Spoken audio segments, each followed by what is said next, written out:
healing earth, body, mind, spirit, and more.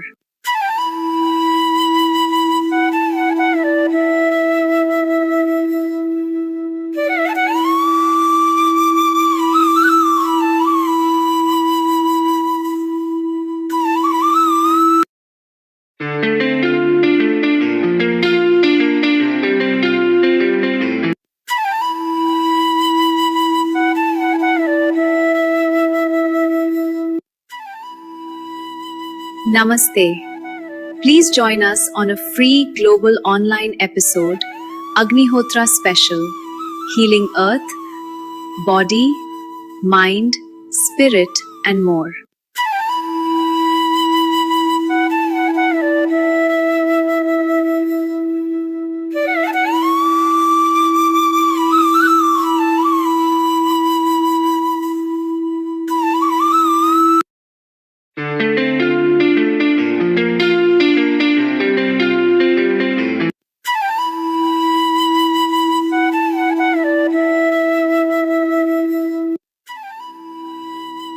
Namaste. Please join us on a free global online episode, Agnihotra Special, Healing Earth, Body, Mind, Spirit, and more.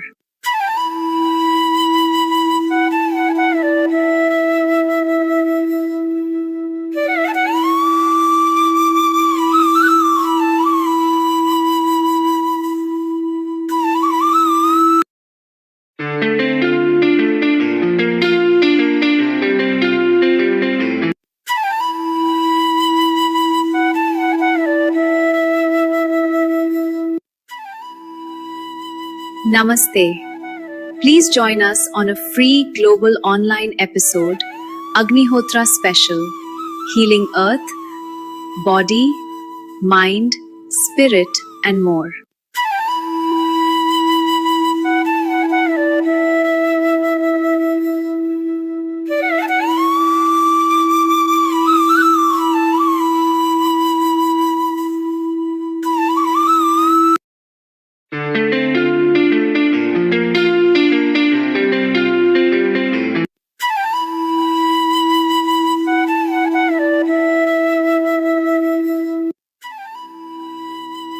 Namaste. Please join us on a free global online episode, Agnihotra Special, Healing Earth, Body, Mind, Spirit, and more.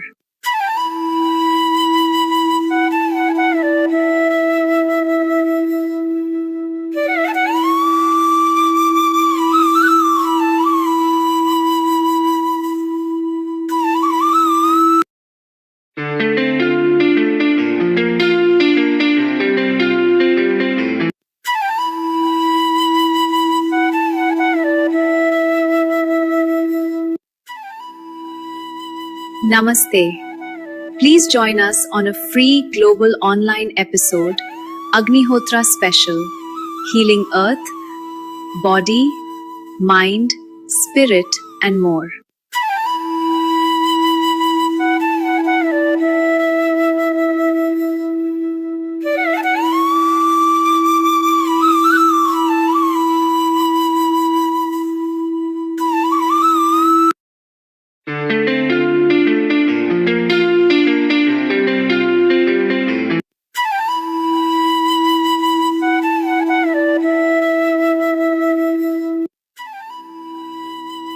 Namaste. Please join us on a free global online episode, Agnihotra Special, Healing Earth, Body, Mind, Spirit, and more.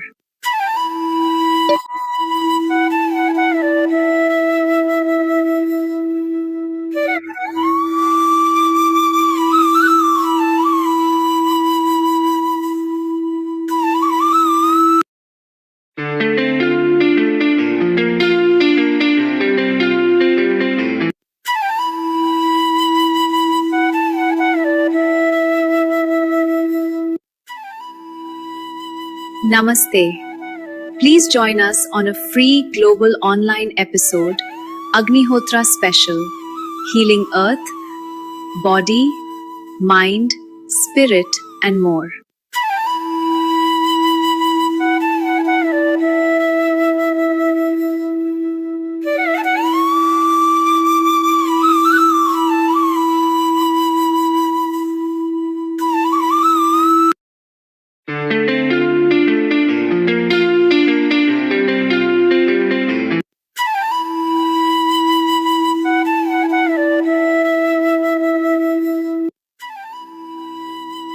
Namaste. Please join us on a free global online episode, Agnihotra Special, Healing Earth, Body, Mind, Spirit, and more.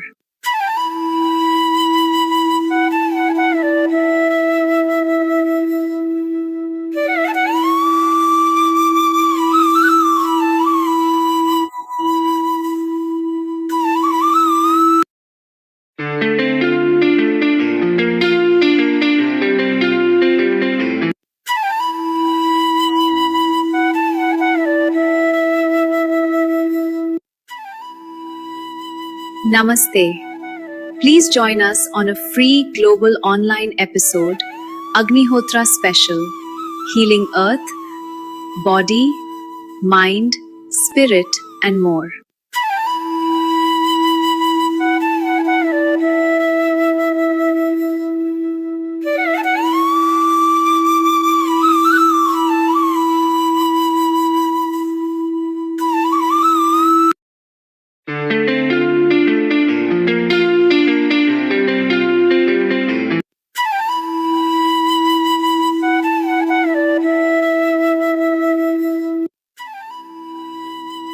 Namaste.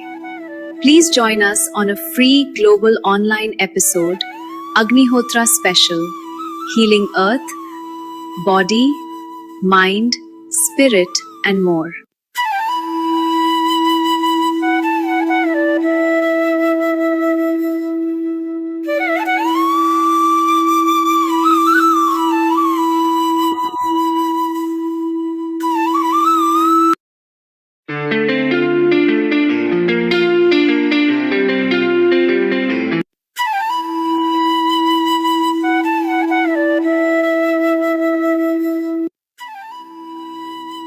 Namaste. Please join us on a free global online episode, Agnihotra Special, Healing Earth, Body, Mind, Spirit, and more.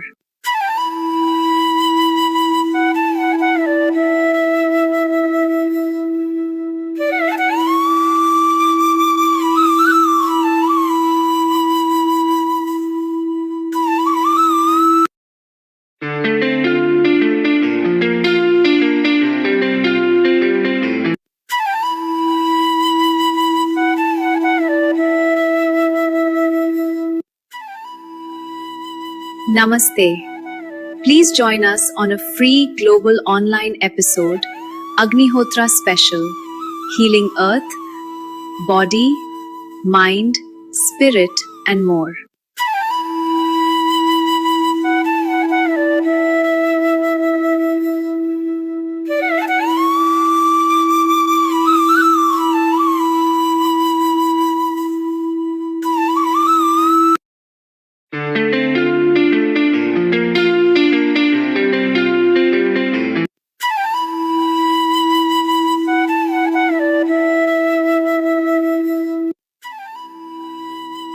Namaste. Please join us on a free global online episode, Agnihotra Special, Healing Earth, Body, Mind, Spirit, and more.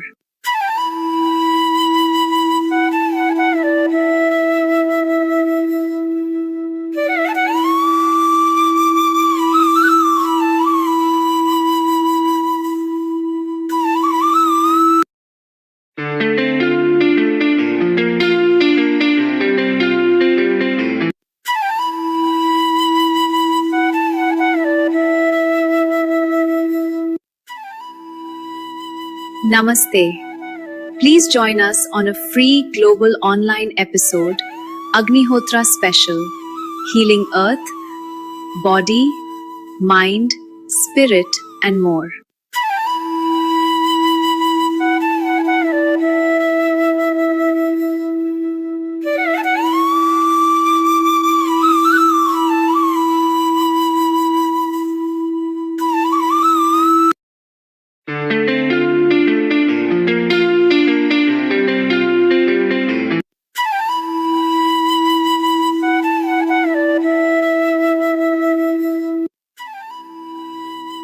Namaste. Please join us on a free global online episode, Agnihotra Special, Healing Earth, Body, Mind, Spirit, and more.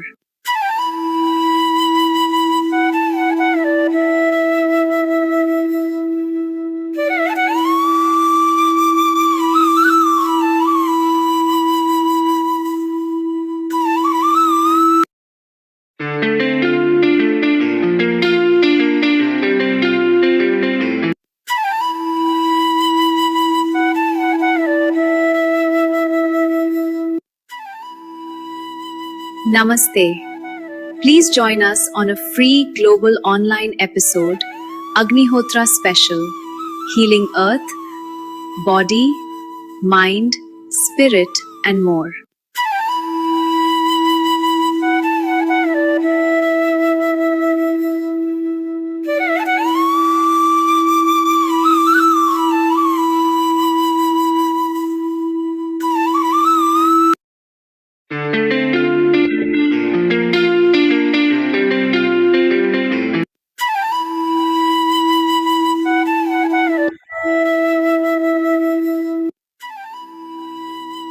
Namaste. Please join us on a free global online episode, Agnihotra Special, Healing Earth, Body, Mind, Spirit, and more.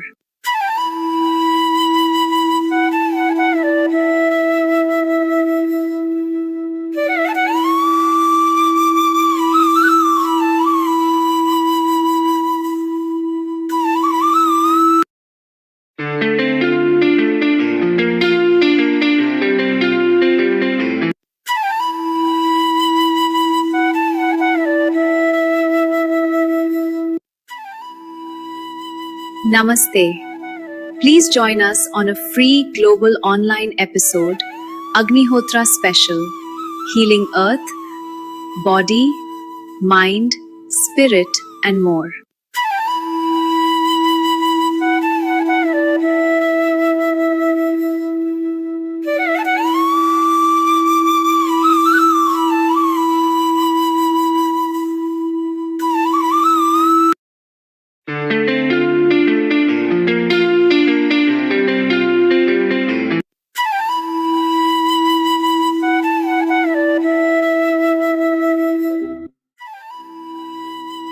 Namaste. Please join us on a free global online episode, Agnihotra Special, Healing Earth, Body, Mind, Spirit, and more.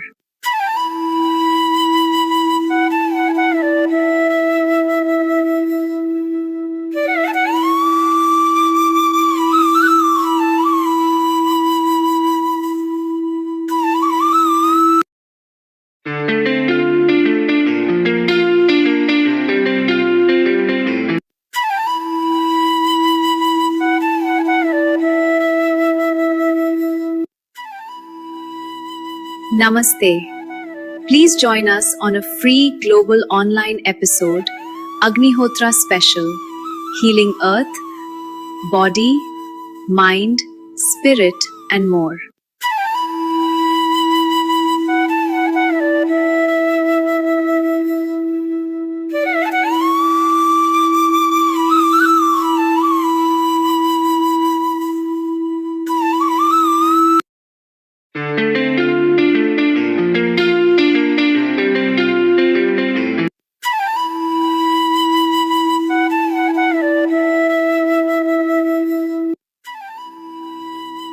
Namaste.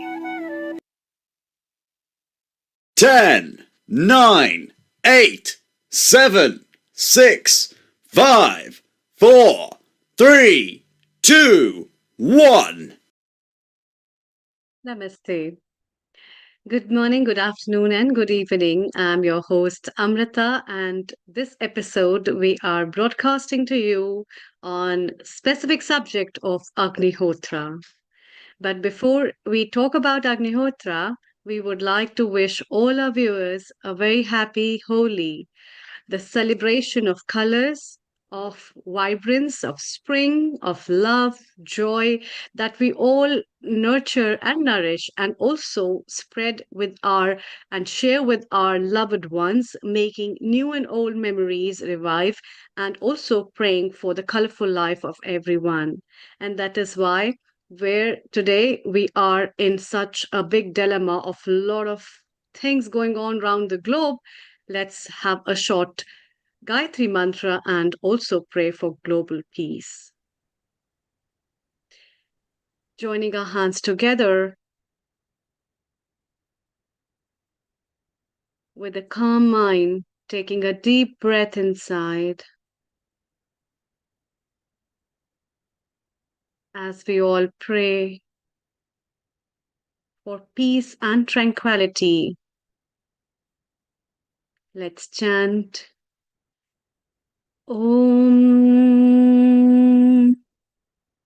Om Bhurbhuva Swaha Tatsaviturvarenyam Bhargo Devasya Dhimahi Dhiyo Yo Na Prachodaya Om Bhurbhuva Swaha Tatsaviturvarenyam Bhargo Devasya Dhimahi Dhiyo Yo Na Prachodaya Om Bhurbhuva Swaha Tatsaviturvarenyam Bhargo Devasya Dhimahi Dhiyo Yo Na Prachodaya Om Shanti Shanti Shanti.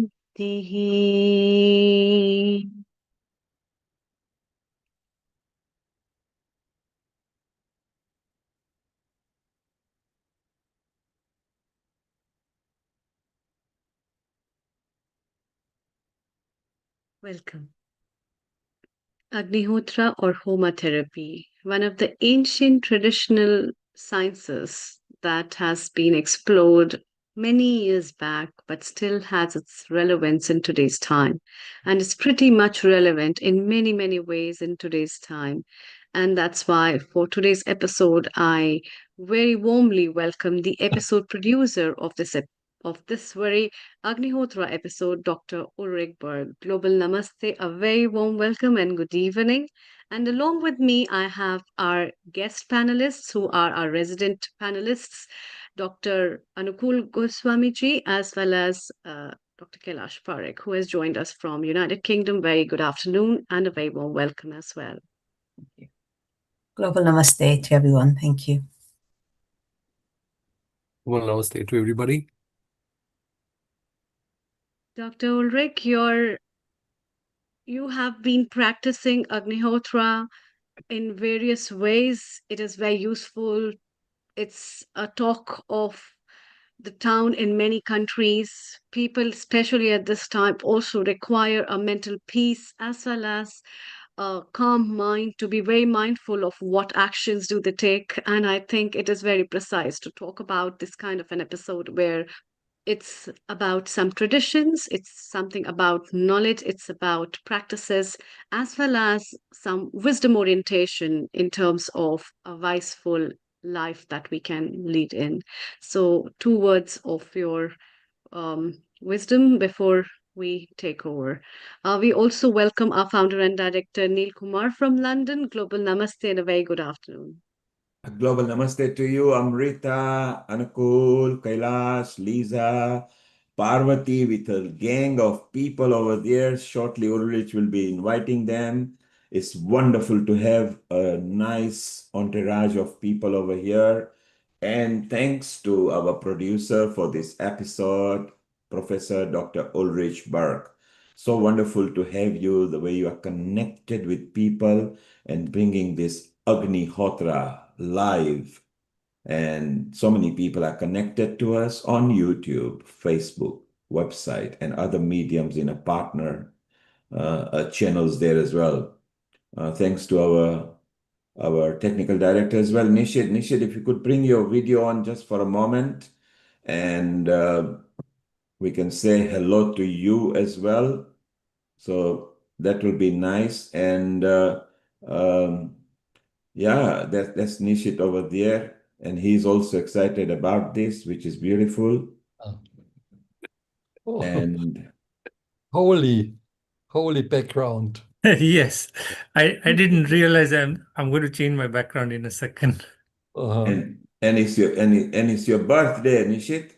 Was it? Yes, it was. And it's amazing that you've been with us right from the start. Amrita wanted to sing happy birthday to you, and Ulrich and Uncle, everybody wants to wish you a happy birthday.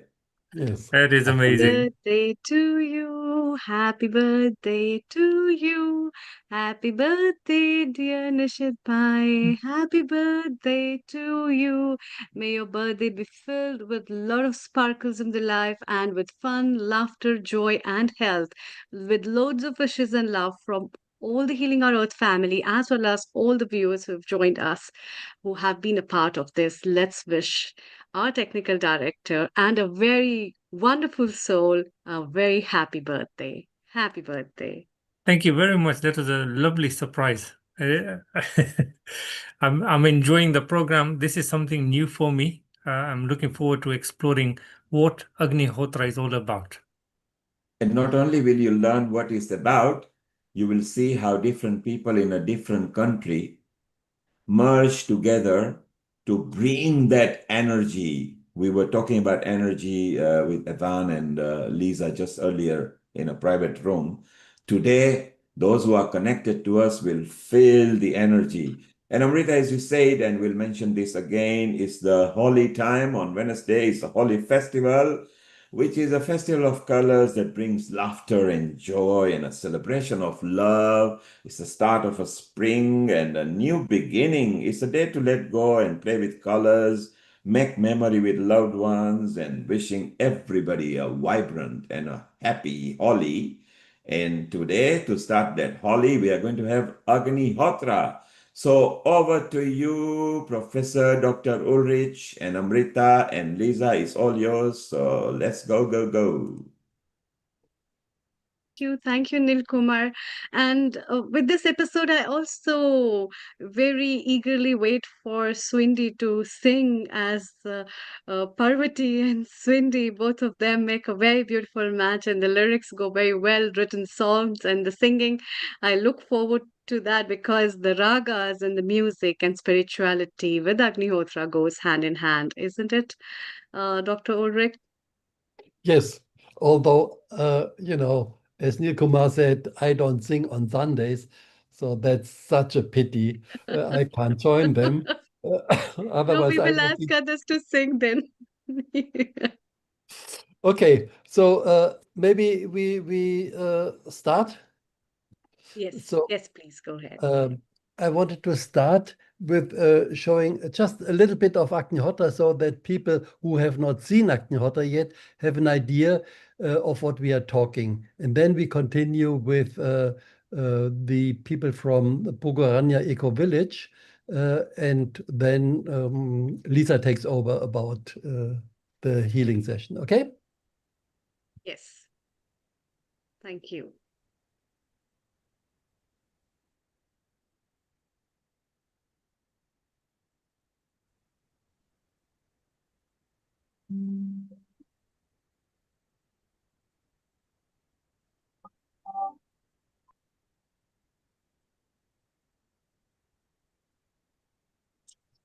Yaya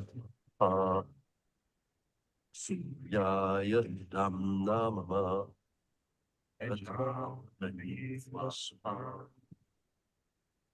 Japataye Idam Namama.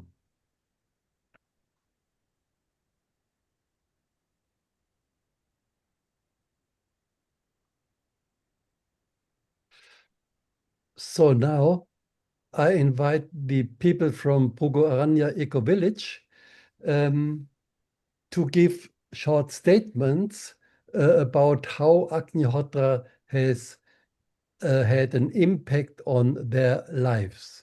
So they're all there. So you already know Parvati Rosenbitzberg.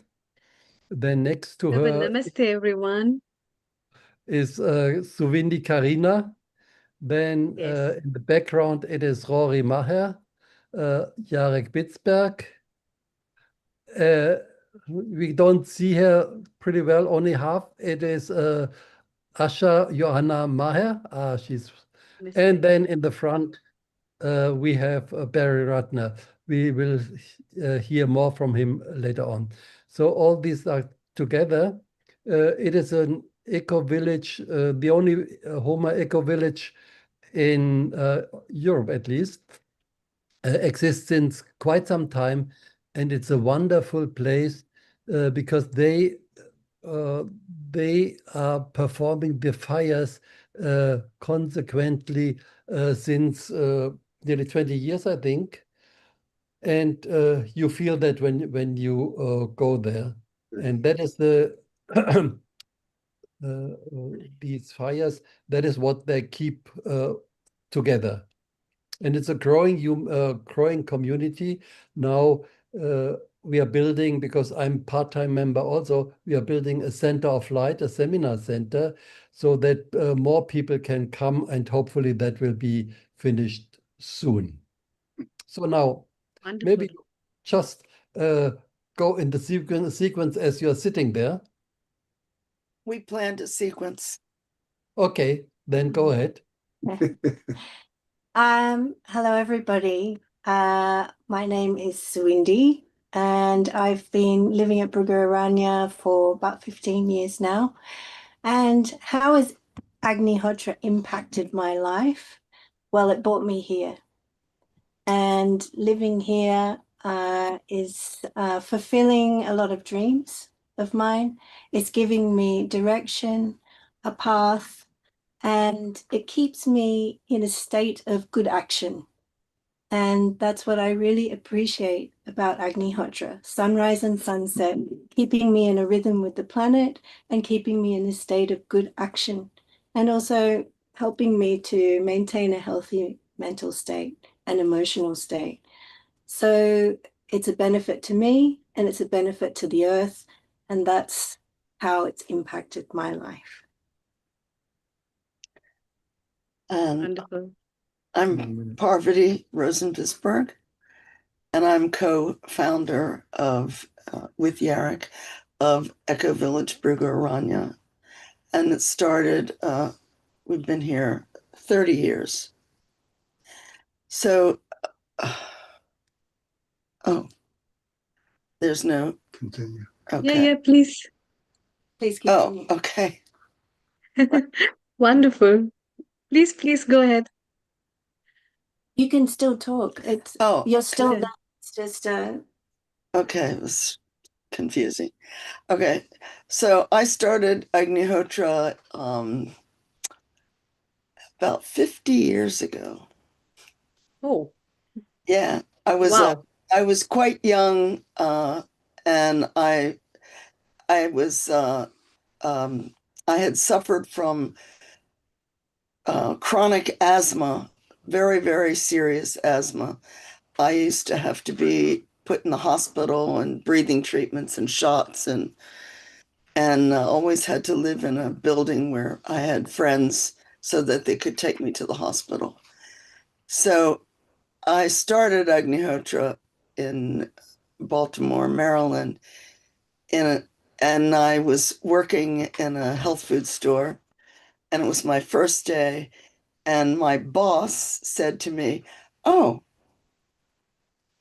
I dreamt of you. Come, it's time for Agnihotra. We do a little fire in my car." She had a little box, travel kit, and I was shocked and terrified because I thought, anytime I'm around fire or smoke, I go into a full asthma attack. And then she gracefully brings me to her car. I couldn't say no. She was my boss. It was my first day. And I go out to the car and I sit down in her Volkswagen little beetle, and she lights this big fire up to the ceiling just about, and she chants these mantras, and I'm just praying that I'm going to be okay. But not only was I okay, but what normally I would breathe, I would have an attack and be taken to the hospital. My breathing slowed down and it changed. And I could breathe for the first time calmly and peacefully. And after the fire went out, I looked at her and I said, I want one of these. And I've been doing Agnihotra for 50 years this year, and I don't have any asthma, completely asthma free. And I also worked with children and used Agnihotra with children, and it had such a profound effect on very hyperactive children and troubled children. And I worked in Head Start in America, and I brought the children home and did Agnihotra with them, and they immediately calmed down. They were very kind and nice to each other, where they were usually fighting. And it had such a profound effect. I wrote a program, Yoga and Meditation for Children, and a book about yoga and meditation for children, based really inspired by the change that I saw in the children. And it has such a profound effect on children and also on animals and humans. And it's been such a blessing for me to be doing Agnihotra all these years. It's never old. It's never boring. It always gives me clarity of mind and peace that surpasseth understanding. It's a joy, and it's wonderful to be in this community where we maintain all the fires, Agnihotra, sunrise and sunset, 5 hours of Om Triambakam Yajna. Too long.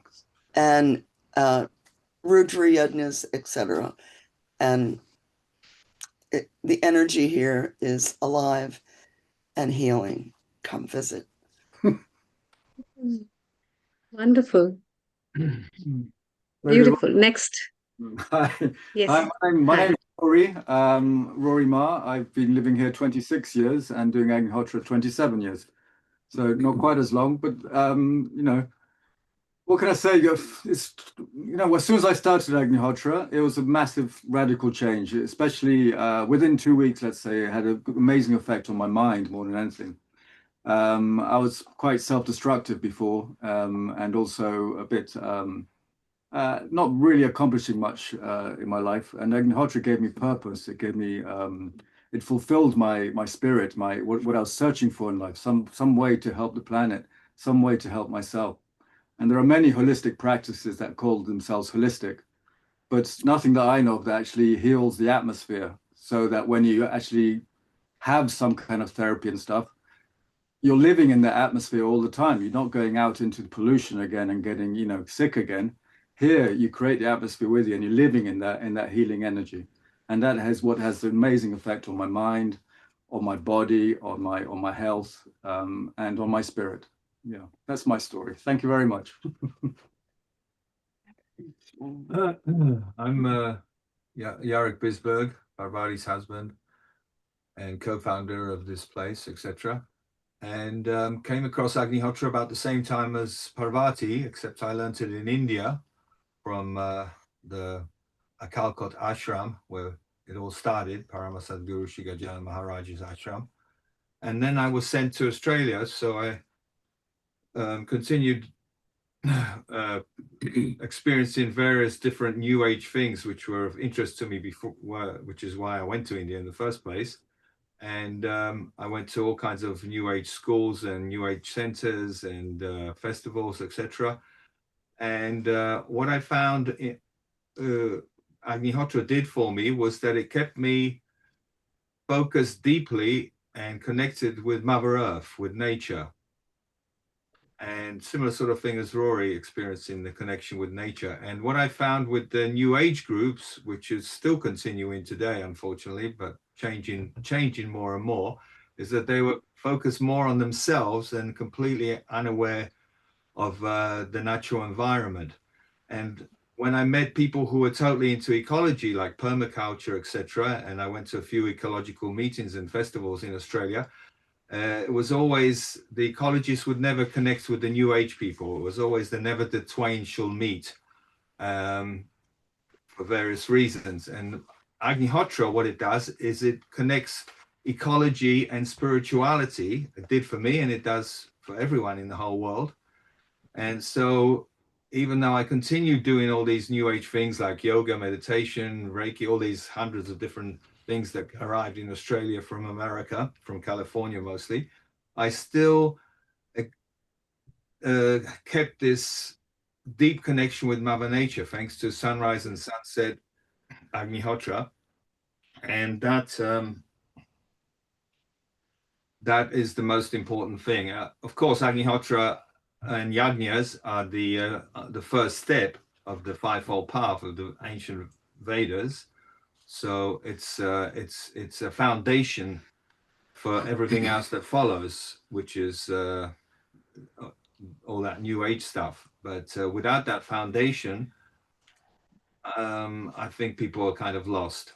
So that's the experience I had, because it helped me in that direction, kept me grounded, so to speak. So that's it. Thank you. Hi, I'm Barry Raffner.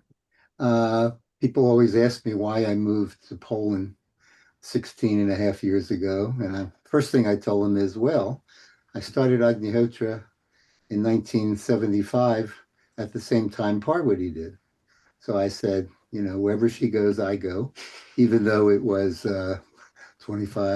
34 years later.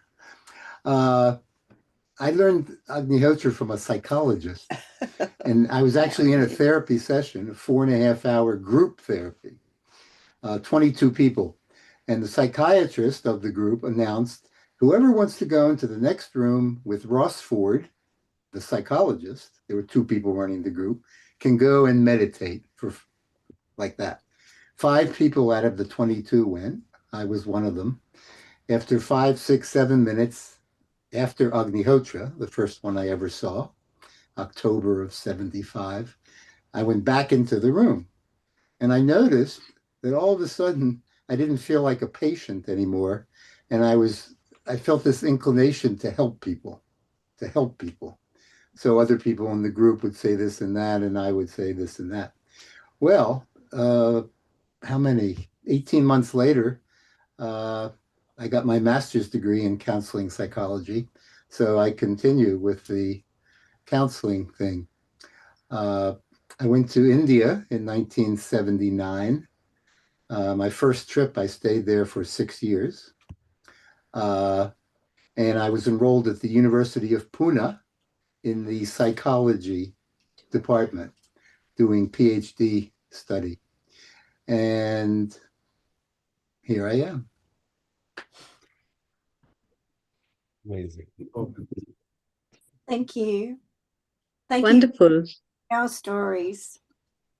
Asha is going to be presenting Agnihotra Yeah. medicines later, so she's not going to talk now because I know we're short on time. So you'll meet her later. Mhm. Mm. Beautiful. Wonderful to hear everybody. And that's nice. Yes, Dr. Ulrich. Yes. Okay. So next thing will be the talk of Lisa Powers and Evan Grant. Lisa has been doing and teaching Agnihotra since 1973, also one of the first people. She is president of Fivefold Path Incorporated and editor of the Satsang online newsletter. Since 1981, she and her husband Richard have been caretakers of the Paramadam fire temple in medicine, that is the first temple in the New Age. And Evan Grant, he obtained a bachelor degree in social sciences from the Johns Hopkins University and later a Doctor of Medicine degree from the University of Alabama School of Medicine, where he also completed a residency in psychiatry. And he's practicing Agnihotra since 1978. So now, please, Lisa and Evan, you start your presentation. Okay. Thank you, Ulrich. And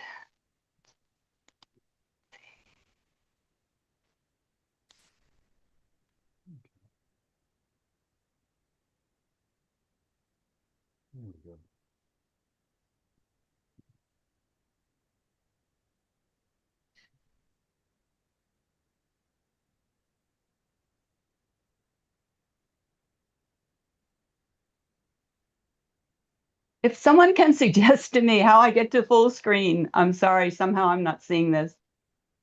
So if you go to the bottom of your taskbar, you will see it, or if you go up and you see the double arrows going across each other, just click them. Yeah, or the slideshow. Oh, right. Yes. Okay. Sorry. Okay.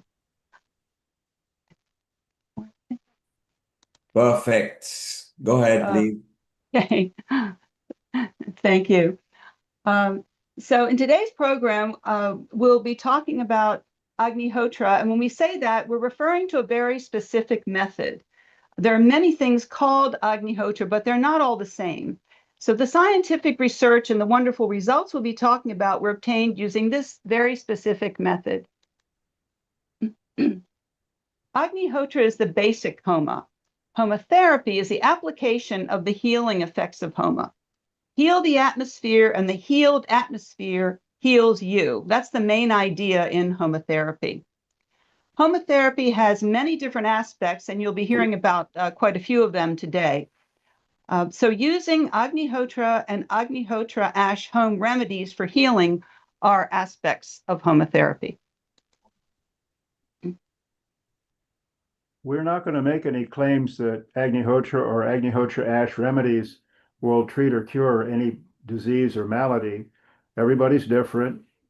And there are many different types of the same disease. For example, there are many cancers, there's many infections. But many people around the world have reported cures or benefits from sitting or performing Agnihotra and using Agnihotra ash home remedies. So we want to share some information about what's been learned so far. We may not know all the ways in which Agnihotra heals the body due to all the subtle energies involved, but we can consider some aspects.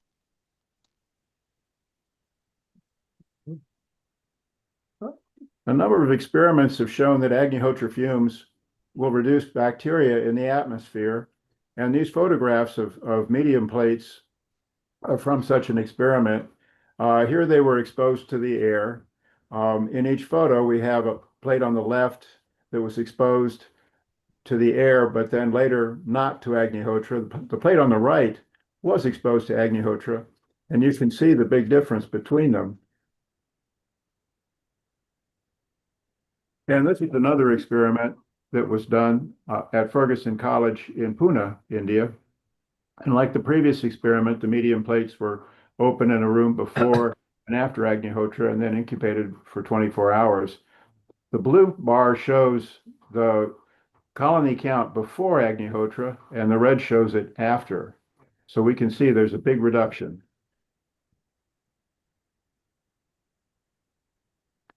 Airborne pollutants can irritate tissues and impair our ability to absorb oxygen that we need to live. Agnihotra has been shown to reduce pollutants and so can reduce their impact on our health. This is a study that looked at the air was sampled at 30 minutes at intervals before and after Agnihotra, and it measured 4 pollutants: sulfur oxide, nitrogen oxide, respirable suspended particulate matter, and suspended particulate matter. And immediately after Agnihotra, we can see a little increase because, of course, something's being burned. But later, there's a large decrease in each of these pollutants from their original baseline.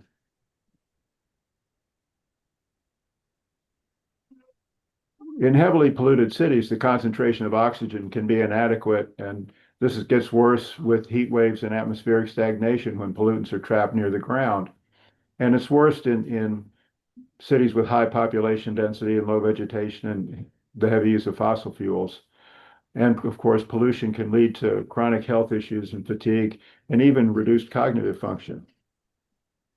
Interestingly, Agnihotra facilitates plants increase photosynthesis in plants, increasing oxygen. This was research done at Banaras Hindu University in Varanasi, and specifically, Agnihotra was found to improve the efficiency of PS2, which is one of the four major protein complexes in photosynthesis, which enables plants to put the oxygen into the atmosphere as a byproduct. And we can see that the leaves on the left are all larger. They have more surface area to collect sunlight, so they have more chloroplasts to make photosynthesis.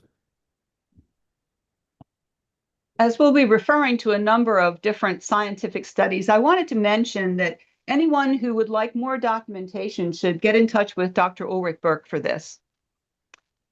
Many experiments have shown that Agnihotra can be used to purify water.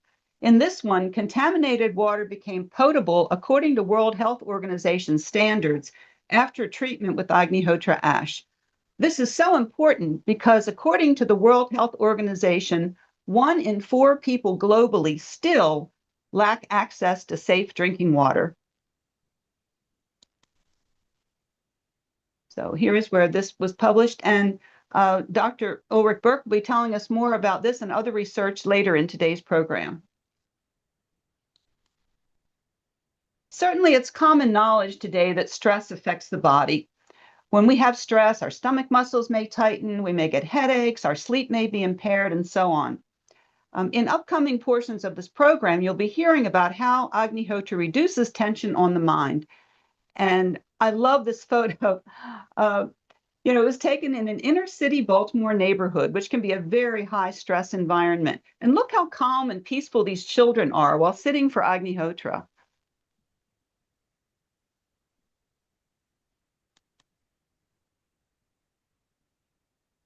The Vedic knowledge talks about various different subtle energies. We don't even have words in English to describe some of them, but subtle energies play an important part in Agnihotra. The ancient knowledge says that atmosphere, prana, and mind are connected. Prana is the life energy that connects us to the cosmos. This knowledge says that when we make a change in the atmosphere, we also make a change in prana. Prana and mind are like two sides of the same coin. Due to pollution, the functioning of prana has been disturbed. By purifying the atmosphere, we harmonize the functioning of prana, which automatically affects the mind and gives it a push in the direction of love.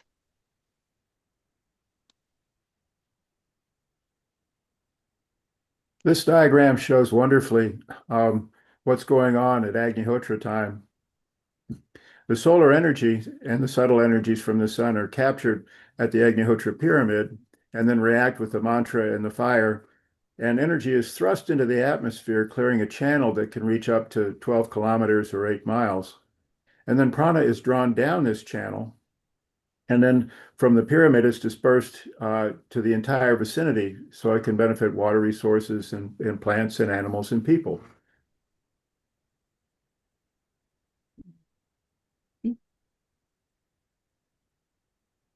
The Vedic knowledge describes different subtle energy bodies or sheaths. One of these is called the nadi system.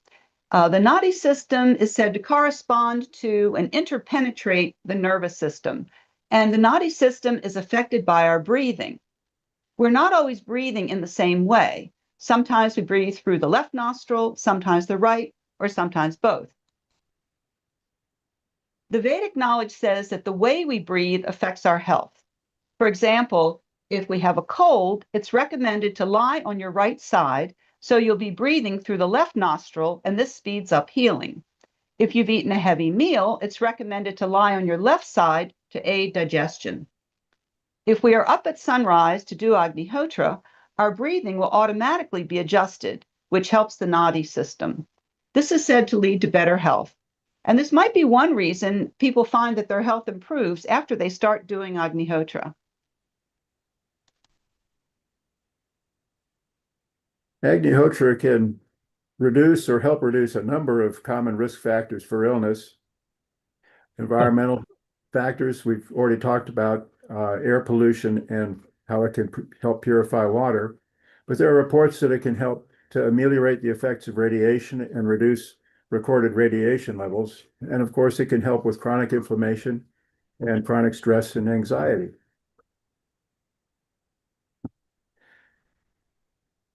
And then, of course, as our risk factors are reduced, our baseline health can improve. And when we're healthier, it's harder for something to make us sick.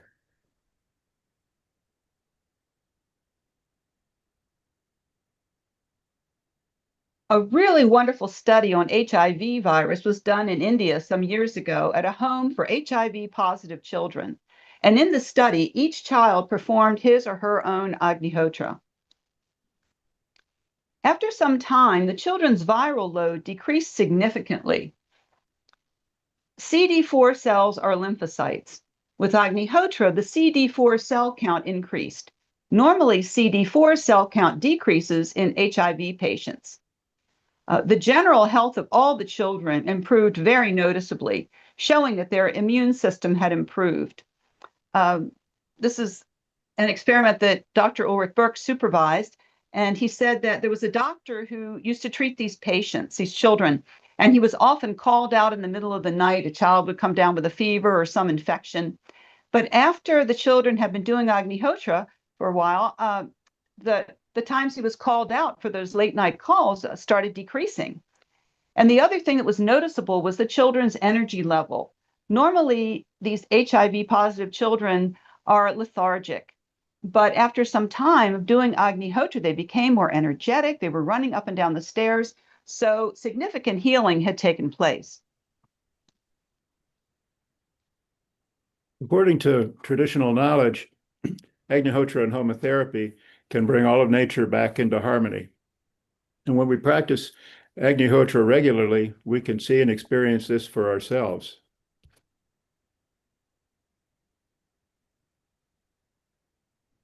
This study illustrates that harmony. This is how Agnihotra can help bring a vital sign back into a healthier range. And what's interesting about this is not only do we see people with high blood pressure having their blood pressure lowered, but we also see people who have low blood pressure having their blood pressure raised into a healthier range.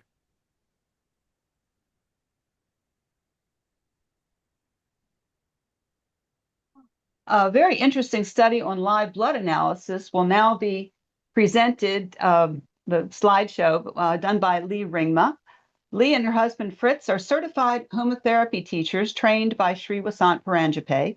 They run the Homotherapy Association of Australia and a homotherapy center and farm in the Hunter Valley, New South Wales, Australia.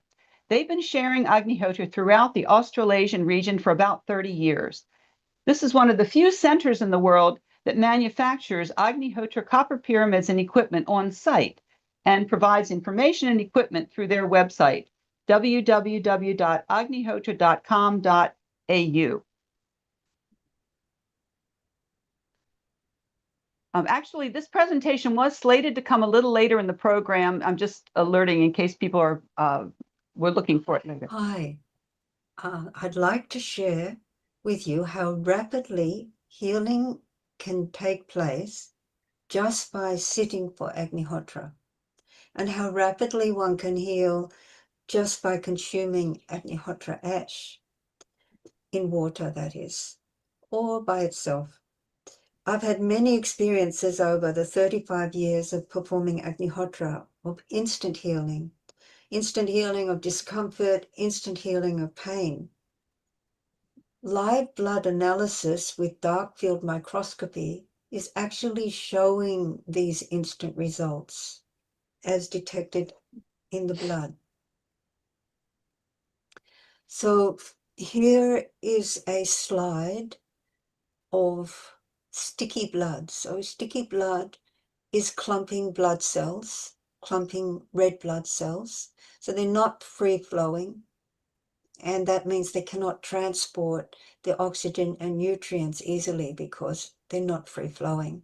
Neither are they separated. When they're separated, then the surface of the cell can deliver more nutrients and oxygen. So the first slide is showing this clumping sticky blood, which indicates dehydration, but also it's a toxic condition. And after just 15 minutes, after consuming water charged with Agnihotra ash, the cells, the red blood cells, are free-flowing once more and normalized, so they can deliver the oxygen and the nutrients. Then slide 3 is again clumping red blood cells or sticky blood. And after the patient was just exposed to Agnihotra, the blood flow has normalized in the right slide. That's pretty remarkable. So this was demonstrated by Dr. Ralph Hertel and an alternative practitioner, Katrin Mogel, in Germany. Similarly, Dr. Villanueva of Calipay Wellness Center in the Philippines in 2023 did this test on a patient. So a patient presents with headache, nausea, and restlessness. And the dark field microscopy in Exhibit A shows sticky blood. The red blood cells are unable to freely transport oxygen and nutrients, and there's also many unhealthy cells.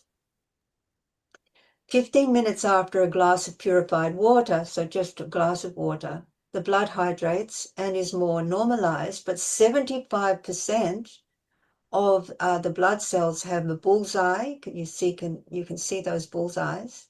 That indicates parasitized by microorganisms or lacking iron. So 75% of the cells are still compromised. But 15 minutes after consuming purified water, including Agnihotra ash, the cells are completely free-flowing and 90% of the cells are healthy. And the patient actually notes absence of the above symptoms of headache, nausea, and restlessness. So just 15 minutes and you can see this beautiful healing taking place and clearly shown in live blood analysis. So the conclusion that we must come to is that Agnihotra and Agnihotra medicinal ash show remarkably fast healing effect on the condition of the blood. But of course, we invite more experiments to be done. Thank you.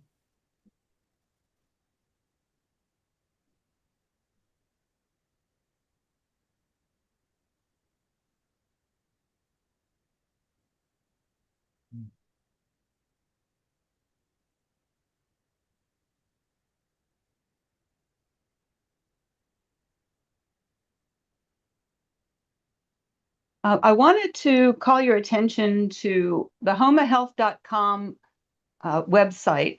It gives many, many testimonies of how people have used Agnihotra and or Agnihotra ash home remedies to treat a wide range of health issues. So this is what the homepage looks like.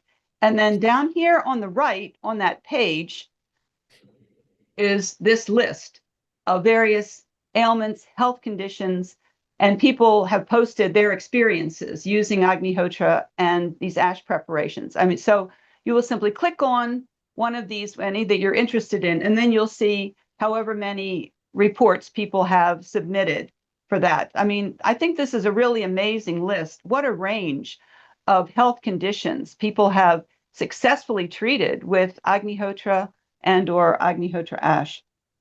I also wanted to mention that sometimes Agnihotra ash home remedies can be available from homotherapy centers, but these ash remedies are never to be sold. And when people at these centers are sharing them, this is as service. It is never for any money.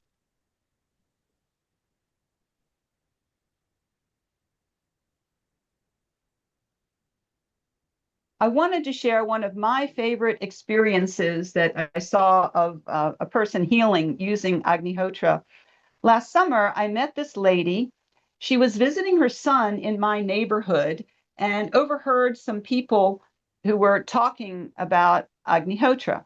This lady had suffered from horrific pain after having had shingles. It was truly unbearable.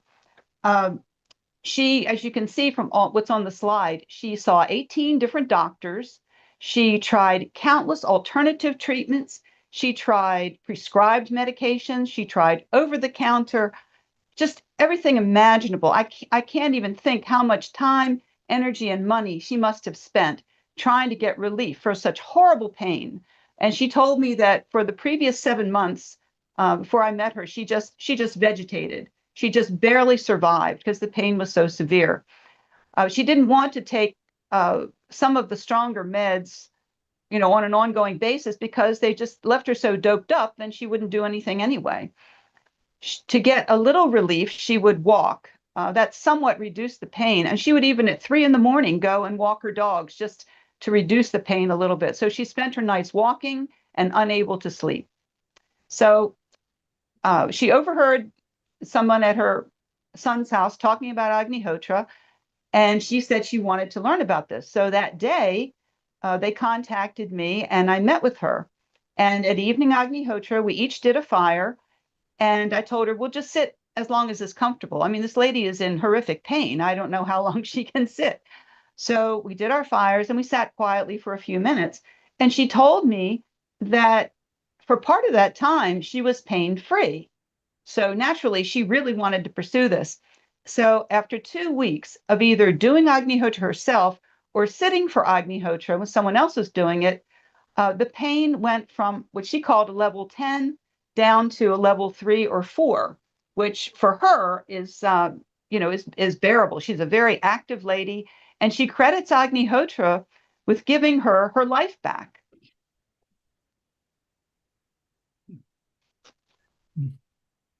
Monica Koch is a German pharmacist who's a pioneer in the use of Agnihotra ash in home remedies that can be used for a variety of conditions. I believe she's coming up next. I don't want to steal her thunder, but her book is available free as a download at the link on the screen. Yeah. And if you just Google the title, it'll actually show up on several different platforms. Mm-hmm. All right.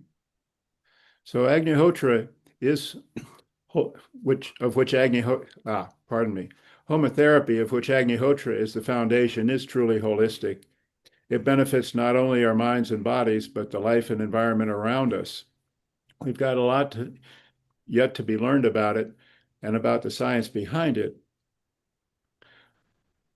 As Sri Vasant often said, believe what you experience.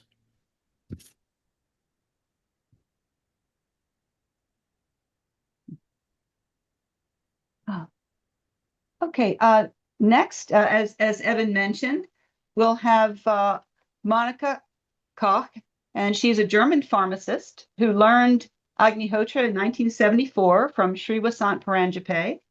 And after experiencing the great healing power of Agnihotra fire and the Agnihotra ash, she developed easy methods for people to use their own Agnihotra fire and their own Agnihotra ash to improve their health. Welcome, Monica.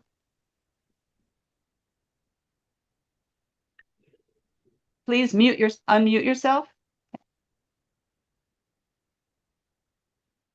Monika, du musst dich laut stellen. Ja. Ja, jetzt? Okay. Und einen guten Tag von mir. Ich sollte dich ja Deutsch begrüßen. Ja. Hörst du mich jetzt? Ja, ja. Good. Hello, and namaste to all friends. I'm very happy to share details about this beautiful fire, Agnihotra, and about the resulting Agnihotra ash. I quickly noticed the great healing power of the fire itself, as well as also of the according ash. And as I'm pharmacist, it was, of course, interesting for me. And a special interesting point is that everybody can perform this himself at home. That means you need not to go wherever, but you can help yourself. First, do the Agnihotra fire and sit with it, because this great healing power of the fire itself is so beautiful, as Parvati already has told, with the asthma and many other problems. So already the fire itself creates this extreme healing power. And this healing power is afterwards locked in the Agnihotra ash. So you can take this ash like a medicine substance with you and do your own folk medicines. This means you help yourself and can prepare your own inhalation, your own cream, your own powder, and whatever is needed according to some problems of the body. You can adjust the needed help.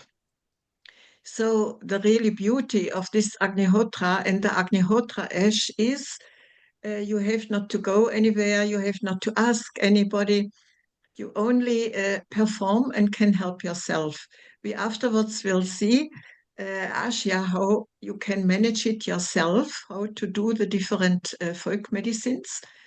But not only these, and not only the preparations, which I describe in my book as already showed before, but also to some special disease which you might have, you can adapt the preparation. Means when you have problems with the nose or with the lungs, you can inhale nicely when you put the Agnihotra ash in hot water and put a towel around the head, then you have a beautiful inhalation. Or when you have a problem on the skin, then you can make different ointments, like together with ghee, together with honey, together with yogurt.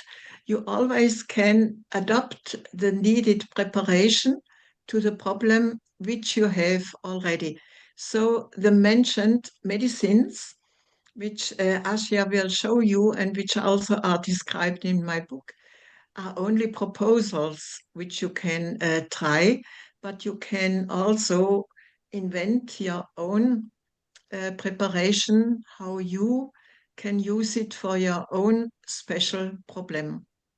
And therefore, it is a possibility which is free of charge. The Agnihotra itself, you just simply perform it yourself, and also the Agnihotra ash, you take your own ashes, or when you take ashes from friends, it is always free of charge. So it is no problem of any payment, and you receive help on highest level. So therefore, I welcome Ashia to show you now how you can perform with your own Agnihotra ash simple medicines at home, and can apply it always as needed. Thank you. Thank you, Monica. And now I'm going to switch to a screen share of Johanna Meyer's presentation.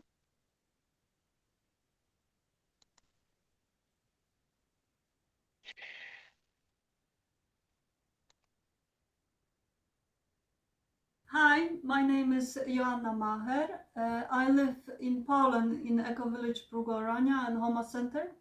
And today I would like to talk to you about Agnihotra ash as a remedy for healing and for health. So you already know how the process of Agnihotra looks like, and you know that a lot of healing energy comes during Agnihotra. And it's important to know that that energy also gets locked in the ash, and that's what we can use also after Agnihotra. So you probably also found out already that Agnihotra ash is used in many different ways, like in farming, gardening, is used in the water resources to cleanse the water, purify. It's used to neutralize radioactivity and pollution. And today I'll focus on that is also used for health. And I will present a few simple techniques that you can prepare very easily at home and help yourself with your health and help your family. This, as you see, ash after Agnihotra, it has to be completely cooled down. It has to be properly handled and prepared before we can turn it into medicine. So very important is to know that storing ash has to be done only in containers. Like here I have a big jar of ash in a glass jar. That's a very good way. You can use containers made out of copper, of course, but no other metals. Can be gold as well, they say, but copper is fine. And could be ceramic as well, could be wood, but then you have to make sure the ash is really cooled down. But I see people just most of the time use jars, and that's very practical. And when you handle ash, that's also important to use materials like, again, not a normal spoon that you have in your kitchen, metal spoon, but copper spoon is of course fine. And very useful can be ceramic spoon, like I have this Chinese spoon here, or wooden spoon. That's fine. Also, like here, I'll show you in a moment how to prepare ash powder.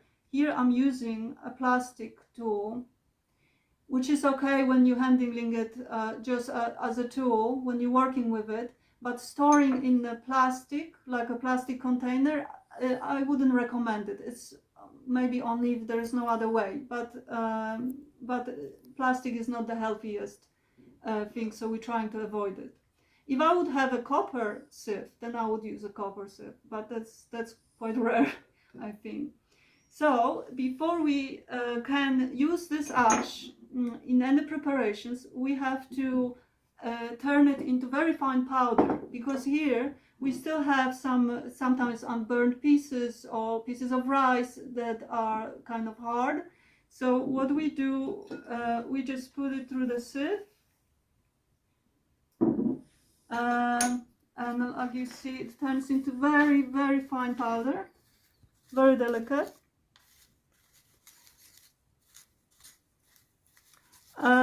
And this thing we can use safely.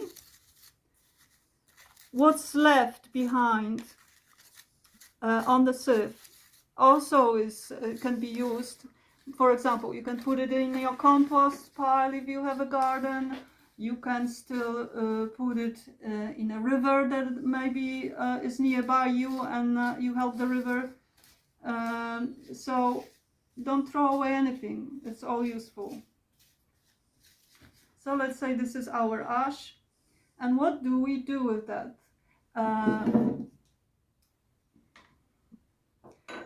First of all, this as it is could be just used directly, so you can put it in a spoon and directly into your mouth.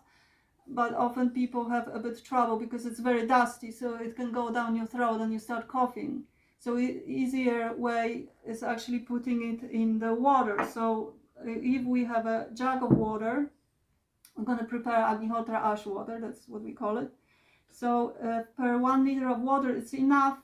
About half a teaspoon to 1 teaspoon of ash is enough. It's completely sufficient. You see the ash will go down to the bottom after a while, and it's best to leave this kind of water with ash for at least 12 hours so the energy can really settle in. And that is water that helps you to alkalinize your body, helps you to energize it, and also detox. So very gentle detox, not very strong. So this is very good thing to drink throughout the day. So I suggest, my practice is I fill up a jug like that in the evening, I put ash in it, leave it overnight, and throughout the day my whole family just uses the water to drink throughout the day. And what's very important to know that because we live in a world which is all the time bombarded by some kind of pollution, is it air pollution, is it water pollution, or electromagnetic pollution, even radioactivity pollution. It's good to protect yourself from that by taking this ash 3 times a day. This is like, let's say, preventative dose. It can be very little amount, but this way you protect your body, you protect yourself. And if you have more acute syndromes, like let's say you have a high fever, you have maybe diarrhea or something that is it's quite intense, it's good to take ash more often, even every hour, until the problem symptom subsides. Yes, so that's the easiest thing, easiest way to take ash water. But there are other ones, like very, very useful to know is Agnihotra ash ointment. And for that you use ghee, which is a very good material, well known for its healing properties as well in Ayurveda. It has very good ability to carry all the healing substances deep into your tissues through the skin. So it's good to use, and ghee, which is well prepared. It means it was properly done, and all the water, all the proteins, all the milk is removed, and and most important, it's ghee made from the cow's milk. That's very important. Then you can this kind of ghee lasts for a very long time. It has to be stored out of light, but it doesn't have to be stored in the fridge. Nothing bad should happen to it. So it doesn't need any preservatives to keep well. So it's ideal really to make ointments. So there's simple method of doing ointment is more precise method is by using scales. So in this method you use let's say 1 gram of ash to 9 grams of ghee, and this is more precise. But I know sometimes people don't have even scales, or you are in a situation where you are somewhere outside and you can't use it. So there is a different method that is using volume, which is maybe not so precise, but it's about the same. So I'll show you that very quickly. So in this method you use 1 part of ash by volume. So in this case I will use that spoon. So I fill it with ash, and let's make it flat so that will be more precise. And I'll put it in a bowl here, and then I use 2 parts of ghee. So let's do that.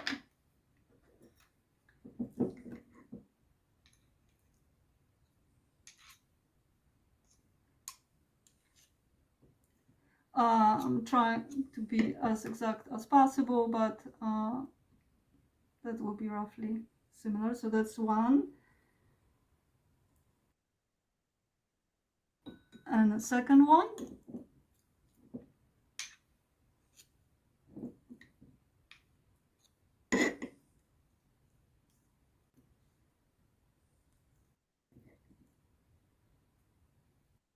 Okay.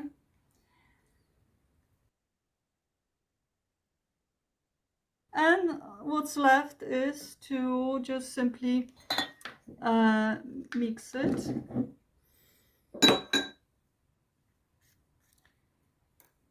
You have to remember as well that when the ghee is kept in a room in a very warm temperature, it will turn liquidy. In a way, it's later easier to mix with ash. And if you keep the ghee in a very cold place, it turns quite hard, and that makes it much harder to mix. It's possible, but it's a bit harder. So you might make sure you warm up your ghee a little bit to make it easier. This ointment looks quite black, but do not be deterred and afraid of that. I'll show you this is very easily absorbed by the skin. Like here, actually, I had a broken wrist many years ago, and sometimes it hurts. So I like to put it on this part, and I just massage it in. I actually put quite a lot of it. So it looks black on the beginning, but as you see, it just gets absorbed very quickly and it just disappears. This kind of ointment can be used for any skin conditions like eczema, dry skin, scars, the types of wounds, and also if we have a problem inside, like here is my broken wrist, but also like you have a liver problem or heart problem or lung problem, then it's good to massage it in these areas because the ghee will carry the healing properties deeply into your tissues. So you can also ingest it. You can take it internally. It's completely safe, and it also helps you boost your immunity. It's good for your liver, for your kidneys, so for your heart. So you can do it. It's also very recommended when you have a problem with lungs or some kind of respiratory infection. Massaging it into your lungs here on the chest and also on your back is very helpful. And you can do it a few times a day until you feel better. So this is very, as you see, very simple, but can be very helpful, and anyone can do it really. So I really recommend it. I have a lot of different experiences with my family at home. So just to tell you an example is like my son had some eczema on his hands, and because I also make some herbal remedies that you can combine with ash, but I remembered that calendula is very good for skin problems. So I gave him some medicated ghee with calendula, which didn't have ash actually, and he used it. It helped a little bit, but didn't remove it completely. And then I, of course, thought I have to boost it a bit, so I put it ash, and really within one day the skin improved so much that basically it disappeared. So the power of Agnihotra ash is quite big. And there's many stories like that. Many you can read about that online. You can read in a book. There is a wonderful book written by Monika Koch, and in that book she's describing exactly all different kind of ash remedies that you can prepare at home. She explains Agnihotra and the whole process, and gives you a lot of ideas how else you can use Agnihotra ash. So I recommend it. I learned a lot of things from that book, and it's very useful. So thank you so much for listening, and I hope you will make a use of Agnihotra ash.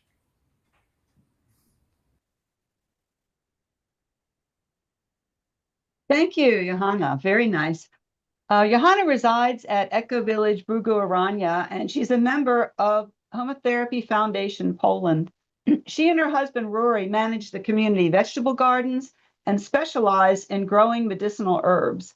They give workshops on natural remedies combining herbs and Agnihotra ash.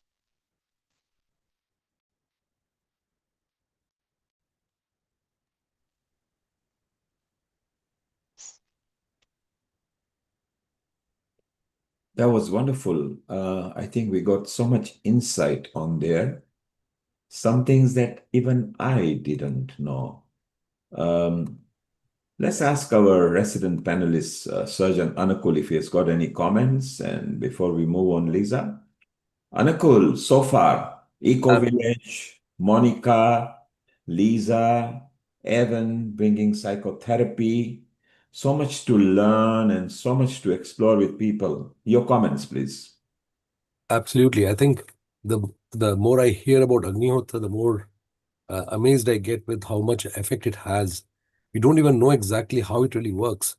But I was just thinking in terms of, first of all, I think I'm absolutely certain that sometime in the immediate future, I'll be visiting this place in Poland and even Dr. Ulrich and see how they're doing it, because it's a whole ecological system, the environment, the psychological bit, all this put together. But one thing I want to ask is, what is it that brought people to go for Agnihotra, say about 50 years ago, and why did they go into it? And it's a well-known system otherwise, but very much hidden in those books, but not widely practiced. So what exactly made them go into it, and why did they go for it? Well, I can share some things about the beginning in the U.S. Sri Vasant Paranjape brought it to us, and he just met with small groups. He came one Sunday to a very informal group that used to meet on Sundays that discussed yoga, meditation, things like that. And so that was the group that I started with. There's just maybe a dozen or so people probably started from that.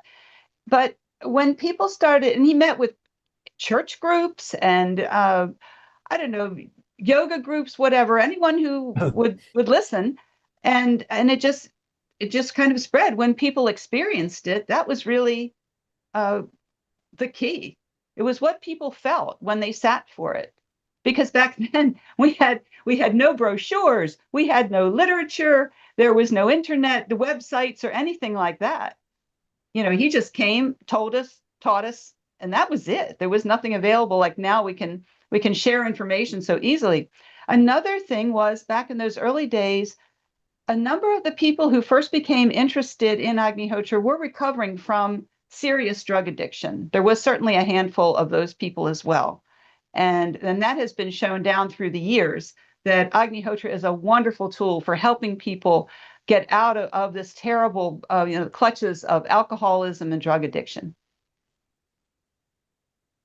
I think it's really amazing the way it came. And so, Lisa, presumably you were still in America at that time, were you? Yes. And so, was it a temple that organized this, or was it a university, or was it a society that brought this event? Because at that time, we didn't have social media, smartphones, so word of mouth. We didn't even have emails 50 years back. Well, that first meeting that I went to, it was just a network of friends. Like I said, it was a very informal meetings on Sundays, and someone who was connected to that group had met Sri Vasant, and when he had one of his first visits to the U.S., he was visiting some church groups too, who were interested. I mean, you know, he was always talked about love thy neighbor as thyself and fill all the spheres with love, and that Agnihotra is a tool for this. So someone from that he met brought him to this group that I was attending on Sundays. But there was nothing by any organization or university or anything like that. It was just totally grassroots. Amazing how we communicated at that time. Another Lisa, question. Ulrich, let's For, just sorry. 1 second, Anukul. Let's Yeah. welcome Lee Ringma. It's very early morning there in Australia. I think it's nearly about 2 o'clock in the morning. Thank you very much for being awake. Lisa, let's welcome, because you did her presentation in a moment back. And Anukul, you noticed, because it was to do with a blood sample as well. So you got two comments, one comment now and one comment for Lee Ringma, because Lisa included that in the presentation. Over to you, Anukul. Yes, I want to ask was, here of course, in USA, it is, I think you may be relatively closer in your community. I'm talking in UK itself. If I were to introduce this therapy over here within the system and the concept of Agnihotra here within the community, what actions would you advise me to take? How would you allow me to sort of, how should I approach the community That's number one. And number two was Lee Ringma's, those presentations were just fantastic. But were there any, any controls used in this particular thing? I thought there were one or two things which did show controls, but what are the controls to see that the therapy really did a difference with the water after it was used with the ash?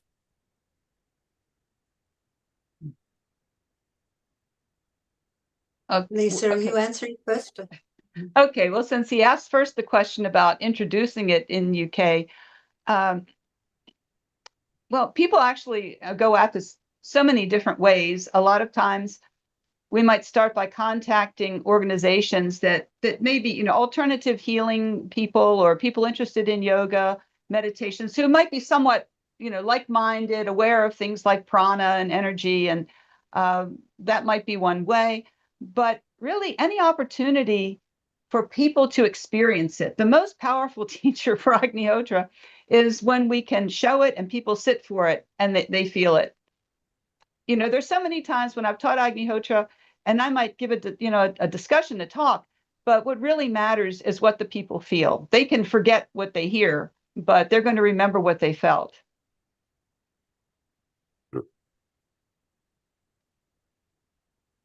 So, thanks, Lisa. That was a beautiful and appropriate answer. Fantastic. About live blood analysis. So I'm not a scientist, but in the experiment with taking a glass of Agnihotra ash water 20 minutes after that blood tested, and you see the amazing results. That did not take place when the patient simply took a glass of water without Agnihotra ash. So that was the control. In relationship to Agnihotra, it's obvious. Without Agnihotra, the changes don't take place. With Agnihotra, the changes take place. That's amazing study. That was amazing study. It really, it has, it's shaken my foundation as to how something like this could make a major change the way the cells behave. Amazing. Thank you. It truly is amazing, like in our family life, because we've been doing Agnihotra and bringing up 3 children over a period of, you know, we started 35 years ago.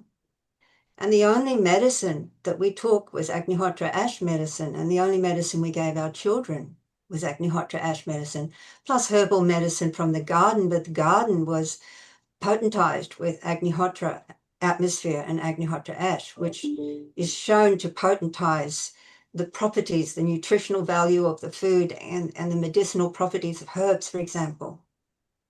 And that was it. My children never went on antibiotics. We never went on antibiotics.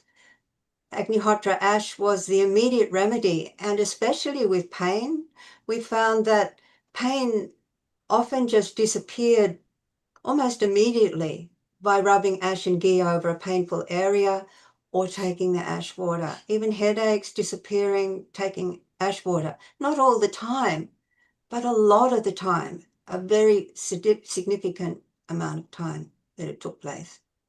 How long would you keep this ash preserved?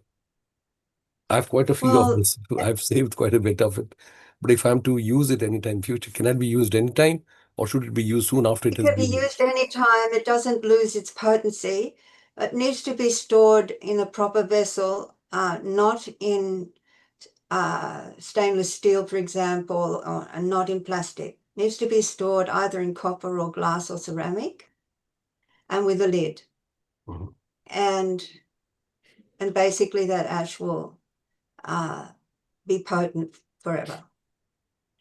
Anakul, you asked a question about UK and how it can celebrate. So something that Ulrich knows, so there is a big festival taking place this year in United Kingdom, which will be the biggest of the big of the Agnihotra, will be called Soma Yagna, which will be here. Ulrich already knows. I'm going to feed him more information later when things are more finalized and people can even get an opportunity to do the Havan and the thing. So this is taking place in United Kingdom. It will be the first time over here and will be the biggest for the Europe. So it will be wonderful. And yes, it's a very good idea to bring the entourage from Germany, Poland, USA, in UK to do. As you know, UK was one of the first countries to practice, whether it's Diwali or Navratri or Agnihotra or Havan. Swami Ramdev practiced it over here as well. So it's so wonderful that we are united with a group of people here from a different continent as well. Lee, thank you very much for still being awake over there, and stay around because we've got time to chit chat. We still got a few minutes before we go to our, so Lisa, Ulrich, whatever you want to discuss before we go to our next couple guests, I think if you can just ping them. And that is Abel and Aleta, I think. Yeah, I want to say something. Please go ahead. It's all yours. Dr. Anukul, you asked about control. And as Lee said, yes, they did one test with just water, one test with Agnihotra water. But you are a doctor of medicine. We will be happy to send you some proper Agnihotra ash because we have some rules to do it strictly, exactly. And you could do these tests yourself. Very easy. Just take Agnihotra, take water, pure water, put Agnihotra ash, let it sit there overnight. That is best. And then you can sieve it, doesn't matter. The particles are not necessary. And then you give it some patients to drink, or you can even drink yourself and make the blood analysis before and after. Very simple thing. Thank you. I think that blood analysis, it is just under the, it is under the, what you call, just on a slide, or is it on a flow meter? It's on the slide, but the dark field microscope. You need a dark field microscope. That's right. Kailash, you got your hand up. If you could unmute and ask your question and landscape your video, please. Yeah, sorry. Can you hear me? Yes, we can hear you. Go ahead. Yeah. Well, first of all, thank you so much. This knowledge is absolutely empowering. I've been suffering with lots of, in the past few years with a blood condition, and basically what you just said to me has empowered me, which I really want to use this now because I've been on so many antibiotics and things, so many side effects, and somebody who's from a non kind of obviously Hindu background, bringing this knowledge to us, it means so much. And I really want to really start practice. So one question I wanted to ask is, this ash, is it through like you have to do a yagna with certain mantras? How do I collect this ash? If you can just please enlighten me on that. We will have a presentation on the exact method a little later. Yeah. Lisa and Tom will give a presentation after some time, and there it is explained exactly, because it's not any Homa ash. There are many Homas, and about these effects we do not know. Our whatever we say is about this one exact Agnihotra done at sunrise, sunset, copper pyramid of fixed size and shape, only cow dung, cow's ghee, some rice, 2 mantras, nothing else.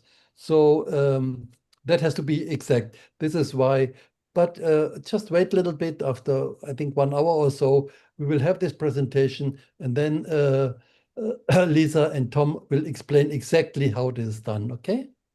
Thank you very much. Thank you. Appreciate it. Thank you. Amrita, you've been watching at the back. Isn't it wonderful that we went to Eco Village, which is a beautiful place for those who want to know about it. It's there on the internet. There are picture gallery as well. It's so beautiful. I think they're also planning to expand the Eco Village as well, which looks very beautiful, and we'll bring it up on the screen again. And Kailash already is happy that she feels that she can use the Agnihotra differently. Anukul has learned a bit different. Your comments, Amrita? Thank you, Neil Kumar. Thank you, everyone. Actually, it is really very exciting for me as well. And brings a lot of things that I can connect with my own stream and profession. So, where we talk about, I come from the field of Ayurveda.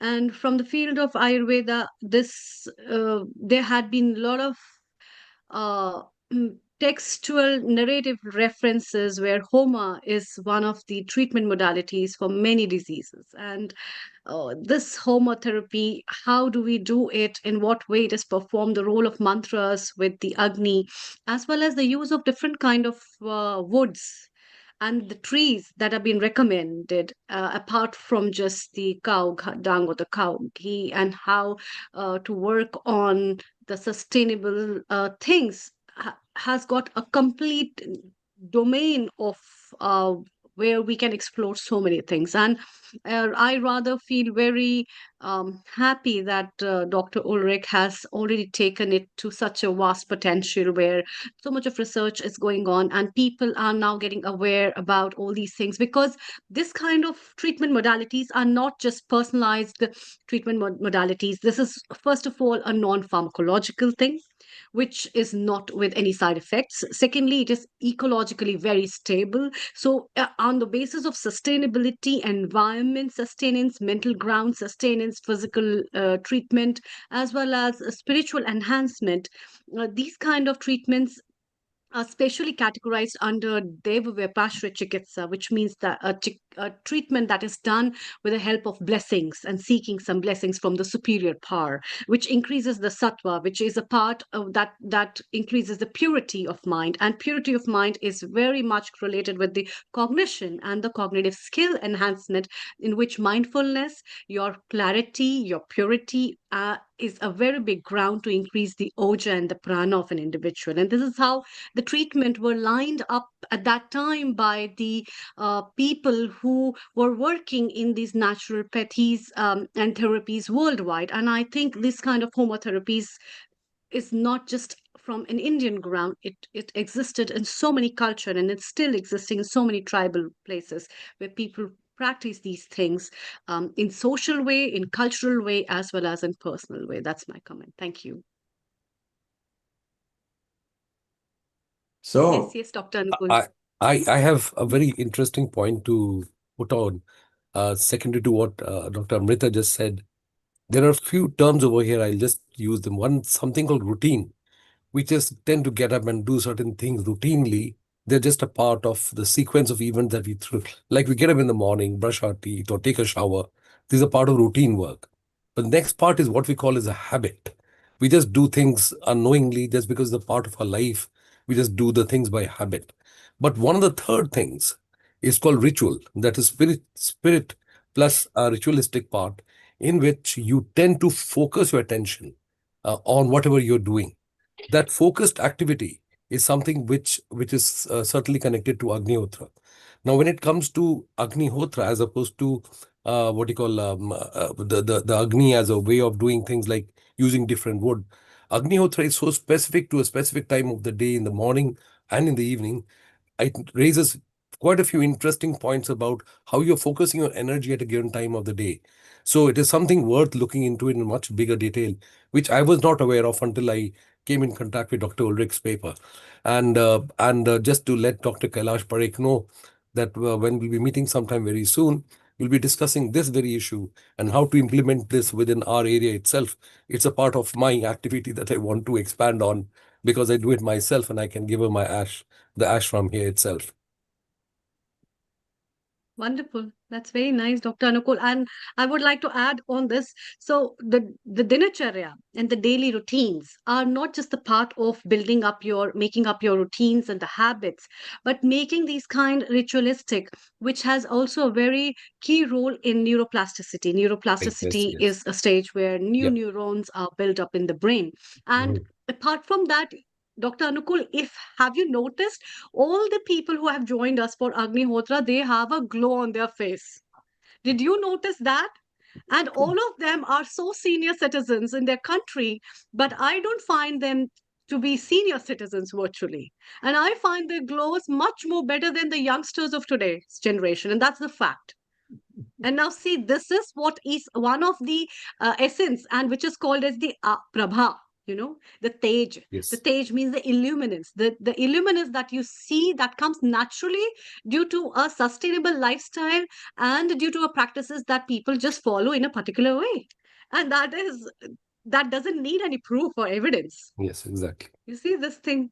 So that gives one of those prior evidences of a particular ritual or a particular routine that has been followed as a part of their daily life. Amrita, exactly as you mentioned, look at Lisa. She has been practicing for over 50 years. Evan, Lisa doesn't even look 50 years now, so she must have started at the birth, I'm And maybe, 70. sorry, I'm 70. so you're 50 plus VAT. Because for 70, you'll have to produce your passport to convince us. So you've done very well, Lisa, on that. And it's just amazing that from so many years, of course, Agnihotra and Hagni and Havan used to be practiced even when the Indian god Ram Bhagwan, so we're talking about 10,000 years back. So Havan is a part of every Hindu ceremonial celebrations and festivities.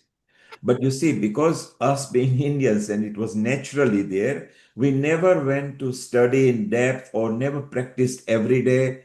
So this meditative practice of Agnihotra, it actually calms your mind and changes the energy. Evan actually mentioned that the energy change, which is very useful in here. So an absolute point that when you follow some kind of either rituals or ceremonies, it brings the mind in a meditative state, which brings it beautiful. In today's day and age, mind needs to be calmed down so much. So that's really wonderful. So Ulrich, Lisa, we are waiting for Peru couple to come, or is it a presentation you are doing? Ulrich? No, that is Lisa. Lee, Lisa will show that. No, Lee will show that. Brilliant. Maybe we can kick that in right now. And again, we'll break into chit chat whenever we get few moments. Let's keep on going and bring these beautiful vibes of Agnihotra. Lisa, over to you. So, my name is Lee Ringmar of Homotherapy Association of Australia, and I'll be interviewing Abel Hernandez and Aleta Macan, our homotherapy colleagues in South America. This is actually recorded because they couldn't come on at this time, and plus I thought I couldn't either, but here I am. So it's recorded. I'll have to go into screen share. Now, Abel and Aleta will be sharing their amazing experience about introducing homotherapy to a drug de-addiction live-in clinic in Colombia.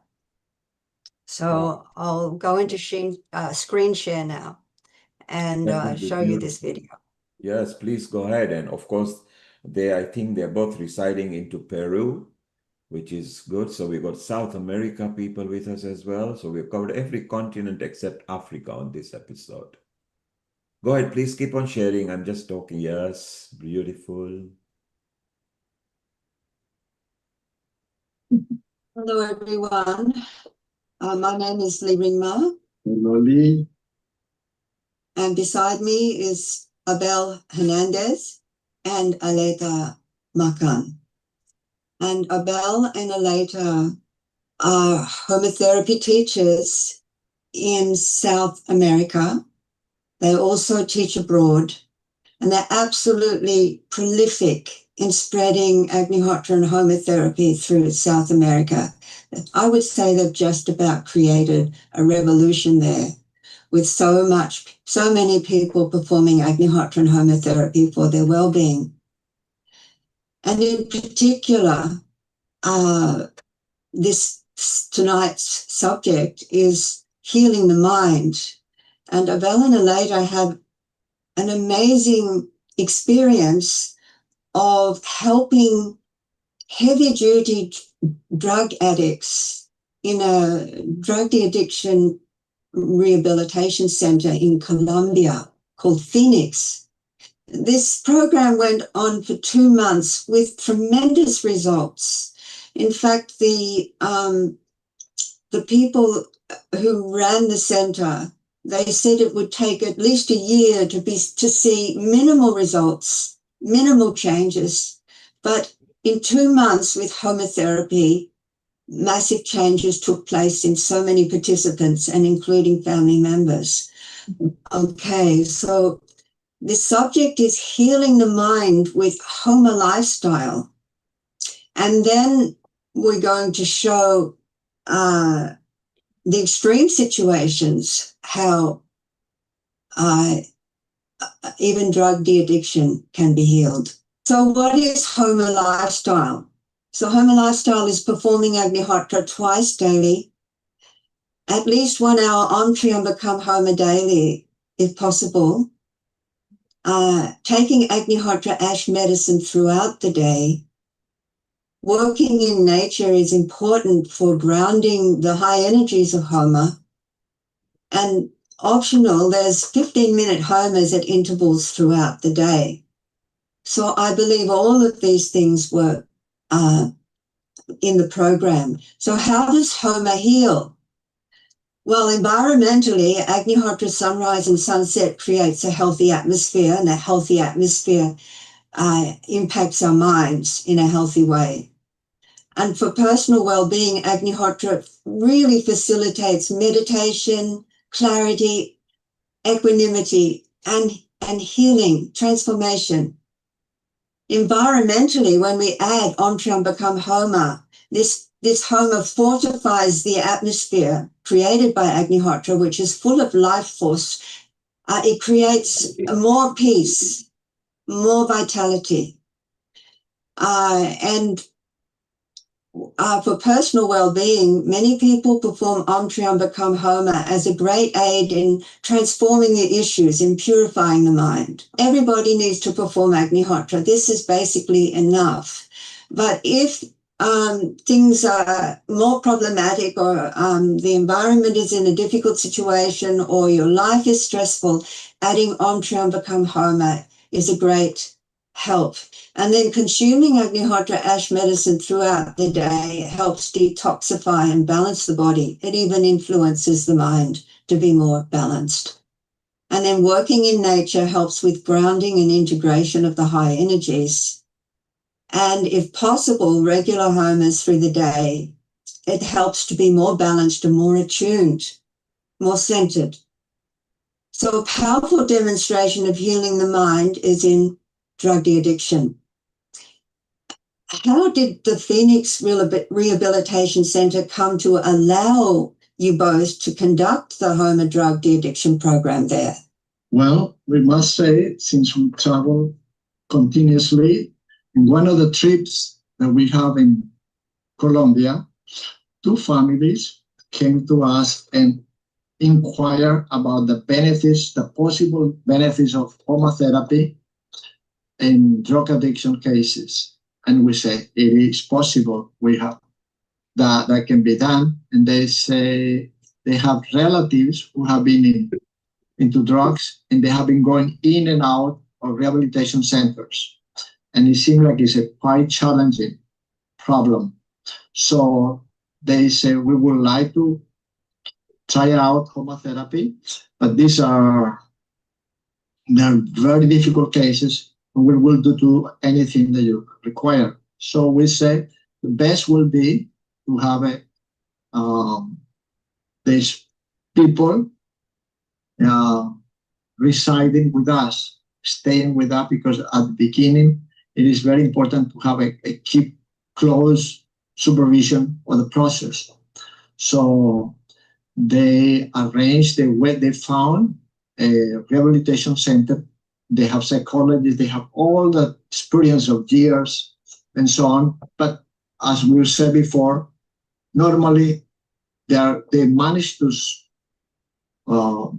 recover, so-called recover, while they're inside. Once they come out, 99, or maybe 96, 97% of the people fall back into this drug addiction. So it's no one time.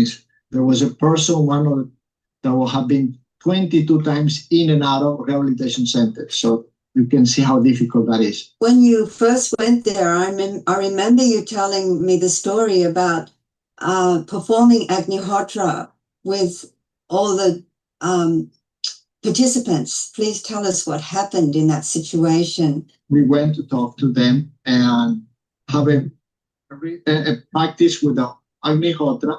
When we arrived there, we saw most of them in a room, all disturbed, and the managers, the director of the place says, no, I'm sorry, we cannot do it because these people have 2 days without sleep.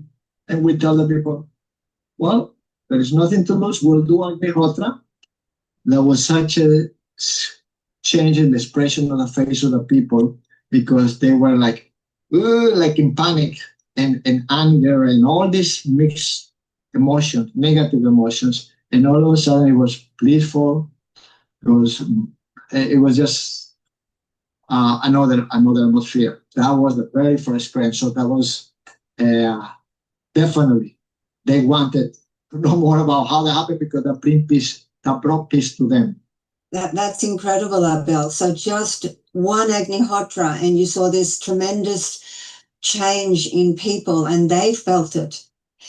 And so I guess this gave them the motivation to cooperate with the program you were about to share with them.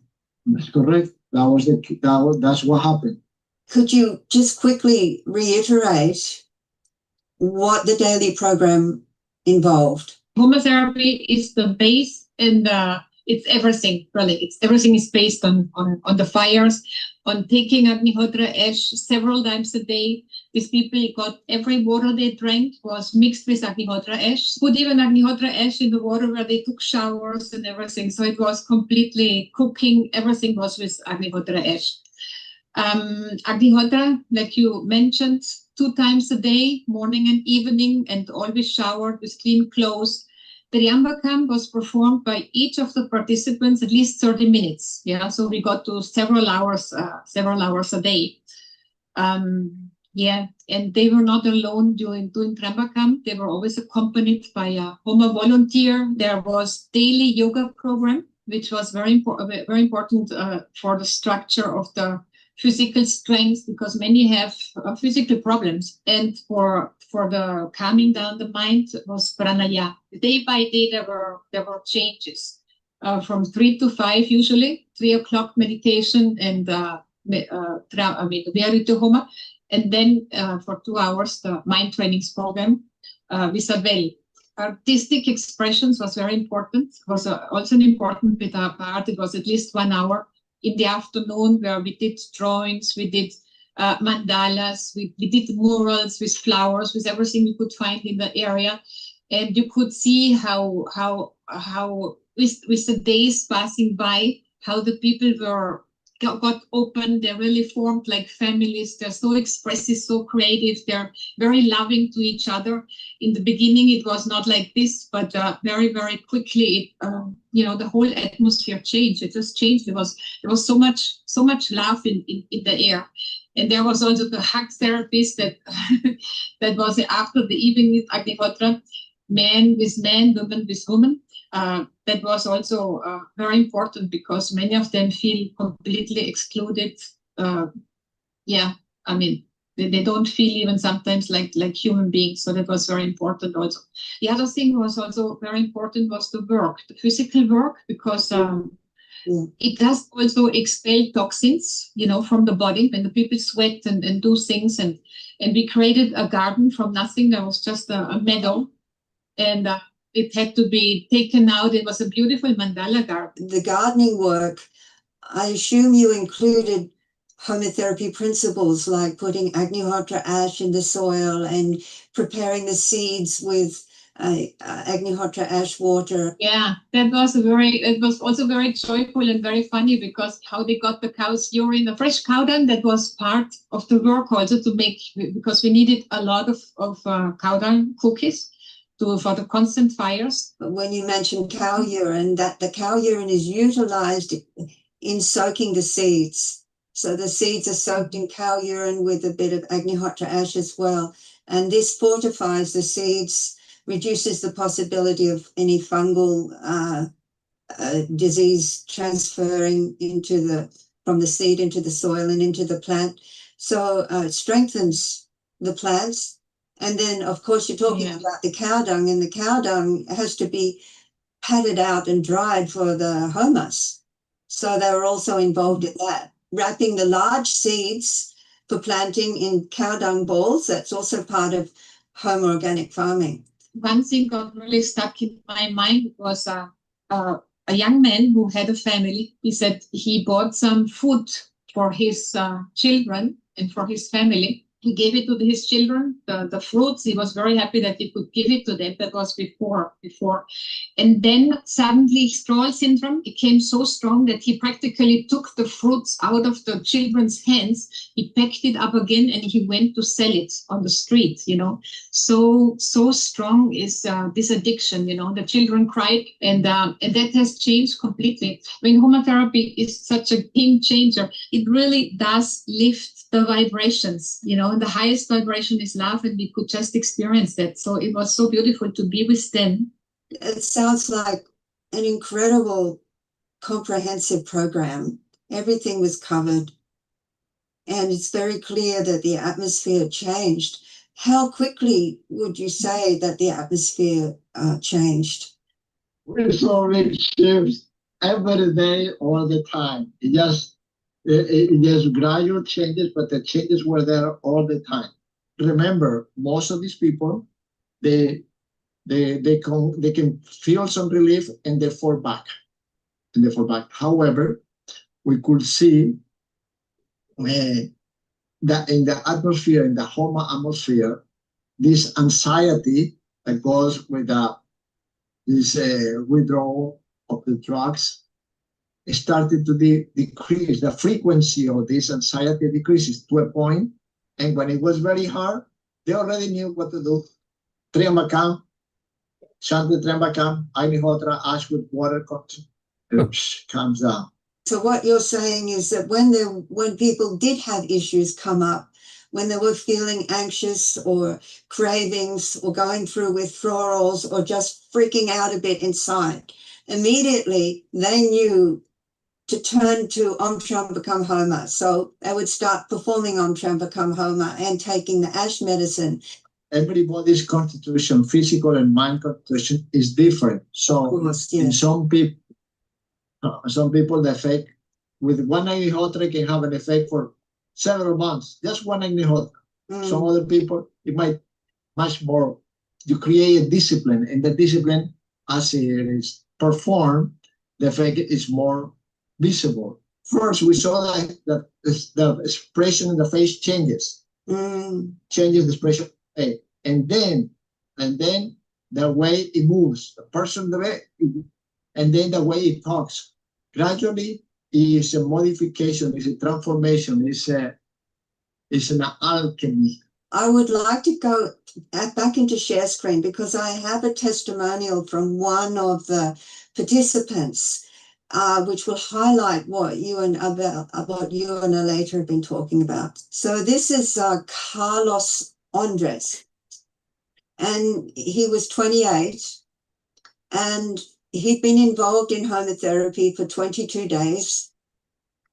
He had been on cocaine every day for 13 years, and he started cocaine when he was 15. But he's saying with homotherapy, he feels at ease, he feels lighter. The addiction that is normally like a terrible weight in his life, that's even killing him, that's falling away.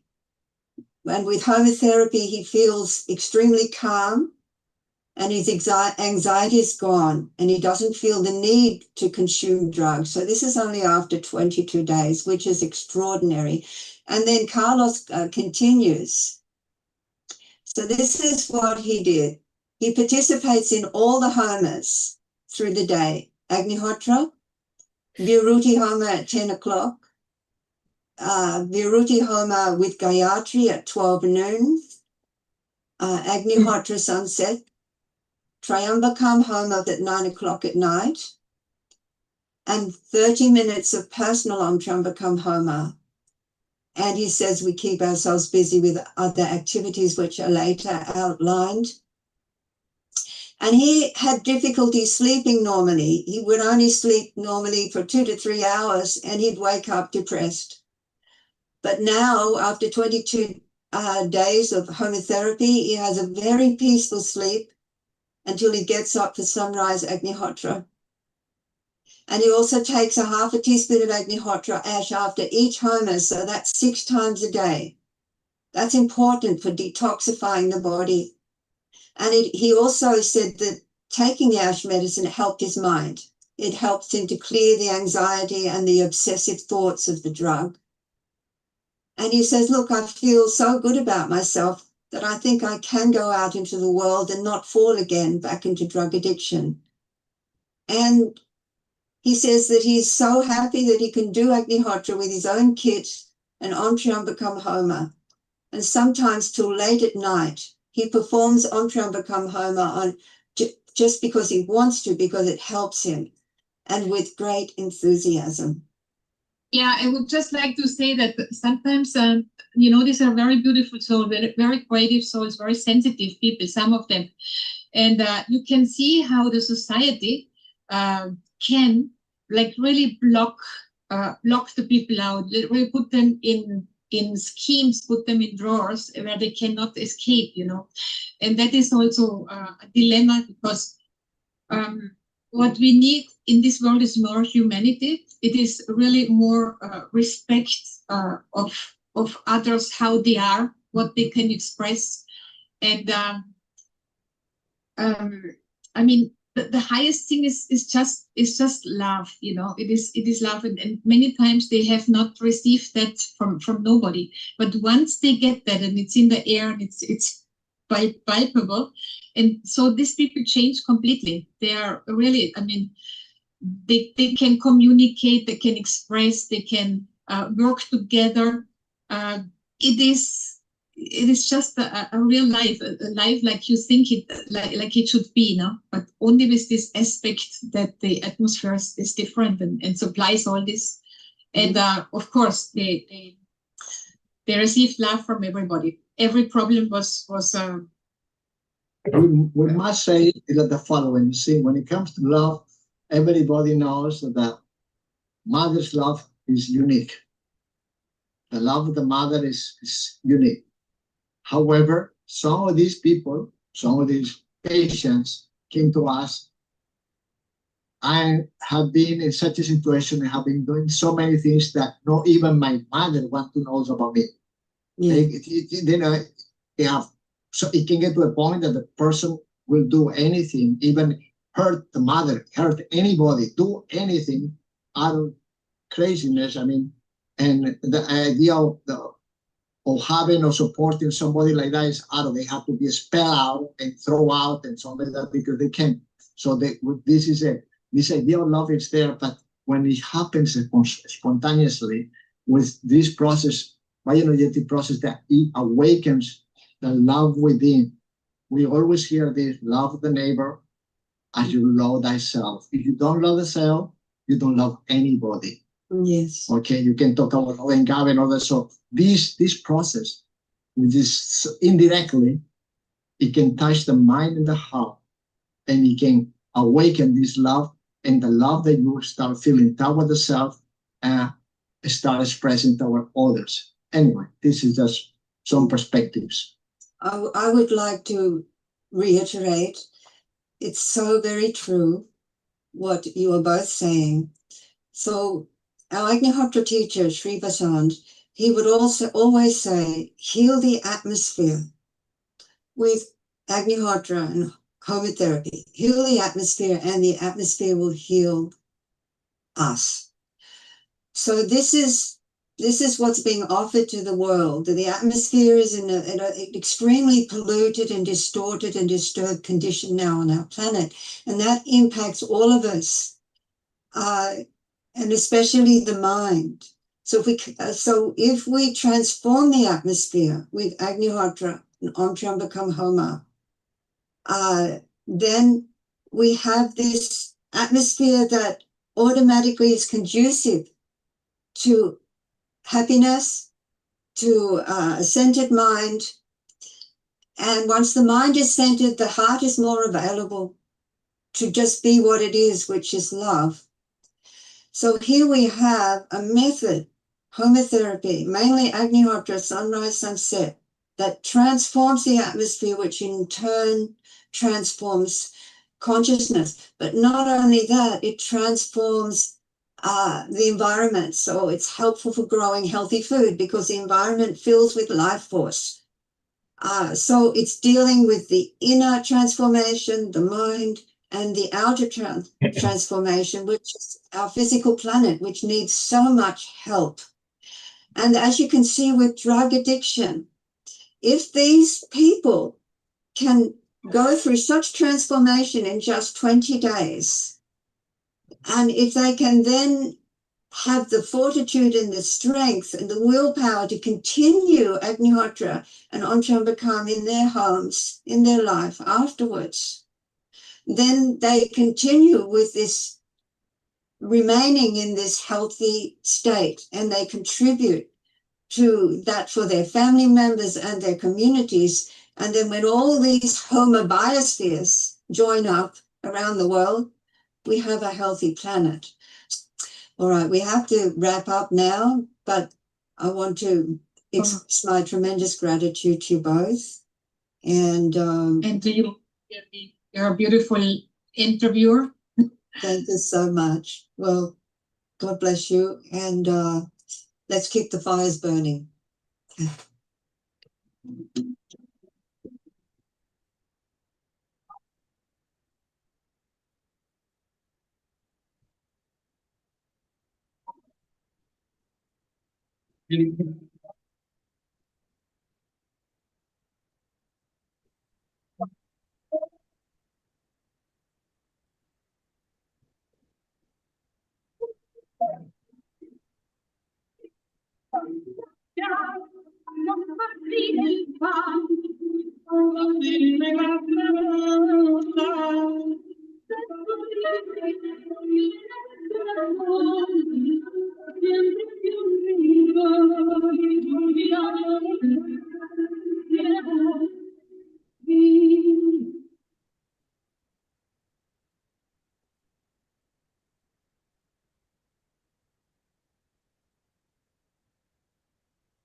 Wonderful. We can make comments and chit chat before we go to Suvendi.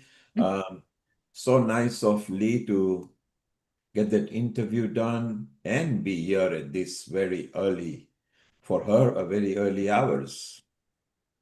Anukul, your comment first. I have a few questions for Lee. One is, what is Gayatri Homa? Is it just putting the whole Gayatri recitation while you're doing the Homa? And what is Om Triambakam? Do you chant the whole Om Triambakam Ajamahe, the entire Shiv Srotam, along with the Homa? Is that correct? First of all, I want to stress that it's Agnihotra, sunrise and sunset that is the most important in this situation. In fact, for most people, that's all that is required. We mentioned all the other homers because it's a heavy-duty drug de-addiction program and more needed to be added. But the reason that Agnihotra, sunrise and sunset is so important is because it's a bioenergetic process. It's not just a discipline of being there at sunrise and sunset. When you are there at sunrise and sunset and perform it in this Vedic scientific fashion, then a great flood of life-sustaining energies comes in, which is what sunrise is. And this goes about filling the environment with life force and all the electromagnetic spectrum and beyond, everything that's required for keeping nature healthy and abundant. And it basically transforms the atmosphere, which in turn transforms the mind. But it's only Agnihotra at sunrise, this incredible, amazing bioenergetic moment called sunrise, where this transformation can happen so instantly and on such an enormous scale. So that's the most important thing. So we want to stress that. About the other homers, we can discuss that privately, or you could ask Ulrich. There's another point is for these particular programs, did you go to the mental health institutions to do it there, or you call them in some part of the community to do it? So in this particular program that Abel and Aleta ran, they ran it in an already established drug rehabilitation center, and the psychologists were there, the psychiatrists were there were assistants there who could help when people freaked out. Sometimes they'd freak out so badly you'd have to hold them down until they calm down. You have to know all those sorts of things. So you wouldn't run this program without having a crew of professionals with you. And how were anybody able to take support of the psychologists and the psychiatrists or the whole unit?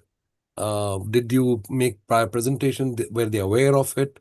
How did they accept this particular thing as a modality to be tried out on the patients?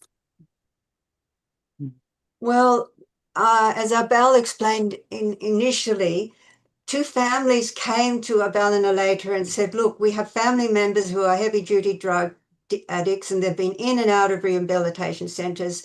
We've heard that homotherapy can help.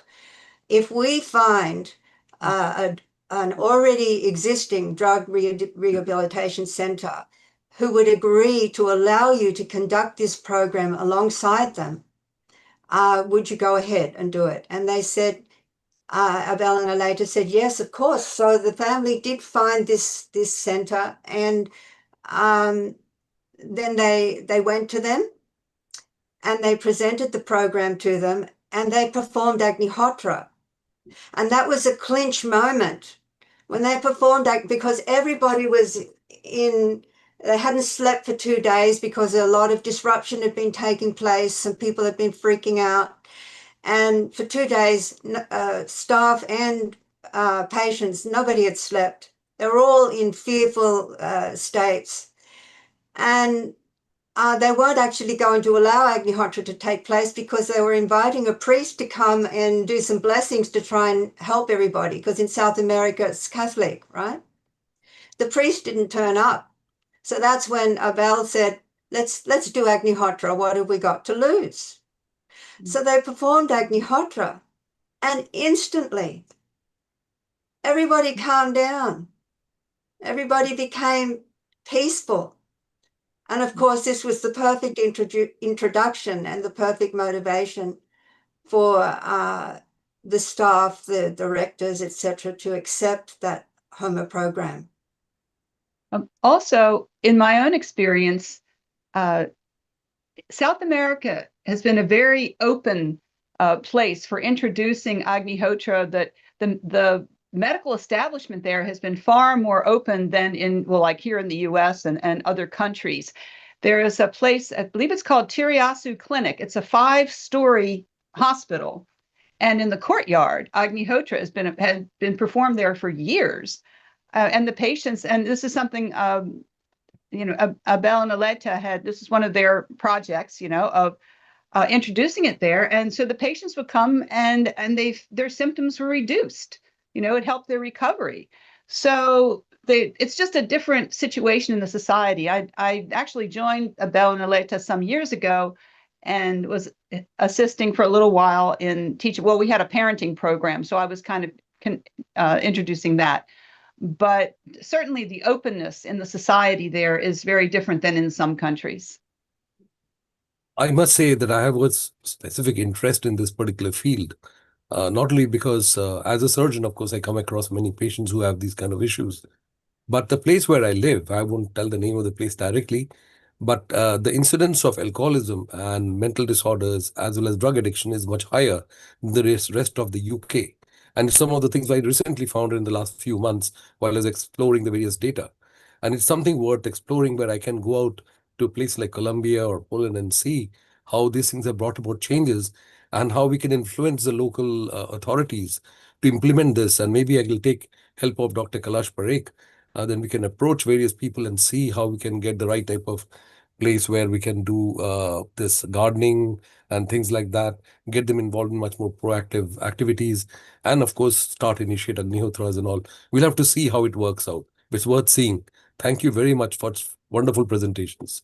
And Lisa, because you had a testimony there, and I'm sure there are more testimonies there, if you could collate them, and let's try to create, if we can find a hybrid way of putting testimony and a mild scientific way of proving that Agnihotra actually helps these facets, because that is what is required. Then more authorities, societies can be convinced and say this is for a benefit of the society to create a better community.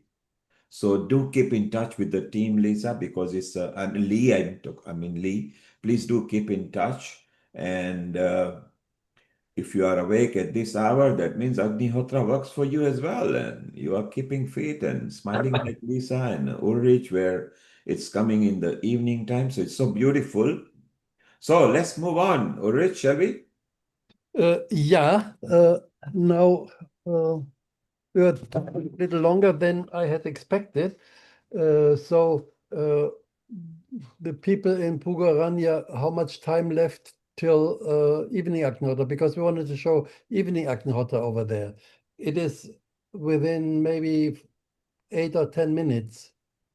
Sure. Anybody there? Because I we can, to have I the can see song. Karina here. Yes, hello. I was expecting Ulrich's talk, and sorry, before the song. So, can you hear me? Yeah. Speak a little louder, then it's better. Okay, I was expecting your talk before the song, so I can change things around and do the song now. Is it still time for your song before Agnihotra? That would be wonderful. It's 11 minutes now. Yeah. Then go ahead and do the song. Others can prepare the fire. Okay. Go ahead and what? Do the song now. There's nobody here. Well, it's you and me. So it's wonderful. And Ulrich, maybe after a song, you can quickly brush up with what you want to do. When the fire is ready, let's show it live. So it's a good idea. Energies are exchanging nicely over here.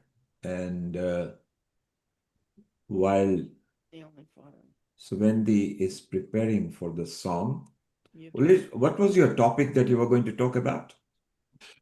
I will now talk about some experiments showing the effect of Agnihotra on our mind, on brain waves, and on stress and anxiety. And do you think it's more meditational? Does it bring mind calmness, and it brings the mind into a state of stability? Definitely so, yes. Very important in this day and age time with mental stress. Well, Karina is ready with her guitar, and let's go for a nice sing song. And then, Rich, we do want to listen about the effects. And if the fire is ready, we'll go there and we come back to you. It's all one family. We can adjust the time how we like. It's perfect. So, Indy, if you are ready, we are ready for you. Adjust your Zoom so it can pick up the guitar as well. So Ulrich, have you practiced with people subsequently to see if the minds have come down? Do you do test before and after, or blood pressures or anything? Yeah. My blood pressure, Lisa has shared one slide, but okay, Yes. Karina is ready. Let's listen to her. Can you put her on spotlight so that Yeah. it's... Let's go ahead and do that. Okay. 8 minutes. 8 minutes until Agnihotra. Yeah, go ahead. Enough time. Okay. I just put it on live music. Okay. So this song was written by Parvati. She wrote the words and I wrote the music.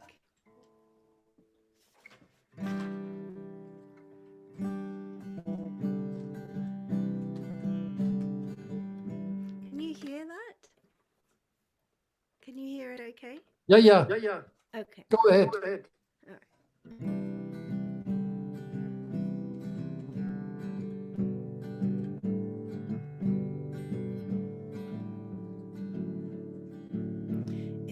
just about us. It's not just about us. It's about ours.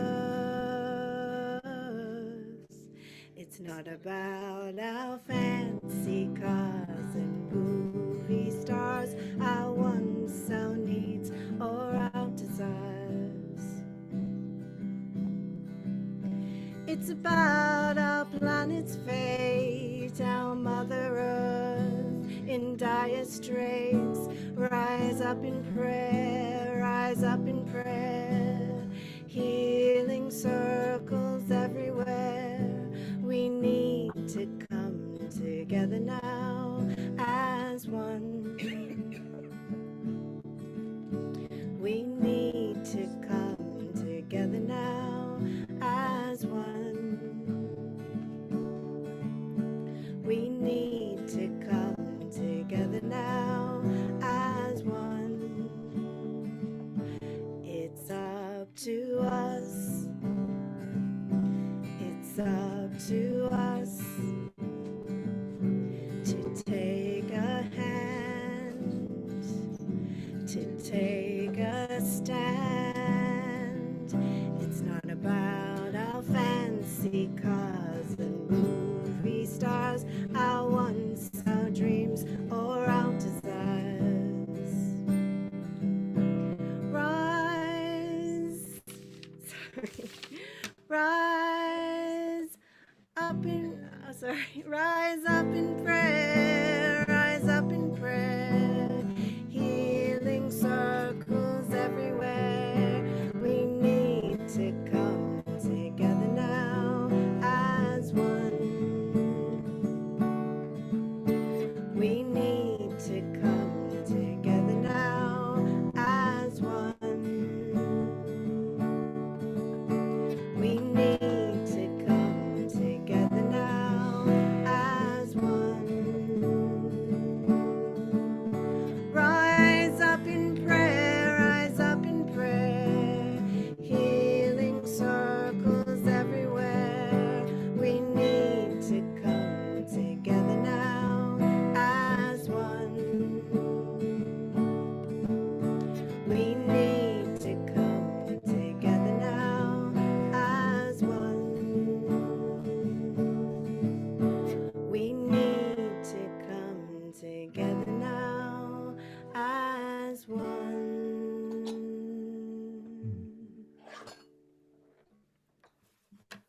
Beautiful. Okay, sorry, it was a bit interrupted, but sorry about that. I'm just on the spot. Now we have 4 minutes and 52 seconds until Agnihotra in Brugorania in Poland. And here we have Parvati setting up for Agnihotra and Rory. Okay. Can you set the camera so that we see both fires? Yeah, I can. It's in 4 minutes and 27 seconds, so I don't think, I think maybe we can just show a little bit of the process. I'm just removing the broken grains of rice because we only use whole grains. Broken grains have a different energetic value. And you can see we're using Polish cow dung made here at Brugorania. And from our Homa cows, born and raised in home atmosphere. and nothing's better. Parvati's putting ghee on the cow dung. And Karina, can you increase your microphone output so we can hear you more clearly? Okay. If you go to your sound setting and just put your microphone maximum, please. Maximum, okay. Yes, so we can hear you, and or try to bring the instrument nearer, all of you. Okay. Both the things, please. Carry on. I don't see any volume. Let me see if I can do. Audio. Okay, audio settings. Microphone. Okay. Is that better? Yeah. Okay. And you've got the effects on, so switch the effects off, otherwise we'll get the echo while you're playing the guitar and singing. Yeah. You have Okay, so I have to change the audio settings to noise. just switch off Okay. the effects, otherwise we'll get the feedback.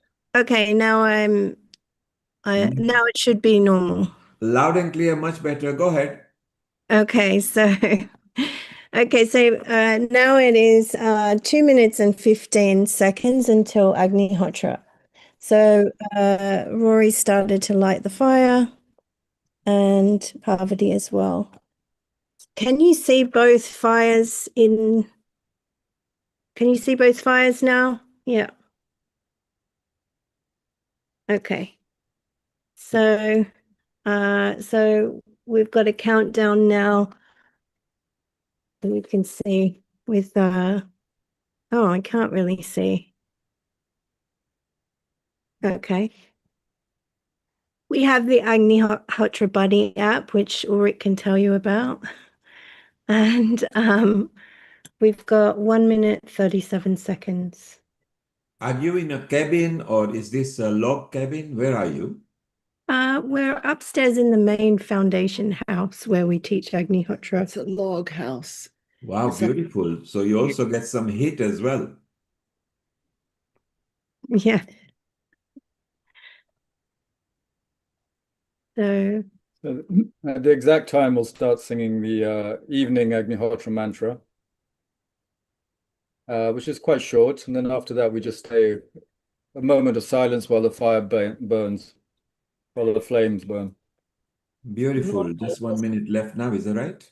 yes, yeah. Normally we sit for 15, 20 minutes or however long, Brilliant. but for this purpose. I think after 5 minutes, we continue with the program. Sure. And I'm praying for peace in the world.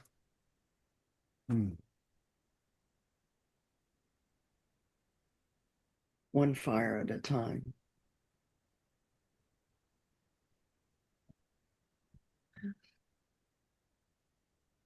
You do the countdown, Rory, because Okay. 10 seconds. 5, 4, 3, 2, 1. idam namama prajapataye swaha prajapataye idam namama.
So that's our evening Agnihotra in Poland, and we thank you for joining us.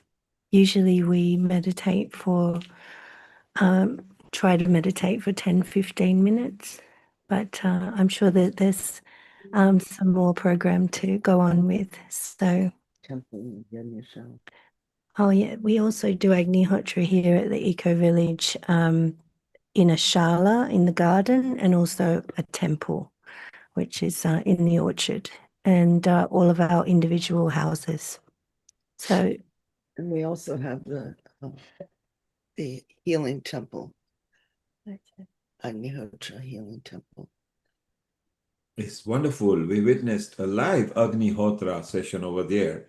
So, Ulrich, let's do something before we move to Barry and Henry. We still got some time. If over the next 7-8 minutes, could you just tell us about the benefits you were discussing, which is so beautiful, because it will help people. And I think it was the results that you had collected on the brain waves and the chakras. Is that right? Yeah. I mean, I prepared a presentation for that. I can do that now. Yes, please go ahead. Do that. And then it's okay. We'll extend the time for Barry and Henry. So please go ahead, because these are very important matters. Go ahead, please. Thank you. Hi. Thank you, Karina. Wendy, all of you. It's so wonderful. We loved it. Thank you, Karina. Thanks a lot. Yeah, so now we're going to go for the Ulrich's presentation, where he has got a presentation for the brain waves and the chakras, which will help. Are you okay, Ulrich? You're ready to share? Yeah.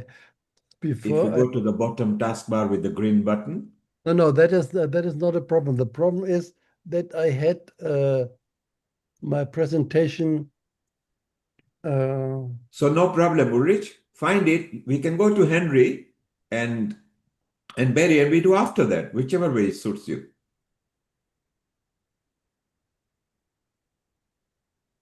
Shall we take Barry and Henry and do it after their session? No. Oh, we got it. Yes. Ready to go. Oh, sorry. Yeah. Okay. So it's the effects of Agnihotra on human mind. And the question is, how can Agnihotra and Homa therapy help? And in the Vedas, it said that Homa or Yajna is the process of purification of the atmosphere through the agency of fire tuned to the specific rhythm of nature. And Agnihotra is the basic healing yajna. We know there are many others also, and that is something which is forgotten nowadays often. People do all kinds of homas, but they forget that the basic thing is always Agnihotra, sunrise, sunset. And then you can do other things which would complement that, but first is always Agnihotra. And what is the modus operandi? How does it work? With Homa therapy, we purify our atmosphere, the environment, and it's stated that by inducing a change in the atmosphere, you bring about a change in functioning of prana, the life energy, and this has very beneficial effects on our mind, as prana and mind are like two sides of the same coin. They're immediately connected. So if you have an effect on prana, immediately there's an effect on mind, and vice versa. So normally we want to be full of love all the time, but it's not so easy to say, okay, I will want to be full of love. Influencing the mind with the mind is very difficult. It is like having a thief to control thieves. That's not going to work easily. But you can, by influencing the atmosphere, have an effect on the prana, and then immediately is the mind affected. And how to influence the atmosphere? That is with the help of Agnihotra. So Agnihotra purifies the atmosphere, then the flow of prana is harmoniously, and immediately the mind is affected. And we can show that. That was one thing, Kirlian photography, that is developed, I think, 1980 approximately by some Russian scientists, the Kirlians, husband and wife. And you see here, left side, They just put a finger on a plate which is electrically charged, and you see at the left side there are some missing parts. There is no energy lines going there. And after Agnihotra, just 3 minutes after Agnihotra, right side, you see a big difference. And even more clear it is here. That is a person with depression. And you see black holes in their energy field. And after Agnihotra, they are nearly closed. Just one Agnihotra has such a big difference. That was a study done in Moscow, in Russia. Anxiety and depression were with a questionnaire were taken, and you see the red bars are anxiety before, and the white are anxiety after. And you see red to white, there's a big difference, a big reduction in anxiety. And depression, the black bars are depression before, and the green bars are depression after. You see a big difference again. That was done with a questionnaire. A study in Santiago, Chile, was even more interesting. That was done at a medical university, and these people, students of medicine, before a very difficult test exam, they were quite stressed. They measured the stress level of 100 students. All of them were at the higher end. And then they took 30 of these students, which had the highest stress levels. They made 2 groups, one with Agnihotra, one for control. And then they invited these students, both groups, for a Tai Chi lesson. But they did not tell the students that in one of the group, Agnihotra was done in the next room. The students did not know. They just came for Tai Chi. And yes, Tai Chi helped. So you see here, before the Tai Chi, the stress level was 100% high stress with all the students. And after Tai Chi, only it went down to 41%. But after Tai Chi plus Agnihotra, it went down to 8.4%. That is, these students where Agnihotra was performed in next room, had such a lower stress level. And then I told to the scientists, you should actually have a test where these students not only have Agnihotra in next room, but where they experience Agnihotra, and even better when they perform Agnihotra themselves. It is possible. I talked to some psychology professor who is expert in designing such studies, because you have to somehow exclude the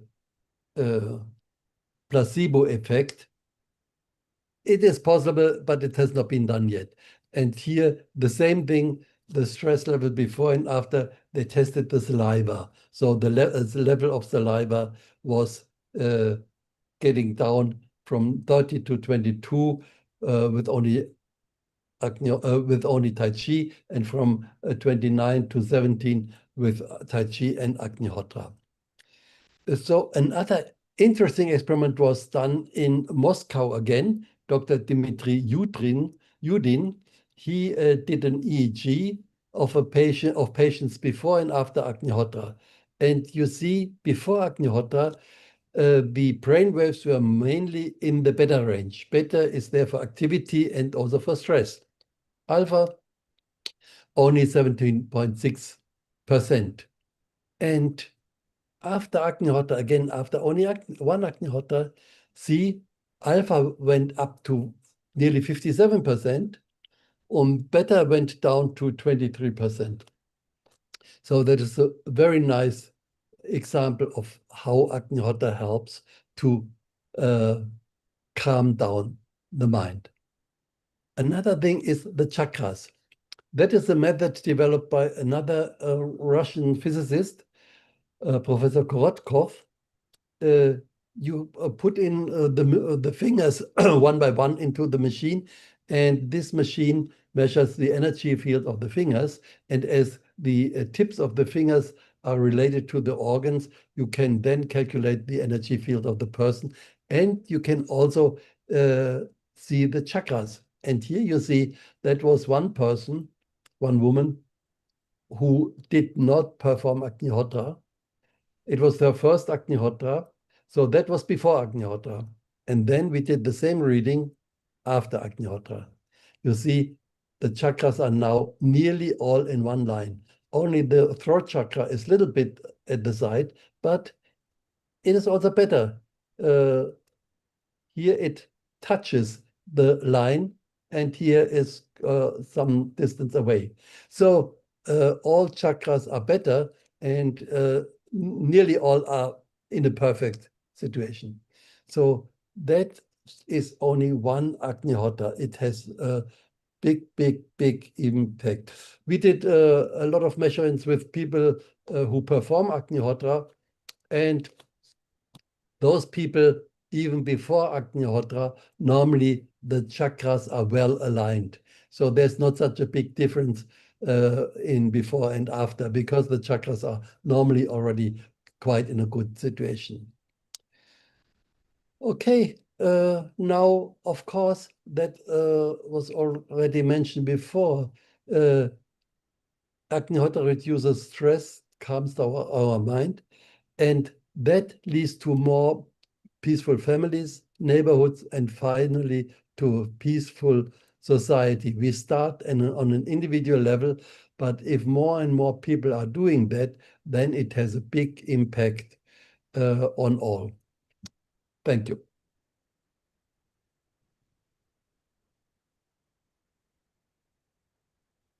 Wonderful presentation, Ulrich. This will be so useful because we can see that there's also scientific evidence over there and testimony as well, and completely done in a different country again. So Anukul, make a note of this. This will be very useful. Absolutely. And Ulrich, introduce Barry and Henry. Okay, I think that was, no, okay. No, Barry will introduce Henry, and Henry will introduce Barry. Brilliant. Let's go for it.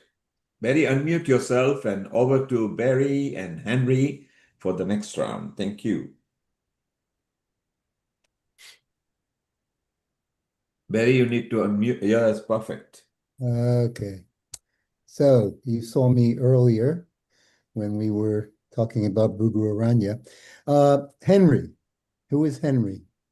Henry, Dr. Henry Gregory, is a PhD in clinical psychology, has over 50 years of experience providing therapy and training clinicians to do so nationally and internationally. He retired as a professor at the University of Maryland and currently serves as the president of the Baltimore Homa community. Okay. And Barry Rathner. Barry is a clinical psychologist, originally from the US, currently living in Brugorania in Poland. And we started our journeys with Agnihotra and in clinical psychology about the same time with the same mentor, Ross Ford.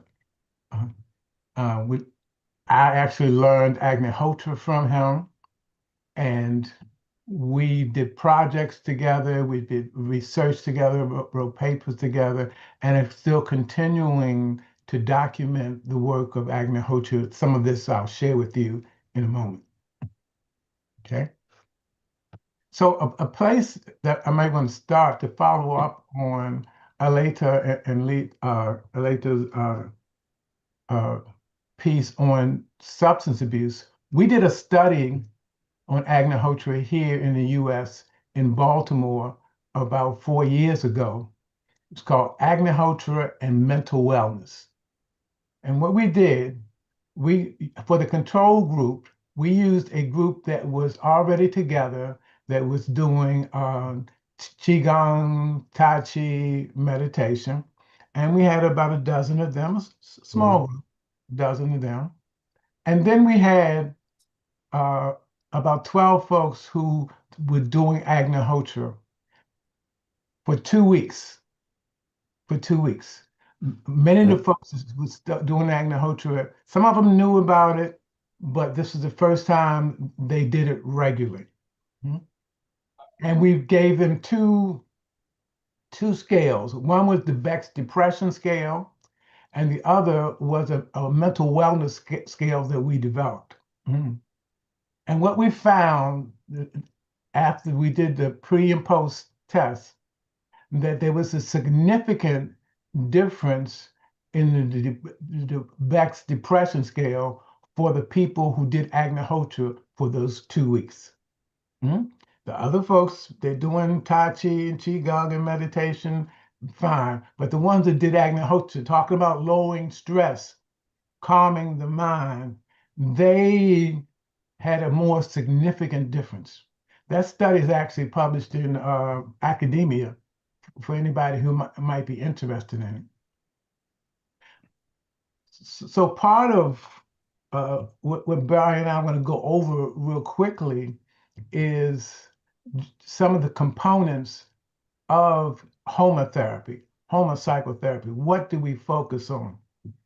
And as Barry claimed, it's 5, 6, and 7. Number 5 starts with Agnihotra, purification of the atmosphere. Now that can manifest 3 different ways. It can manifest as the client and the therapist doing Agnihotra together.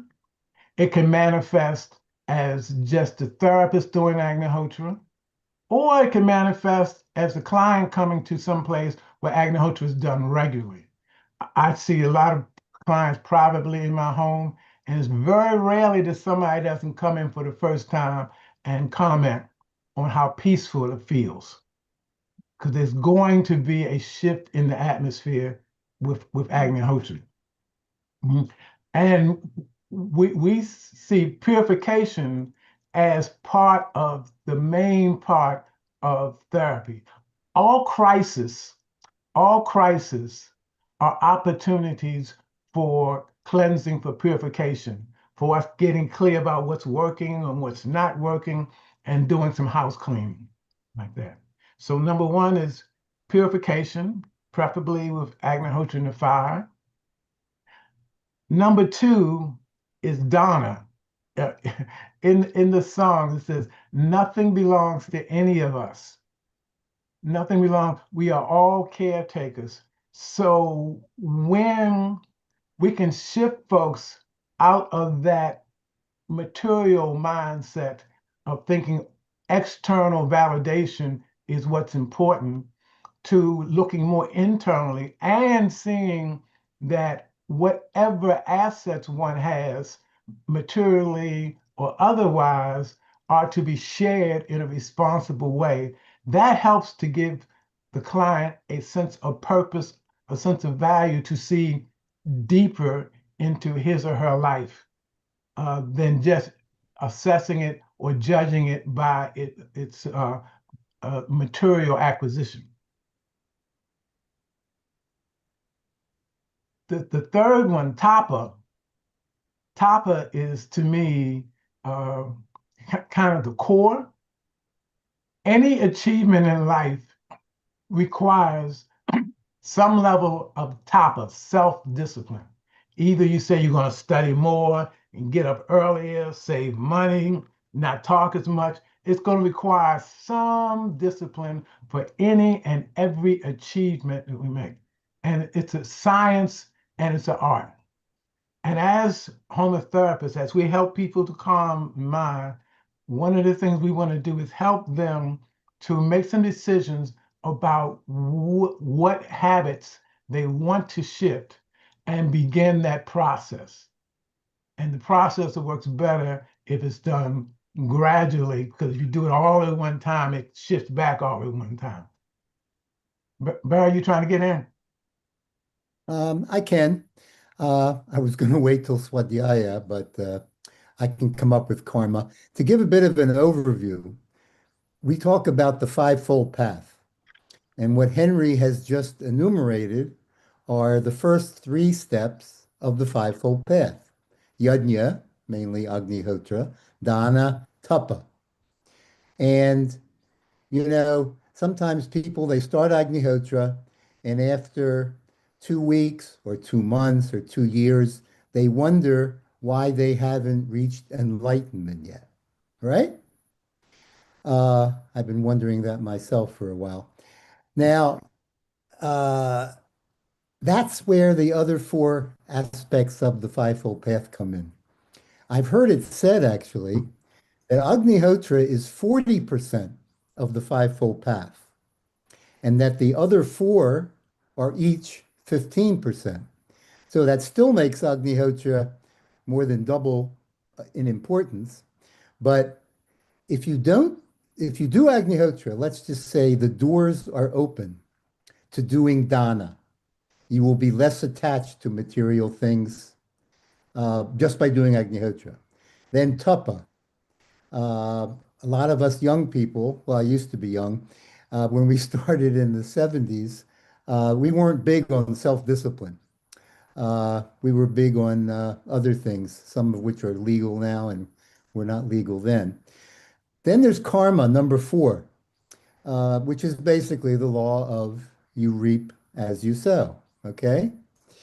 And then you come to a big one, swadhyaya. Swa means self, the adhyaya means study, self-study, self-study. Now, what is that? That's especially important for Homa psychotherapy. It's an attempt to answer the question, who am I? Who am I? And you need to go within to find that answer. And this is what I came across this morning. Neti, neti is a Sanskrit expression which means not this, not that, or neither this nor that. It's found in the Upanishads and the Avadhuta Gita and constitutes an analytical meditation helping a person to understand the nature of Brahman by negating everything that is not Brahman. So, Swadhyaya, you can look at in a couple different ways. And one of the ways is this neti, neti. And if I can find this, I'm going to read you something, if I can find it. Not luck. The point is this. I, Barry, Henry, Ulrich, all of you, all the humans watching, you're not your personality. You're not your personality. You're also not your job. You're also not how wealthy you are. This is neti, neti. Okay, I'm not this, and I'm not that, and I'm not that. So that gets me closer to figuring out who I am, because I've eliminated 3 or 4 or 5 or 5,000 things that I'm not, and what's left is me. You can say my soul, you can say my inner fire, whatever. But swadhyaya is very important, especially these days, because with the internet and with fake news and with this and that, sometimes people get a little confused, especially young people, as to who they really are, who they really are. And if you add on to that, for example, the fashion industry, where they try to get us to feel that I will be a better person if I dress this way as opposed to that way, you can see where the Maya, the illusion, can quickly add up.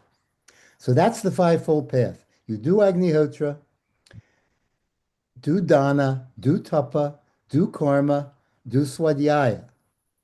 And then, if you're doing all those things, you can complain that you haven't become enlightened yet. And we'll talk about that.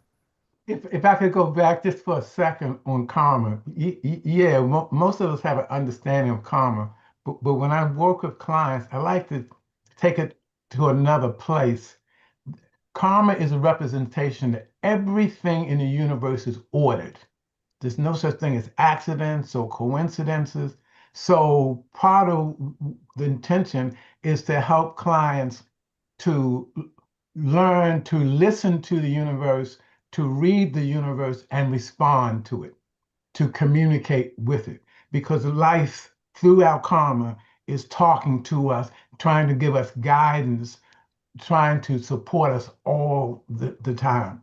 So when we see it as an active process that we have some agency in, then it can be even more informative.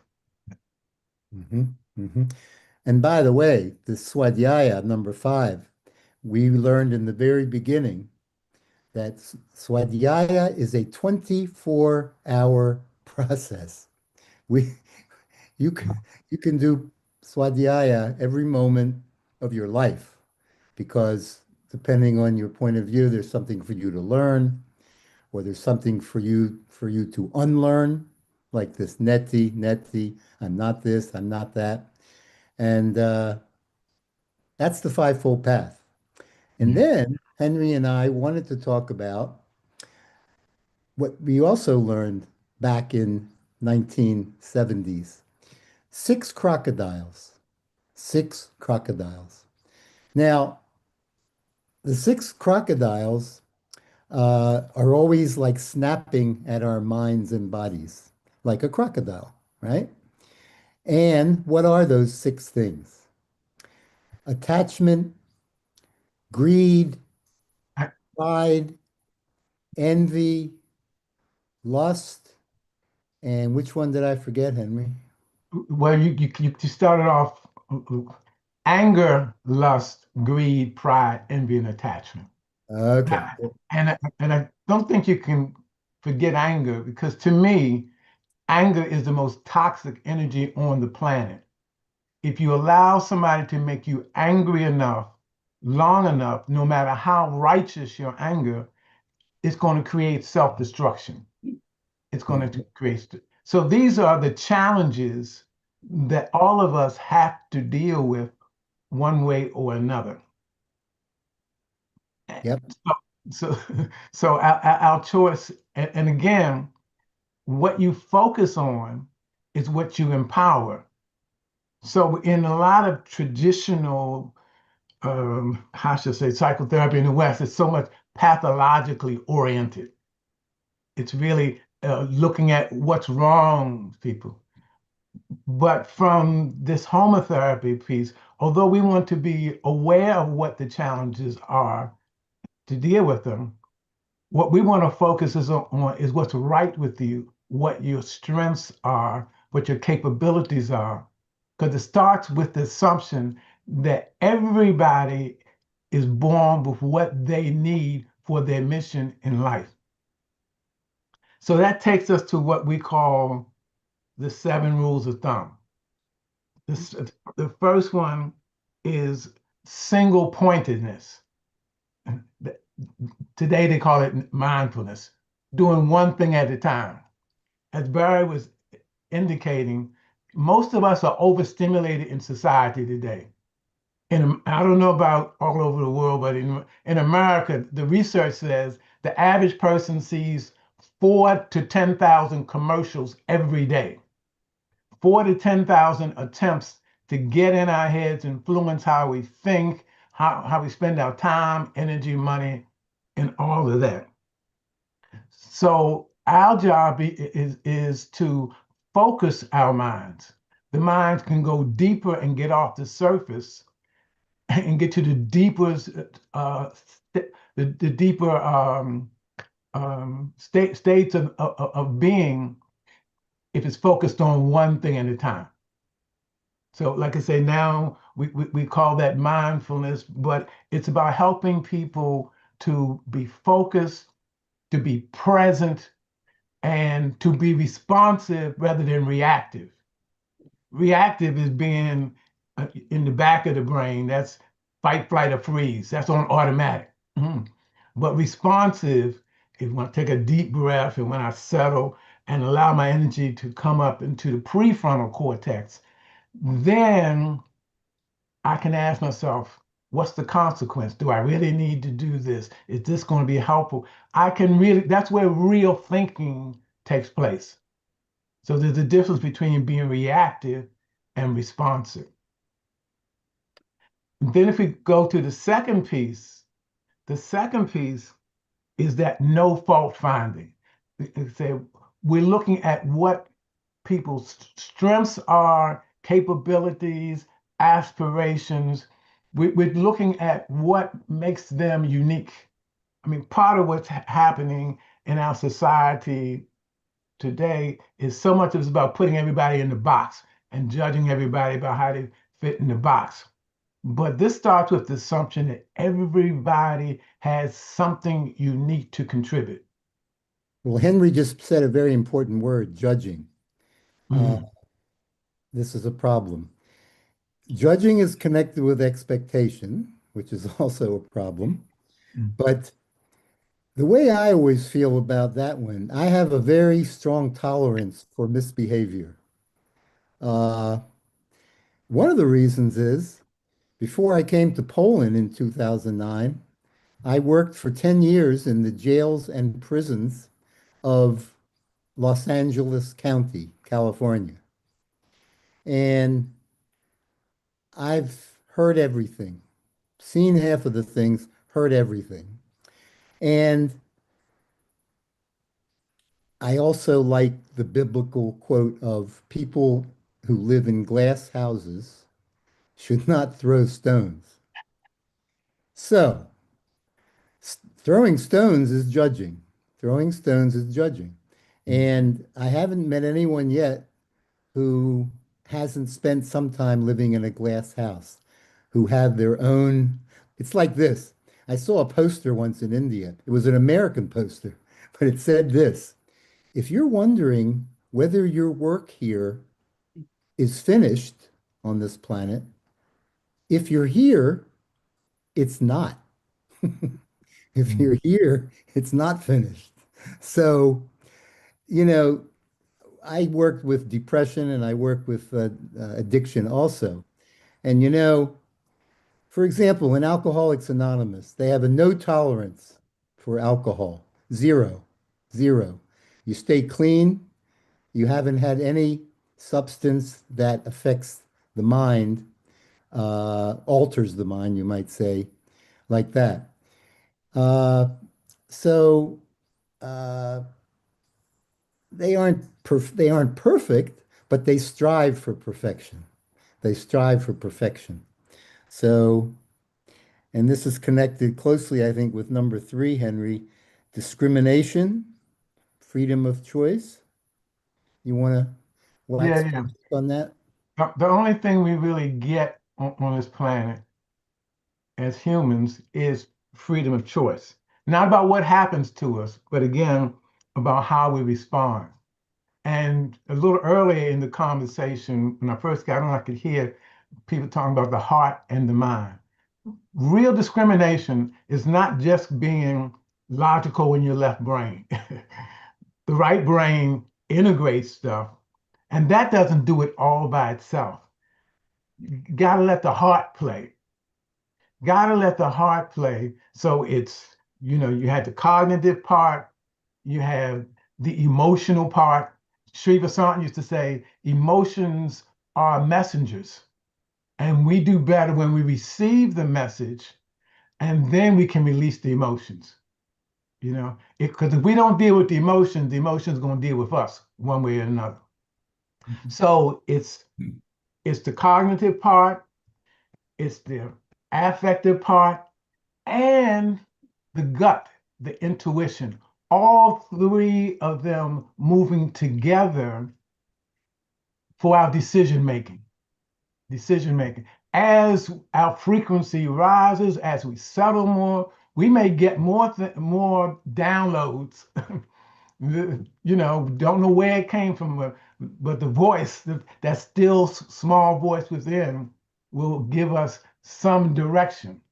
And when we follow through with that and listen to that, it gets stronger, and we maintain more contact. So we make better decisions there. So that discrimination is integrating all of those faculties. The one that I think is one of the most powerful ones, though, is non-attachment. Non-attachment. In society, so much in society now is about outcomes, achievements, and all of that. What I can, what I have, and what people call me, and all of that. We attach to all those things. But what this says is we do better when we're not attached. We make better decisions. We're calmer. We are more connected to our source when we're not attached to outcomes. When we're more focused on the process, trusting the process.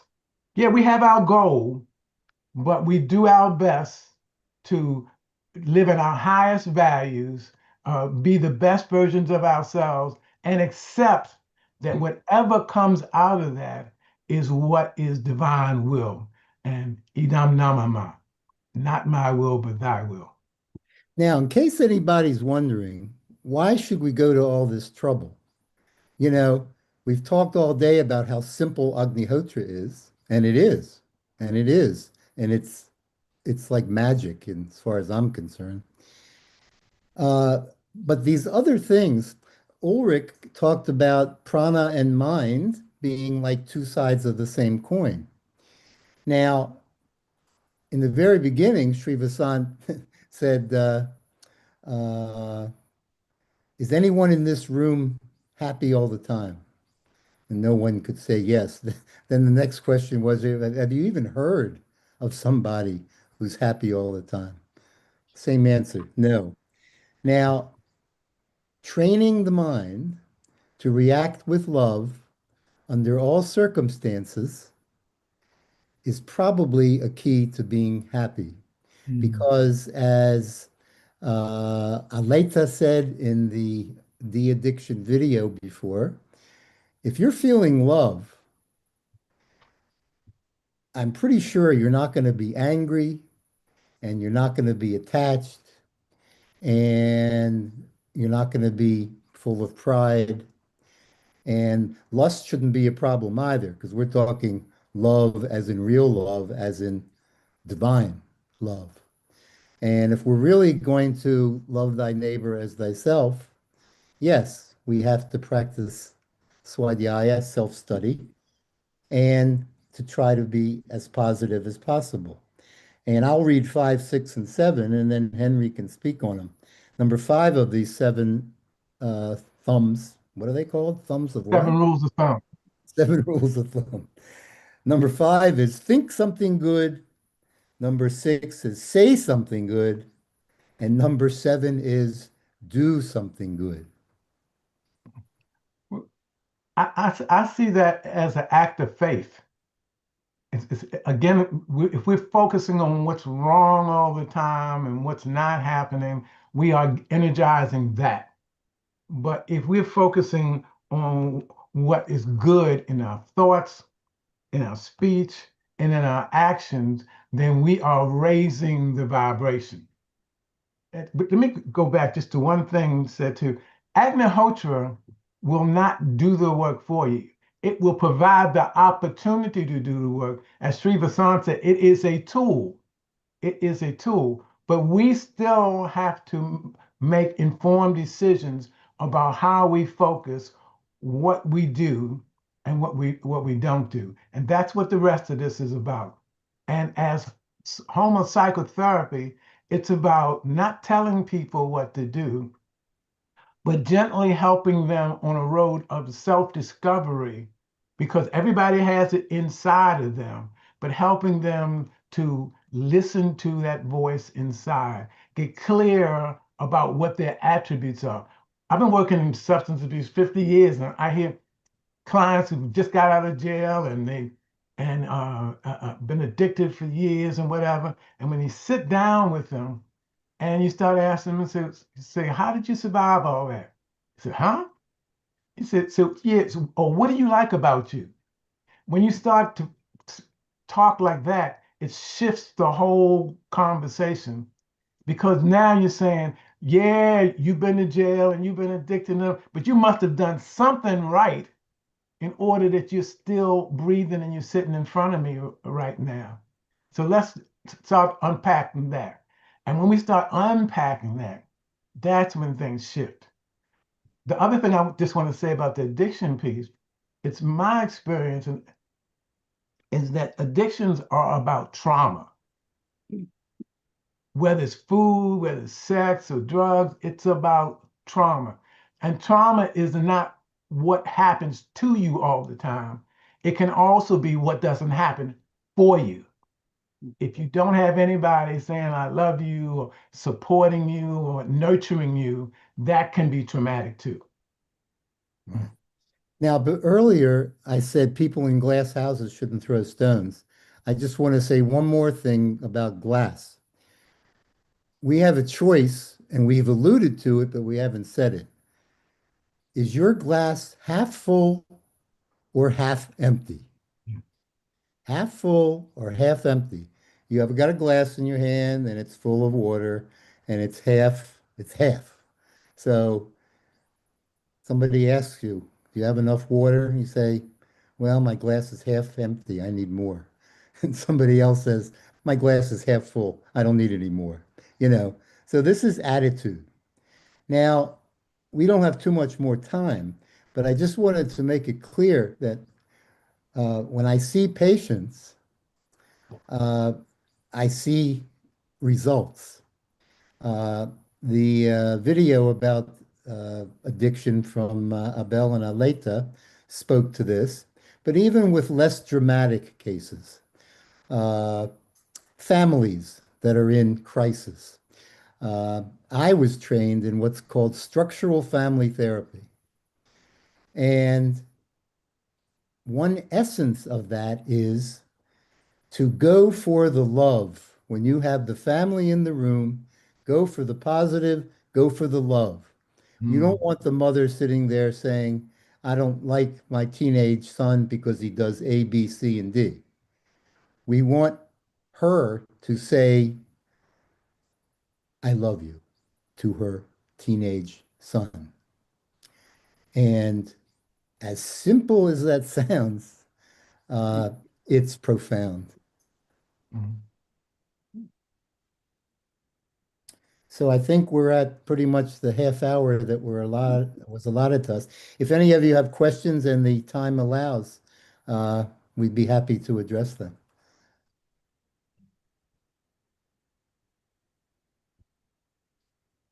Yes, sir. I guess you had discussed the concept of Neti Neti. There is a Upanishad in the name of Drik Drishya Viveka. Fundamentally, it says there's a difference between an observer and the observed. That these two things are different. We tend to differentiate that. Now, the reality is that it is that particular observer which we are not aware of. So it is not my hand, it's not my heart, it's not my mind, it's not my thought. What is actually beyond that is something called the consciousness, or which we call it as Turya, Turya. That is the thing which is actually the observer. Behind our eyes, behind our mind, behind our brain, the one that's actually observing is the Turya. And Turya tells us you are sad. But by itself, it does not have its own sadness or happiness. And once you reach that particular point, that is when you become aligned with the concept of consciousness. And that's where resident consciousness is. And to reach that place, the concept of happiness comes Sat Chit Ananda. That means I realize that I am not this body, I am not this mind, I am not this physical self, but I am something beyond that. So that Turiya concept comes from Drik Drishya Viveka. It is a part of the conventional Vedic system anyway. Now, to approach that, one of the first way that they suggest is the concept of Chetana. That means you try to very much concentrate, meditate, and focus your attention on trying to recognize this Turiya. And that concept, I believe, when it comes to doing something like Agnihotra, you're actually focusing your attention on that particular point. But and it does not come with academics. It also comes with greater inner thinking, understanding what we are all about, and as you said, through concept of love. Other Well, point. being an observer, in my mind, we say twice in Agnihotra mantras, idam namama. That's right. That's Not right. my will, but thy will be done. So, I'm trying to take myself out of the equation. In Alcoholics Anonymous, step three is I'm turning my life over to my higher power. That's right. And he or she can take the reins. So, yeah. It's Thank you, also Barry. also Thank you, another Barry. interesting point that I got to know was the concept of anger and frustration and all these things and lust. But it's interesting to note, when I was going through much deeper studies, they were saying one of the biggest thing that impedes your ability to understand the Turiya is actually your self appreciation a bit too much. Somebody says good about you and you feel very elated about it, and so to forget your identity is very, very important. That's what they suggest. Yeah. Thank you, Anakul. Thank you, Barry. Thank you, Henry. What a wonderful session. We learned so much. I want to ask just a quick question before we go to Lisa and Tom over here. And we are okay. We'll extend the time as well. Barry and Henry, do you feel, and just a quick 30-second answer will do. Do you feel that you are at the stage because of your seniority and age and you've captured wisdom? Do you think that the youngsters can be taught to understand this without the experience of a wisdom? And Henry, you hit the nail on the head. When you say we are attached, we can be attached to our profession, our car, our TV, our house, our wife, our spouse, our daughters, our son. That is when we get drawn down because you are weighed down of your possession.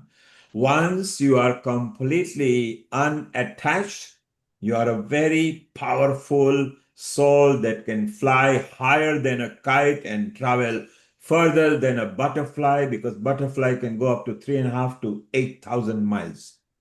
So Henry, that was a very good point. Now, Barry and Henry, a quick answer. Is it because of your wisdom for accumulating this salt and pepper hair that you are at this stage now? Or do you feel we can find methods that we can teach youngsters to adopt now rather than waiting for the salt and pepper hair? Over to Henry first and then to Barry. Yes, it's a journey. At every stage, there's something to learn. And like I say, if there's nothing for you to learn, we're going to know, because you're going to spontaneously combust and disappear.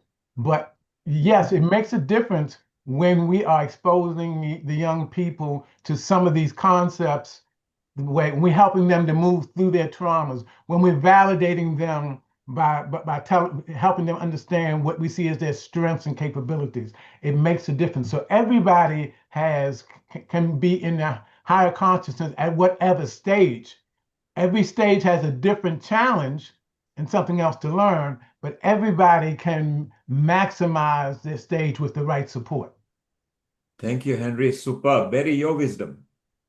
When I started Agnihotra in 1976, I thought I was on top of the world in 76, 77, 78. And I thought I knew a lot. I thought I was pretty wise, right?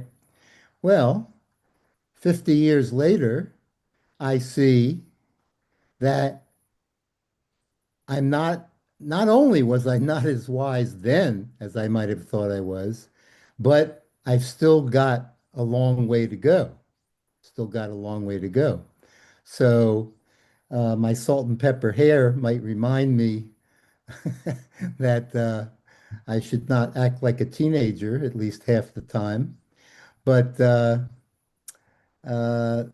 all I can say is that Sri Vasant says, believe what you experience. And if you're older, by definition, you will have had more experience than someone who is younger. So to that extent, yes. Thank you. Thank you, Barry. Lisa, Tom, don't worry. We are going because your subject is also very important, introduction to Agnihotra, because it's in a gentle way. Those who are new or about to learn, they will get some idea. But while I've got you there, Lisa, because you've been practicing for 50 years, and Ulrich, you are there as well. Same question to both of you. How can we instill these points and the youngster can still our knowledge rather than wait till they turn 50, 40, 60, 70, 80? Lisa, first to you for a quick answer, and then Ulrich. Okay. Well, I was 18 when I started Agnihotra. So I was a young person, and then and certainly immediately received benefits. And then, getting married, raising 3 children, trying to incorporate these teachings, truth, nonviolence, forgiveness, self-discipline, and so on. This was, we certainly strived to set the example, but also to instruct as well. So to whatever extent, at every age, there are different ways in which these teachings can be applied. So really there's something for any person to learn at any age. How beautiful. And Lisa is an example. She started at 18. We will give her age away. She's 70. And she believes in what she does because she's still carrying on. And now she has got so much wisdom. Shortly, Lisa and Thomas is going to give us a bit of introduction so we can all zoom into Agnihotra.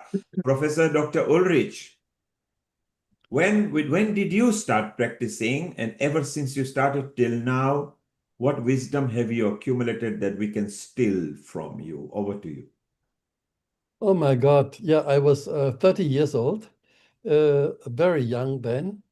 I was a hippie, but also a teacher at the university. So I had also at some point a clear mind. I don't know what to say.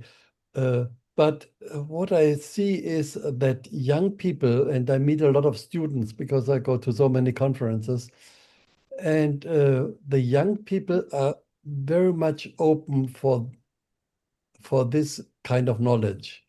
And many contact me, and also many are interested to do research. And that is my way to teach. It is through science, because that is what nowadays most people accept.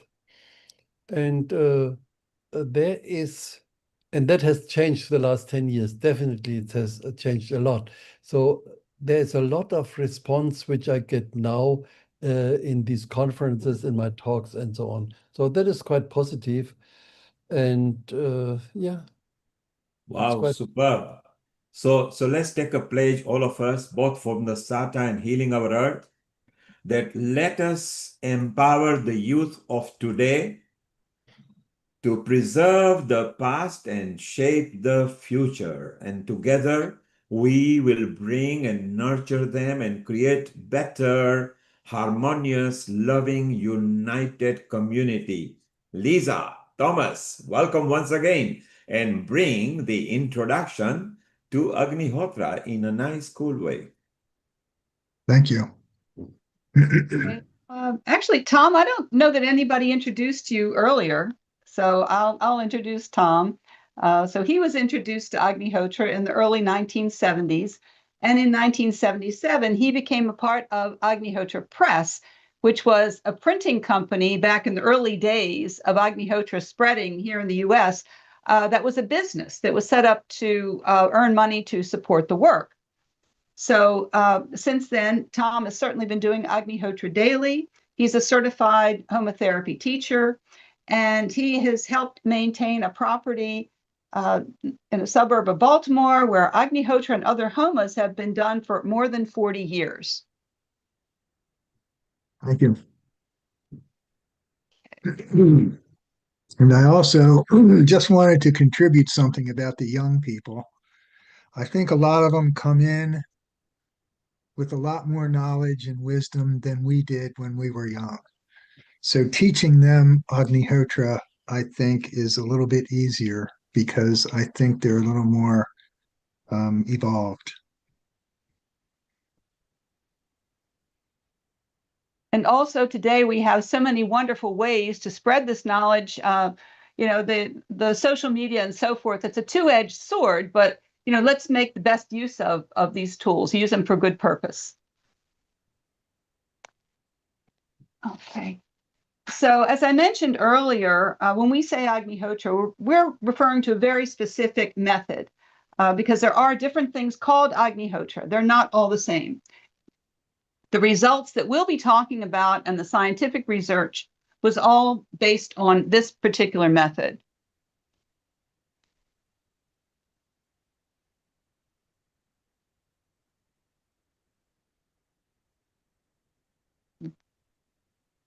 Tom?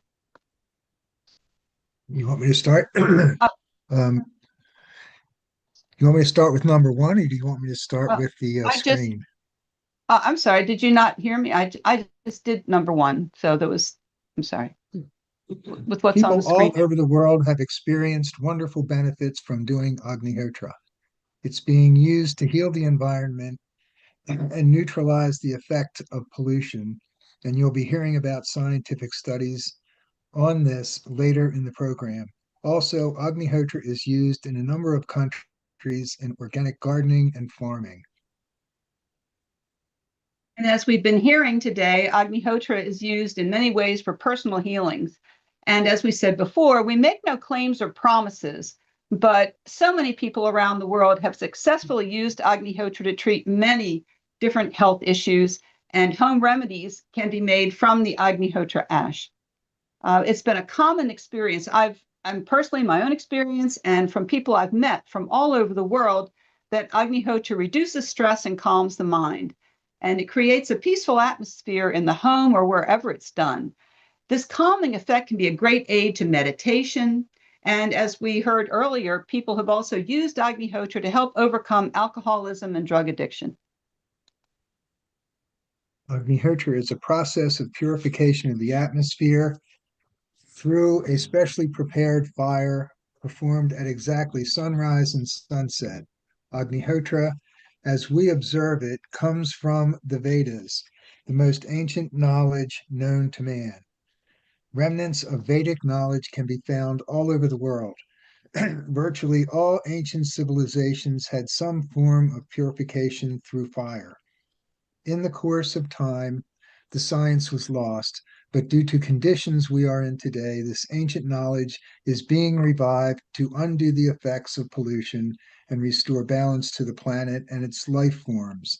This is ancient universal knowledge that all people can use for their own benefit. Agnihotra is open to all people. There is no restriction by sex or gender. There are Christians, Jews, Hindus, Buddhists, Muslims, and followers of other faiths who do Agnihotra. A person may follow any guru and do Agnihotra. An atheist or an agnostic may also do Agnihotra. There are no prerequisites to doing Agnihotra. A person doesn't need to become a vegetarian or stop drinking alcohol or smoking cigarettes and so on before they start Agnihotra. And actually, it's been the experience of many people that their habits become healthier after they start Agnihotra. And as we also heard many examples earlier, that Agnihotra can be a tremendous tool in overcoming drug addiction and alcoholism. It's also important to note that Agnihotra is always taught for free. The three inputs of Agnihotra are specific materials, specific timings, and specific mantras. Nothing is to be changed or added. So the materials we're using are the copper pyramid, dried cow manure, raw whole grain rice, and ghee, nothing else. The copper pyramid is an important part of the process.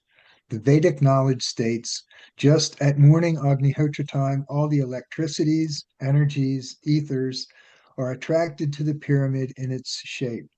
At sunset, these energies are thrust out in the same shape. The size and shape of the pyramid are very important. Back in the 80s, people did experiments with pyramid-shaped objects. They found that fruits stay fresh longer when stored in a pyramid-shaped vessel. One Eastern European scientist said that only a genius could have designed the Agnihotra pyramid. He found so many amazing mathematical relations in the pyramid, such as several ratios containing pi. Copper and gold are used in Ayurveda. Very little difference in the effect. In recent years, there has been research on copper's antimicrobial properties. Some hospitals in the United States have installed copper on frequently touched surfaces to reduce the spread of hospital-acquired infections. Dried cow manure is another requirement. Cow manure has been used in folk medicine traditions all over the world. It inhibits the growth of some kinds of bacteria. Cow dung and ghee for Agnihotra may be from any breed of cow.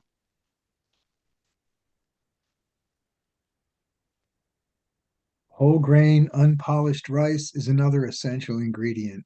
We want only whole grain. Chemically, broken grains and unbroken grains of rice will be the same, but the ancient knowledge says that the subtle energy structure is not the same, so we need unbroken grains for Agnihotra. According to macrobiotics, rice is the most balanced food grain with equal parts of yin and yang. Ghee, or clarified unsalted butter with nothing added, is also required for Agnihotra. It's an important ingredient in many kinds of Ayurvedic medicine. According to the ancient knowledge, it's the only substance which does not lose weight when burned. Ghee is said to transport the healing effects of Agnihotra fire into the atmosphere. Accurate timings for your location are absolutely essential for proper practice of Agnihotra. Agnihotra is done at exact sunrise and sunset.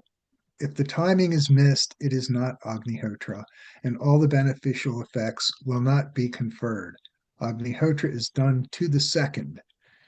Get timings for your exact location. And one of the best, tools for that is Agnihotra Buddy on your having that downloaded onto your phone. The sunrise-sunset cycle is said to be the most powerful biorhythm that affects man. At sunrise, a flood of purifying energies goes from the sun to where the sun is said to rise. Of course, the sun isn't actually rising and setting. That's just the way it looks to us. So at sunrise, we want to catch this flood at its peak in order to make use of this enormous energy. At sunset, that flood recedes. Sunset is another important time in nature. We could say that nature is in a state of imbalance at sunset. The growth rate of some kinds of harmful bacteria increases at sunset. Many people feel worse around sunset when they have a cold or virus. Also, people who work with Alzheimer's patients find that those patients become more agitated or disoriented around sunset. The medical term for this symptom is sundowning. So clearly, a change is taking place at sunset. By doing Agnihotra at sunset, we purify the atmosphere and help restore the balance in nature until morning Agnihotra. Now it's easier than ever to get exact timings for your location with the free Agnihotra Buddy app available for iPhone and Android. And there are a lot of things you can do with this. You can set reminders and countdowns. You can set timings for multiple locations. It's really a wonderful aid. If you're going to be out of cell phone range, you might need to go to the old school timesheet or calculate the time. You can calculate the timings yourself online. If anyone needs help getting a timesheet, then you just contact a homotherapy center and we'll be happy to send that to you. The third input to Agnihotra is mantras. It is well known to science that different vibrations have different effects on living things. For example, if you play certain kinds of music to cows, they yield more milk. If you play certain kinds of music to plants, they grow better. This knowledge says that there are vibrations that exist everywhere. Where there is a vibration, there is also sound. When we speak these mantras, the sounds we utter activate these special vibrations, which then creates a certain atmosphere of effects. Sanskrit is a language of vibration, and the vibrations of the mantras are an essential part of Agnihotra. So the morning Agnihotra mantra. Suryaya swaha, Suryaya idam namam, Prajapataye swaha, Prajapataye idam namam. Evening Agnihotra mantra. Agnaye swaha, Agnaye idam namam, Prajapataye swaha, Prajapataye idam namam. So that sound file that I just played is on the Agnihotra Buddy app. It's also online at our website, agnihotra.org. Under the Agnihotra section on that tab, there is a line for mantras. So the combination of burning specific materials in the copper pyramid, the exact timing of sunrise and sunset, and the vibrations of the mantras produces the effects of Agnihotra.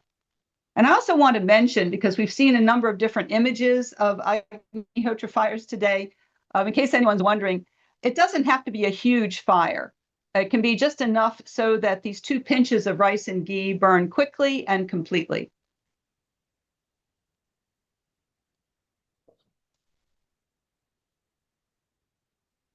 We can't fully explain everything that takes place in Agnihotra, but this diagram gives an idea. We have energy coming from the sun to the copper pyramid, which is receiving and transmitting subtle energies. A channel is created in the atmosphere. It is said reaching up to 12 kilometers or 8 miles, bringing down prana energy. Prana is the life energy that connects us to the cosmos. Energy is thrust out to the plants, animals, humans, all life forms, and water resources.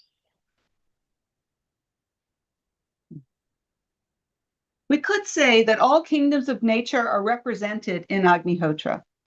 Copper represents the mineral kingdom, rice the plant kingdom, ghee and cow dung represent the animal kingdom, man is the performer, and fire is the connecting link to subtler levels. Sri Vasant Paranjape taught that the human body is like a transformer, which transforms high energy from the universe to a level which is then available to all of nature, such as the plant kingdom and the animal kingdom. Only humans can do that. So only humans can do Agnihotra and perform this service for all of nature. People often ask how Agnihotra can affect the mind. This ancient knowledge says that atmosphere, prana, and mind are connected. When we make a change in the atmosphere, we make a change in prana. Prana and mind are like 2 sides of the same coin. Due to pollution, the functioning of prana has been disturbed. By purifying the atmosphere, we harmonize the function of prana, which automatically affects the mind and gives it a push in the direction of love. So for more information, here is our website here in the US. This is the international portal, homotherapy.org. And if you go there, you can find listings of different centers and contacts in different countries.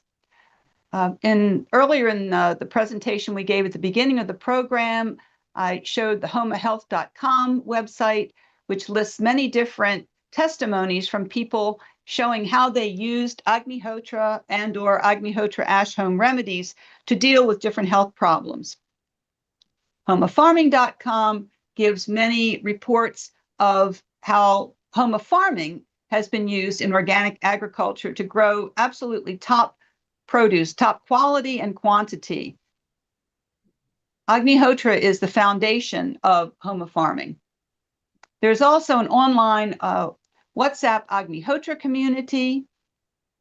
I also wanted to mention that since several of us here today were taught Agnihotra by Sri Vasant Paranjape, the books that he wrote are available online as ebooks from Amazon.com. So now they're available everywhere. Some Homa centers may have some hard copies, some are out of print, but at least they are available now online. And I just wanted to add one more thing, that I've been doing Agnihotra for 52 years, and in all that time, I've never found a better way to help the environment and support my own health and well-being than by doing Agnihotra.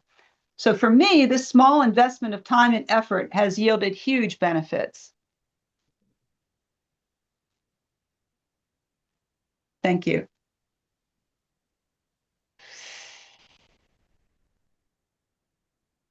I'm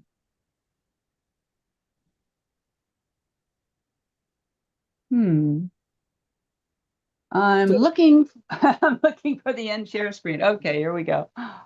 Thank you. What a wonderful presentation, and it is so beautiful. And in a moment, we are going to go to our professor, Dr. Ulrich, and he's going to talk about environment and farming, which is another subject. And just for those people who wanted to know what Lisa was talking about, her website, agnihotra.org.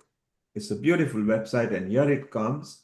From here, you will be able to go to Homa Therapy and other websites that she mentioned. And this is a wonderful, it's very simple, agnihotra.org. You can join the satsang, you can know what festivals are taking place or what courses you can join. And there is so much information here. So this is wonderful, agnihotra.org. Well done, Lisa. Well done, Tom. Wonderful information, and it's easy for people to dive into it. Thank you. Stay around because we'll still have a chit chat at the top end. Let's move on with Professor Dr. Ulrich. He's going to tell us a bit about farming and environment. Over to you, Professor Ulrich. Okay, thank you. By the way, I'm not a professor. Doctor is okay, but I'm not a professor. For us, you are a professor. You come with so much information. Okay. Yeah. Wait. Going to show a presentation as well. Yeah, I have a presentation, and it will be very nice. And before I had it, oh, while Ulrich is getting his presentation up on screen, I did want to mention that through agnihotra.org, people often contact us and we make arrangements to teach people. I have a monthly Agnihotra Zoom meeting, and because sometimes people don't have an Agnihotra contact in their area, so they can come to the Zoom meeting, they can learn how to do Agnihotra, and they can even just order supplies and get started. If possible, we do try to connect people to a contact in their area. Brilliant. So once again, visit the website, connect to them, and it's beautiful. While Ulrich has got something exciting lined up for us, healing the environment, healing planet Earth, and healing humanity, just the healing our Earth way. Over to you. Ulrich, excuse me, is Yarek on? He's on tape, right? He's not live. Nick. Yeah. Okay, thank you. Okay, I was already introduced. So that is something which I found recently here in India. Science of ICAR, the Indian Council of Agricultural Research, the top institute for agricultural research here in India, they have found that the nutrition has gone down by 45%, but the content of toxins has come up by 1,400%. That was after the Green Revolution. So that shows how really bad the situation is nowadays. And that, of course, has serious effects on our health. And according to information from the World Health Organization, already now 20 to 25% of all deaths are due to environmental pollution. The Cornell University in a study even said it's 40%. Okay, whatever statistic is correct, it's a lot. And this problem was definitely not there when thousands and thousands of years ago Ayurveda was received by the rishis. So that is a big problem also for Ayurvedic doctors. How can Agnihotra help? So Tom and Lisa just showed how it is to be performed. What is the effect? Agnihotra purifies the environment, the atmosphere, water resources, and soil, and thus brings all nature back to harmony. And let's first look at the atmosphere. Modern science normally speaks only of soil analysis and water analysis, but not so much about the atmosphere. But ancient science of homotherapy, and by the way, also biodynamic farming, they say that more than 75% of the nutrition to plants and soil come through the atmosphere. So if the atmosphere is polluted, this may not happen as nature has planned it. But if you make the atmosphere more nutritious and fragrant by Homa, there will be a type of protective coating to the plants, and diseases, fungi, pests, and so on do not thrive. The plant's capacity to breathe increases, and the toxic effect of choking to death due to atmospheric toxins is eliminated. You remember there was one slide which Lisa and Evan showed in the morning, in the earlier session, about the photosynthesis activity. You know, that shows, yeah, if in Agnihotra atmosphere, photosynthesis activity is more because the atmosphere is purified. This slide already has been shown. That is the bacterial count before Agnihotra and after Agnihotra. And that experiment was done several times. Also here, it was mentioned before, SOx, NOx, and particulate matter go down with Agnihotra. One thing is negative ions in the air. Negative ions in the air, they sound negative, but actually they are very positive. They are an indicator for fresh air. And normally, a smoke reduces the amount of negative ions.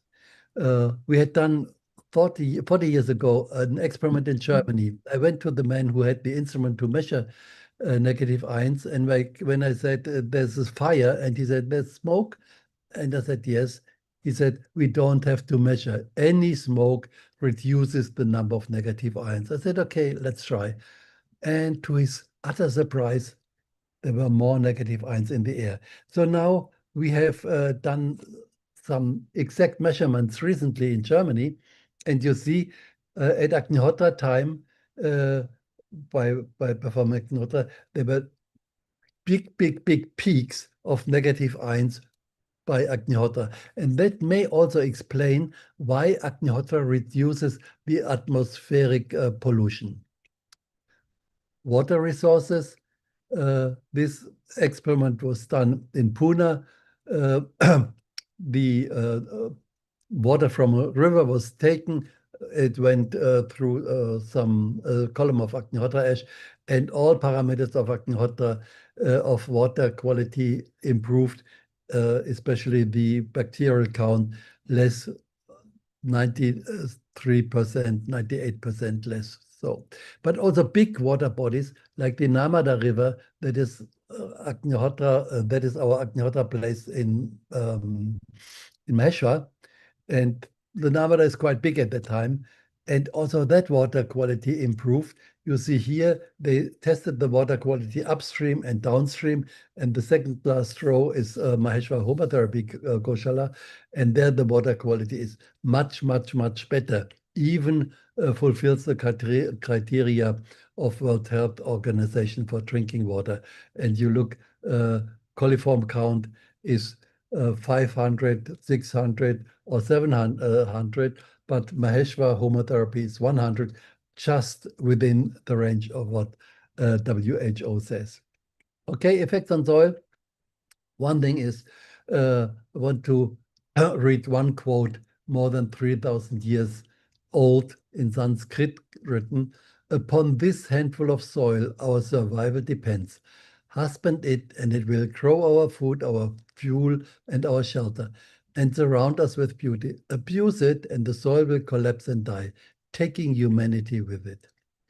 And now the FAO, Food and Agriculture Organization of United Nations, says already 1/3 of the world's soil has been degraded compared to 2060. And they say if we would continue with the agricultural methods which we have now, using all the chemicals, in the year 2050, we would only have 1/4 of the soil per person compared to 1960, and that will just not be enough. So we have to do something.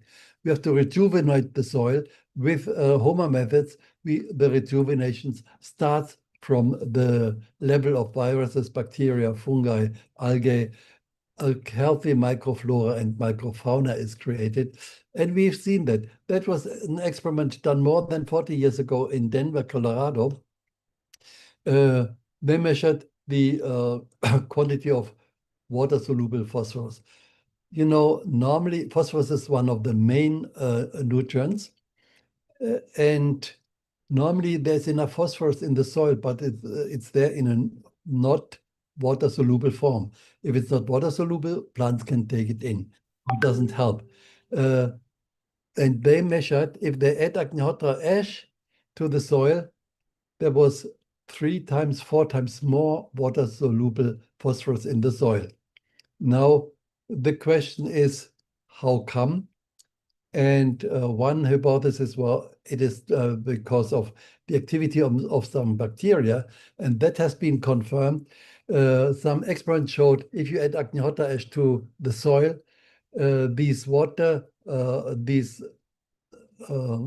phosphorus-solubilizing bacteria, they increase even 1,000 times, and nitrogen-fixing bacteria, that is another major nutrient, increase 100 times.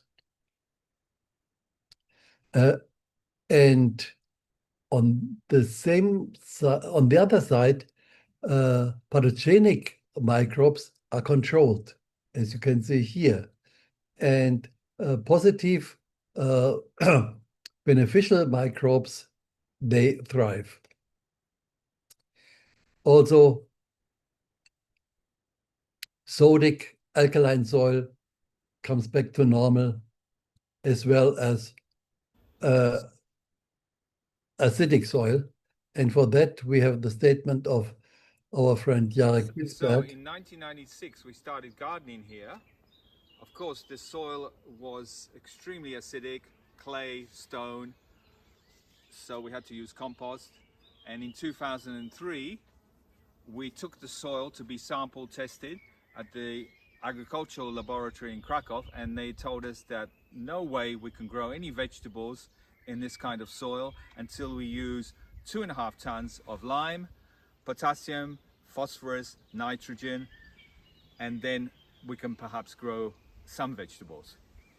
What they didn't realize is that thanks to homotherapy farming and organic composting, we were already growing every kind of vegetable, all kinds of greens, like you can see now, everything. And this is the beauty of homotherapy farming. It goes beyond logical, monocultural, even beyond ecological permacultural farming. It speeds up the process of regeneration. So we did sunrise, sunset Agnihotra, lots of Triambacum every day, and lots of Agnihotra ash. That's the key. So in 1990. So, and that is some pictures from Bugorania in Poland. Now, effects on climate change. Many people talk about climate change, but they forget that climate, and they talk then about the CO2 content, the greenhouse gases. But that is only one aspect of the global pollution. Anyway, conventional agriculture is one of the biggest net emitter of carbon. Approximately 20 to 25% of all greenhouse gases are produced by the modern food system. And one important factor is the degradation of the land, which releases large amount of carbon to the atmosphere. And that has a big effect on the carbon cycle of the planet. Now, in India, for example, the soil organic carbon is less than 1%, often only 1.5%. On our Homa farms, we have 10%, 12%, 15%. And if this method could be used on larger scale, we could even sequester the carbon content, the CO2 from the air, and store it in the soil. And in the soil, it makes productive, healthy soil. So it really has a very good effect there. And the problem of the greenhouse gases would be solved. Also, radioactive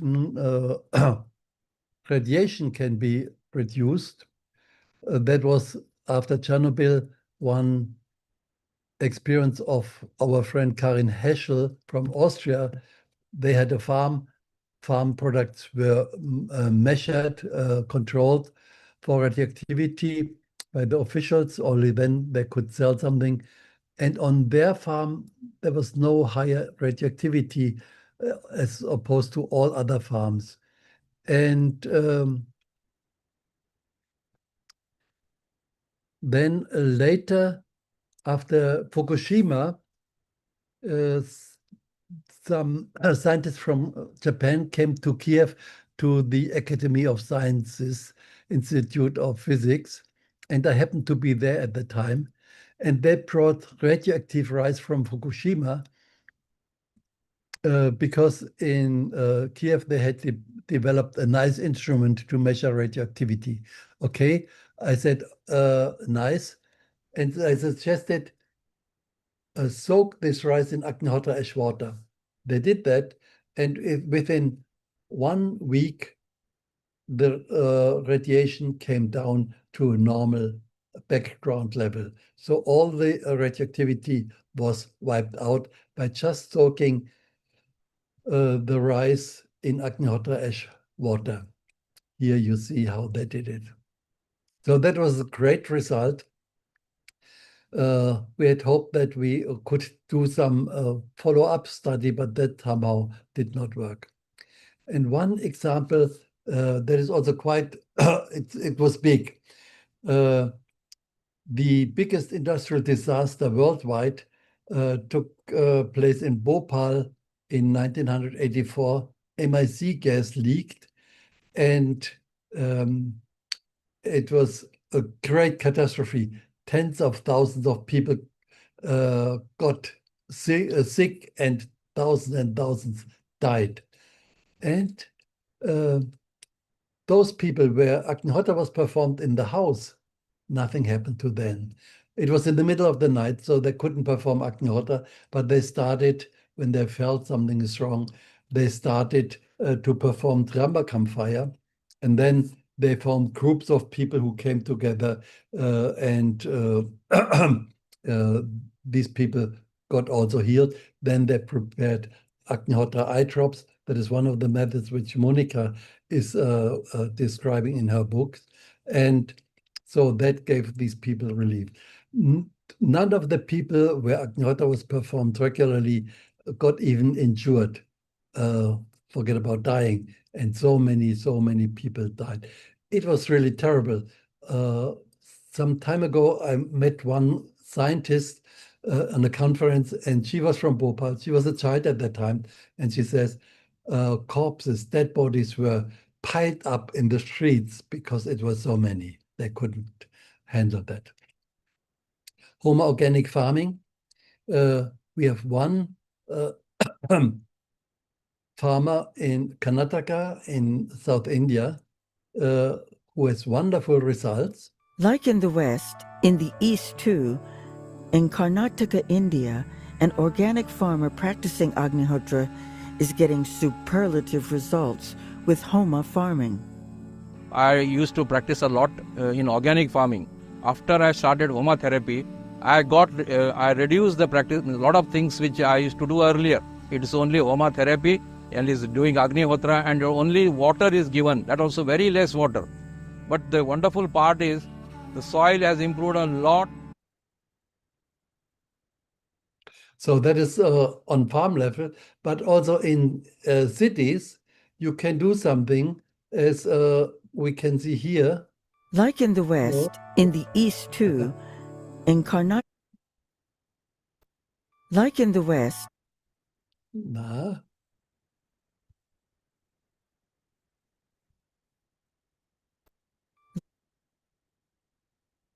Okay. Now this slide I don't find. Anyway, that was Arun Anand from Indore. He has a nice garden on his rooftop, and he has wonderful results there. So we have several farmers in India, especially, but also in Europe, in Germany, in Poland, in South America, many, also on big farms in South America, in North America, some. But there were some controlled experiments also. Some were at the University of Palampur in Himachal Pradesh, North India. And they compared Agnihotra ash with other organic fertilizers, produced lemongrass and Tagetes minuta, and found with Agnihotra quantity increased, oil content increased, and the disease resistance was higher. Then there was one very extensive study in Dharwad Agricultural University, Karnataka. They had 4 MSc theses. They studied tomatoes, cabbage, soybeans, and okra. And the parameters studied were the yield, pests and diseases, and the quality nutrient content. And the result was wonderful. There was a reduction of pests and diseases, an increased nutritional value. And this nutritional value is very important for our health. And you remember one of the first slides which I showed at the beginning, they said that the nutrient content has gone down by 40%. Now with Agnihotra, it comes up again. And also the yields are higher. And here you see some figures for the yields. And that is very important because higher yields also mean higher profit. And that has been confirmed by a PhD study recently done in Mysore University, Karnataka also. And the result was that 225 organic farms, Homa organic farms, compared to 225 conventional farms. And the result was the profit. Most conventional farms, the farmers had, say, less than 15,000 rupees per acre per season. Most of them were in the range between 16 and 20,000 rupees per acre and season. But the farmers with Agnihotra, they didn't even start with that. Most of them had 26 to 30,000 rupees per acre and season. So that shows big increase in the profit. And that is very important because many farmers actually want to shift from the chemical farming to organic farming, but they are afraid that they would lose their profit, their income, and they're not rich farmers, so they could not afford that. But this shows if they go to organic and use Agnihotra methods, Homa organic farming methods, then their income even increases. So they're on the safer side. So that means with Homa organic farming, we can reconcile ecology and economy and thus achieve sustainable development from village level and thus guarantee global food security. You remember Earlier I mentioned in the year 2050, if we would not do some changes, we would only have 25% of the usable land per person, and that would not enough to feed the growing number of people. So with this method, we can achieve global food security. Now comes our...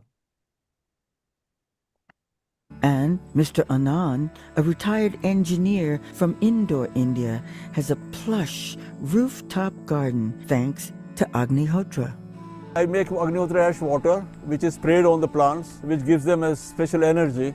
And it's a totally different thing when you spray Agnihotra water. The plants start growing, and they start growing much better than otherwise. And Mr. So, with home organic farming, we are healing our environment and thus produce healthy food and helping for a healthy lifestyle. And it is said, let the food be our medicine. And that originally it was said in Ayurveda. It was also said by some Western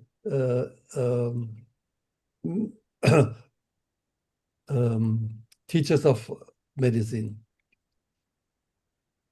And as conclusion, it is said that many thousands years back, there was a Vedic time on this planet when in each and every household, Agnihotra was performed at sunrise and sunset. This was a golden era of peace and prosperity all over. And maybe we can establish such a golden era again on planet Earth when more and more people worldwide start performing Agnihotra. The following graph shows how sunrise and sunset move around the planet, as would all the Agnihotra fires move around. And then local effects of Agnihotra yajnas would merge together and create a global effect. Already now it is being done on all the continents. And here you see how this is. This is the line of sunrise. So you see always there's some point on the planet where you have sunrise, and there are other points where you have sunset. So there are two lines of sunrise, sunset moving around the planet. And if more and more people perform Agnihotra, that would also mean there were two lines of Agnihotra fires moving around the planet Earth. So all the time, Agnihotra would be performed somewhere, and these energies would then come together. That's it. Thank you. Wonderful.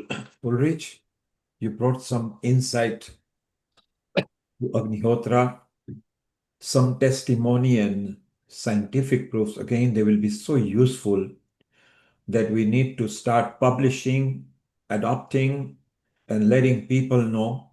So it will be very beautiful while we're waiting for Dennis and Jillian, who are going to break into mantras and sing songs.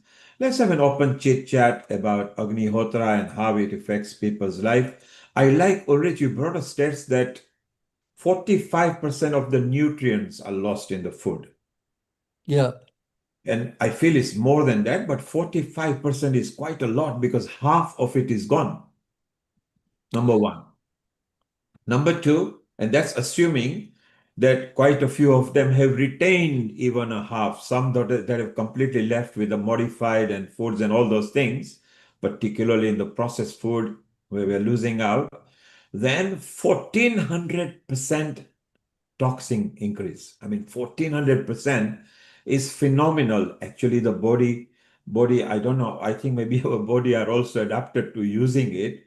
So it is important that people realize that either we change our attitude and life now before it's too late, or we are not going to leave a good earth for our kiddies and the youngsters and the generation to come.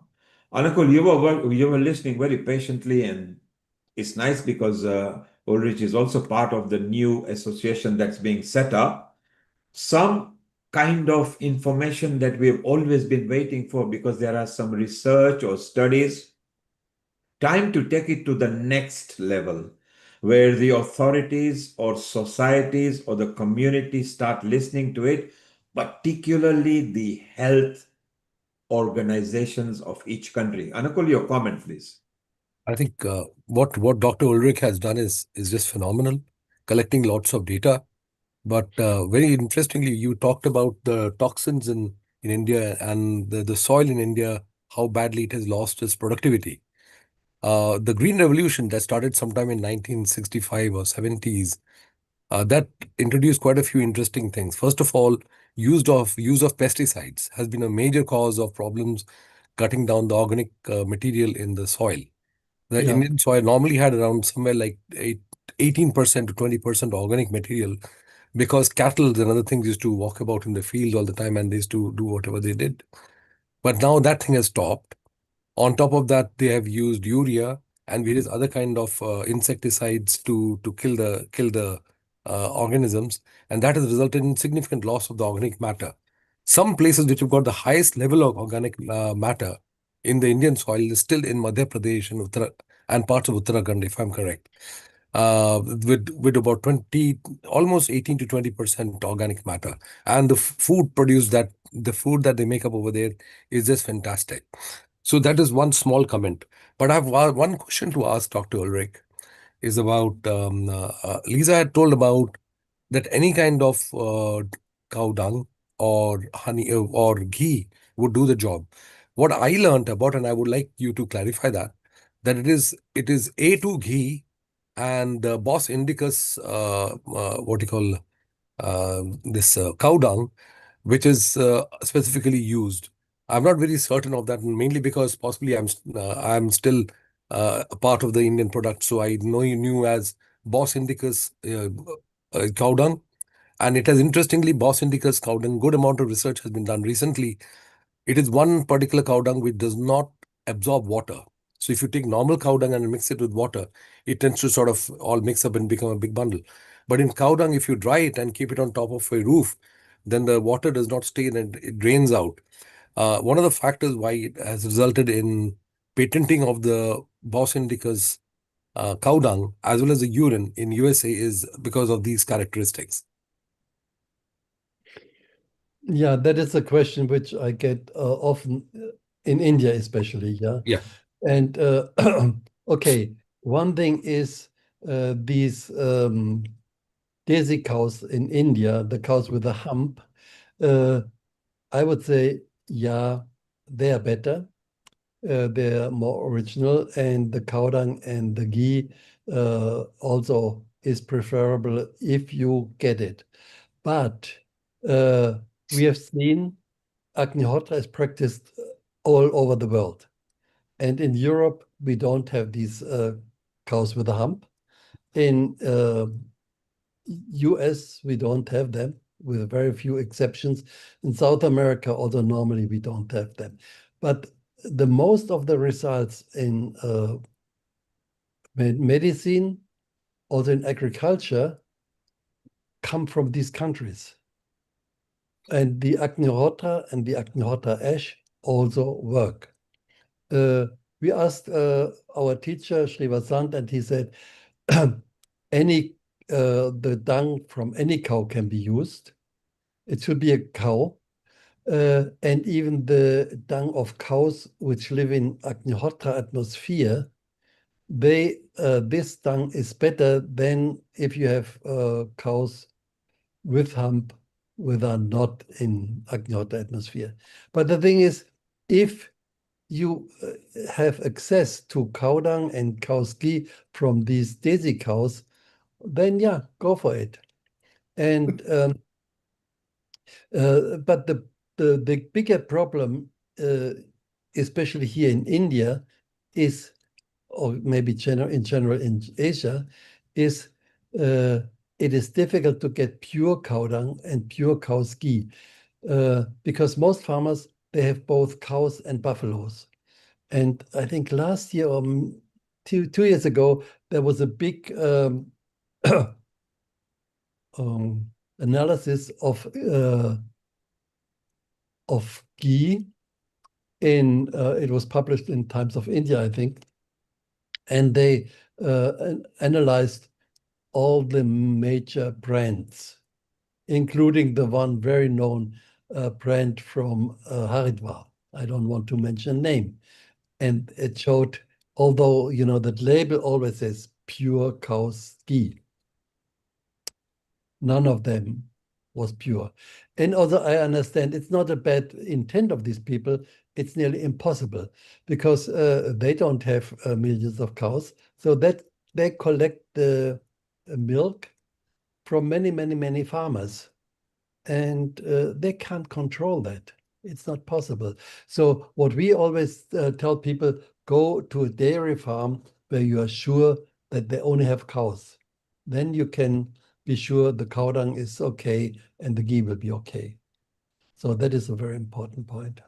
Thank you, Ulrich, for not mentioning any names or a company because we can't, because they're not here to defend, but you're very right that Yeah, what you and get also in they are my friends. I mean, they're really nice people. They do great work. They do great research work. But okay, they do amazing work. I know them yeah, very well because it was me who made them famous in the world in yeah, 2006. you told me. However, bearing that in mind, as you say, they do fantastic work, as do others. Purity comes from a natural farms. The Swedish cows actually produce so much good products. Up in India, sometimes the cows end up even eating newspaper and anything they can find. Oh, So terrible. so it's depending where you are and everything, but you are very right that there is a room for improving the products, and you brought some very good statistics there. People are asking on the social media with our partner channels that will this be recorded? So those who are listening, whatever medium you are watching from, at the end of the episode will become a recorded version. It will stay there on a Facebook. After 30 days, it's removed. If you are on a YouTube, it's permanently there. You can watch it at your leisure, fast forward it, move it, learn, pause it, and capture whatever you like. And also the person who has invited you will also send the link again in case you want to share it with the people. I want to ask, we've got a bit of time, so I just want to ask to everybody on a quick fire round. So it can just be a 30-second answer. I particularly want to ask one question. How has Agnihotra impacted your life for each one of you? In a 30 seconds. So we start with Evan first. Oh, briefly, long ago and far away, when I was at Agnihotra Press, we had a Om Trambakam fire that went on 24 hours a day, 7 days a week. It went on for years, and I was fortunate enough to participate in that. And I quickly discovered that if the fire is at the center of my life, everything else will take care of itself. So I'll never quit. Brilliant, Evan. Never quit. Keep on going. It's brought the youth in it. Look at you. You're fit. All faculties working. So it's beautiful. Barry, let's come to you. You've got vast experience as well. How is it? Okay, I just want to say one thing quick about this cow dung. What was disturbing was we would hear from people, more so in India, that I can't do Agnihotra now because I can't get Desai cow dung or Desai cow's ghee. And Desi, not Desi. Desi.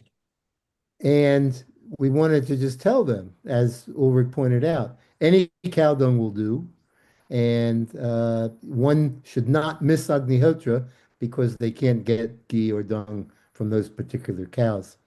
Uh, what has Agnihotra done with me? I was going to say something interesting. Uh, can you come back to me after Sure. the other? Barry, think of it. It's very important. Yeah. We go to smiling Monica. Guten Abend, Monica. And how has it impacted you? Guten Abend. For me as a pharmacist, it is great that Agnihotra and Agnihotra ash can provide healing even when school medicine is at an end. And this is always the proof when nothing else helps and Agnihotra and the ash is healing still. So what better proof can you get? Brilliant. There you are. Lisa, for more than 50 years, still smiling, still enjoying and helping the globe. How has it impacted you? It was complete transformation of my life. When I started Agnihotra, I was a teenager going through difficult time. My father was diagnosed with cancer, and there was terrible stress in the house. And right from the start, there was a real transformation happening at home, and it just continued. Every Agnihotra, I just felt this improvement.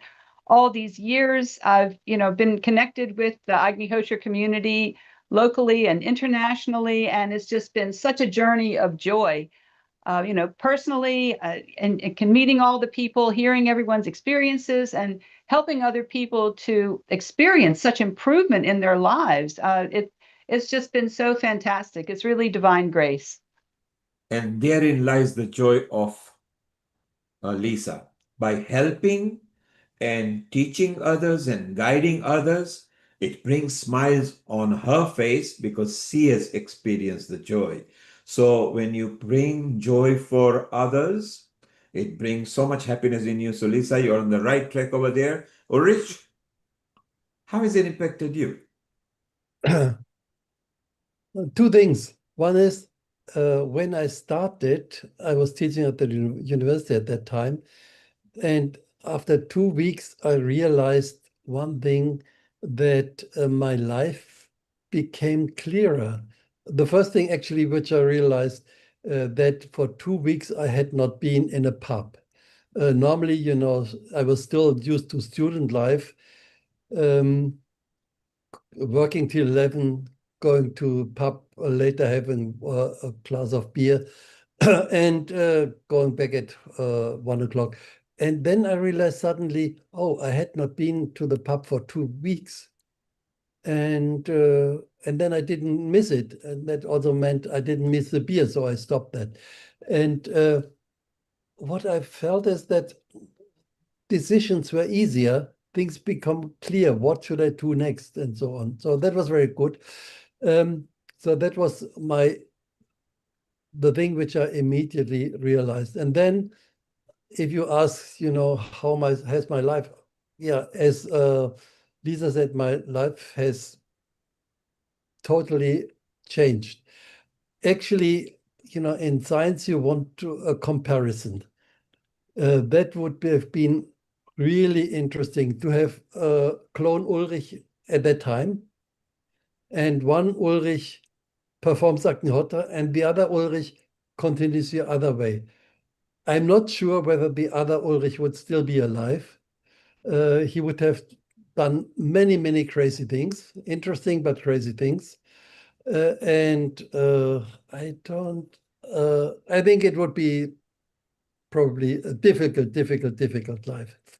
Ulrich, for a German person to confess, who was an hippie and a student and an outgoing person who loves beer, because the Germans are the only one who can drink beer for breakfast, lunch, dinner, and at night time.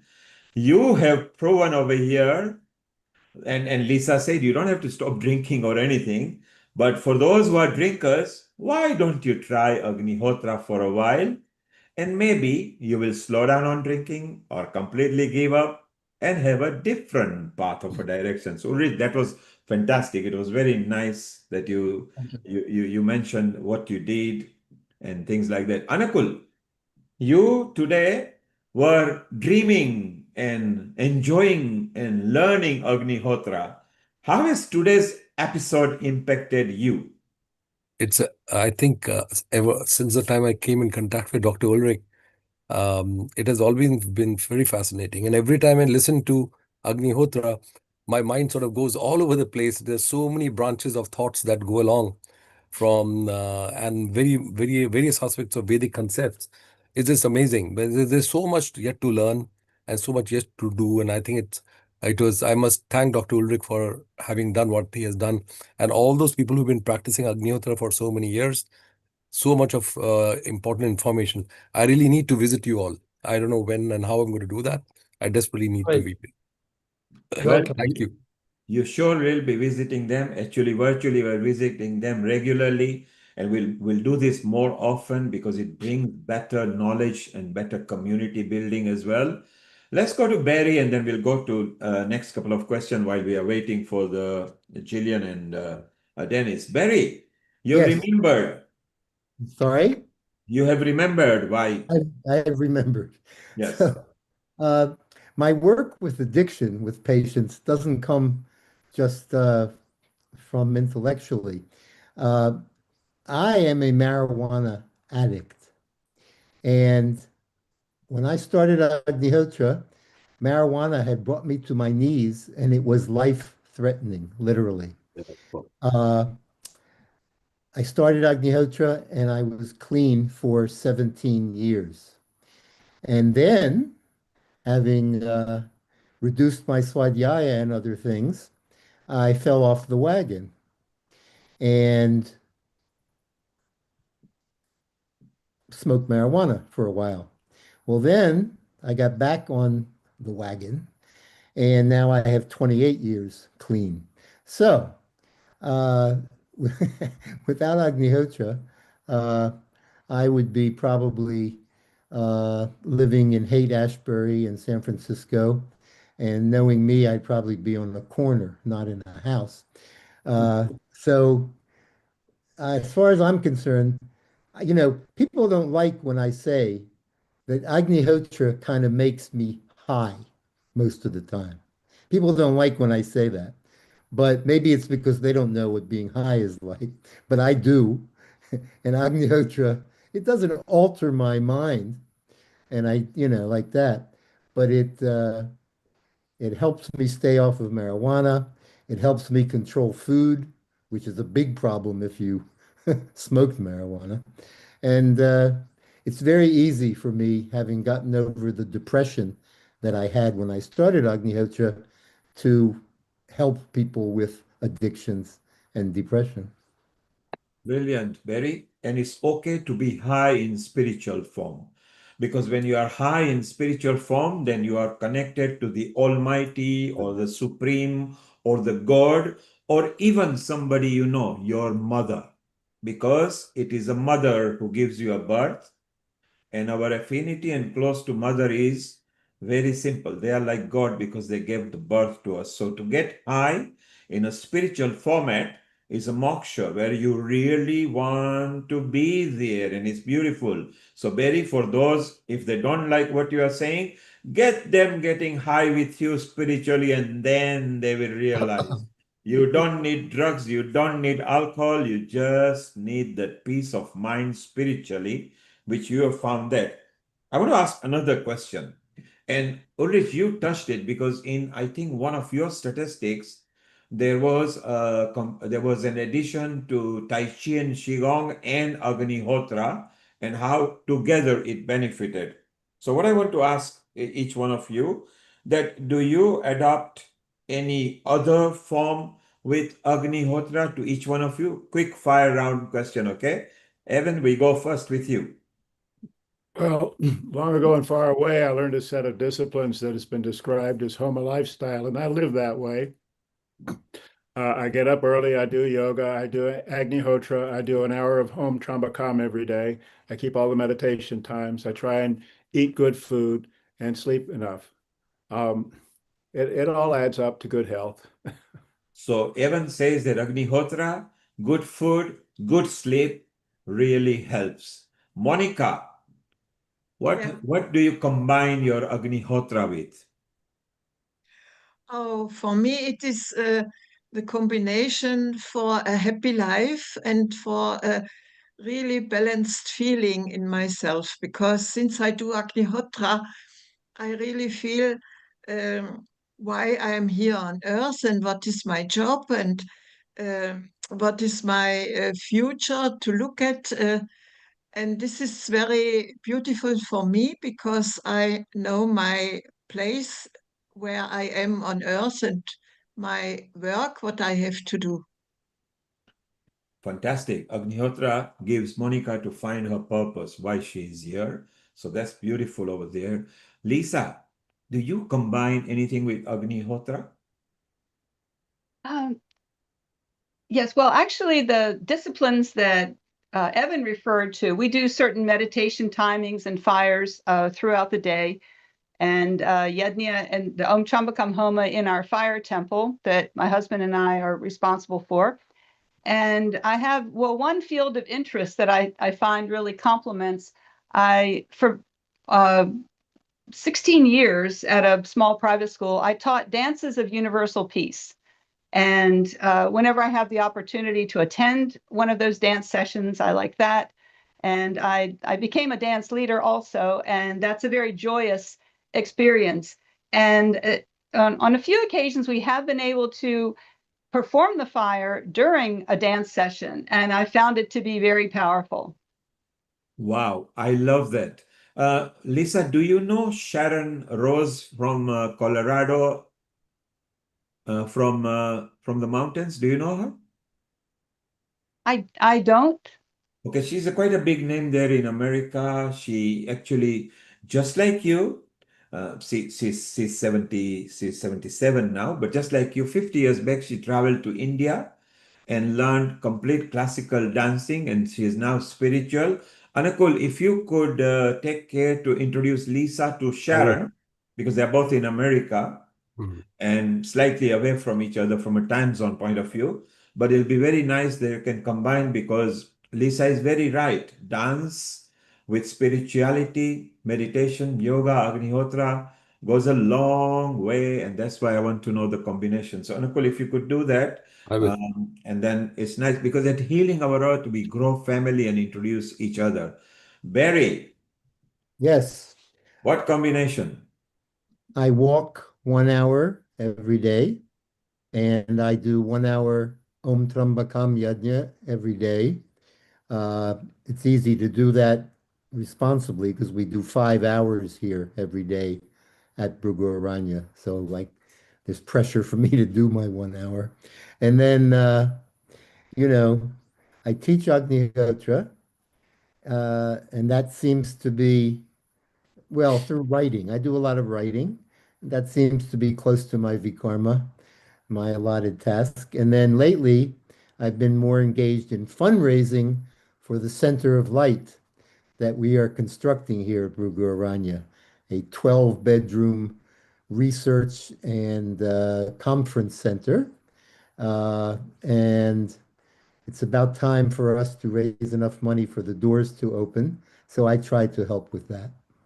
Wow, fantastic. So the eco village is expanding even more beautifully. Walking, which is brilliant because, as long as we are walking and breathing, we are alive. And that's very, very important. And riding, Barry does riding as well. So that's very beautiful. I love that idea. Ulrich, what combination do you like?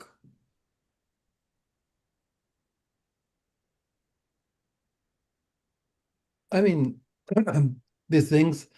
Earlier, I did a little bit of yoga, which was good. I have stopped that. Maybe I should start again. Now, I still do pranayama rather regularly. And otherwise, I just sit in front of the computer and try to coordinate more research on the subject of Agnihotra. And I travel around to meet scientists and go to conference and so on. That is my main focus. I love the combination travel, which is very soothing, computer, not just idle surfing, but research. So again, beautiful in today's day and age technology, even if you are not connected via computer. So we can't say computers are completely bad. Use them for the right purpose at the right time. So it's very beautiful. Anakul, from today, you've learned a bit about Agnihotra, so that's exciting for you. You're, of course, a top-class surgeon, orthopedic surgeon. You also advise health authority here. You do know quite a lot about Agnihotra because And you were... here's my Agnihotra as well. Oh, Yeah, great. yes, Hey. yes. We all know that, okay, while you are asking questions, you do know practice and you do know your stuff. But what are you going to combine from today onwards? I think the most important part is to be regulated in terms of what we are doing in form of habits, in terms of routine, and what we formed in the form of rituals. And that's one of the point I was putting.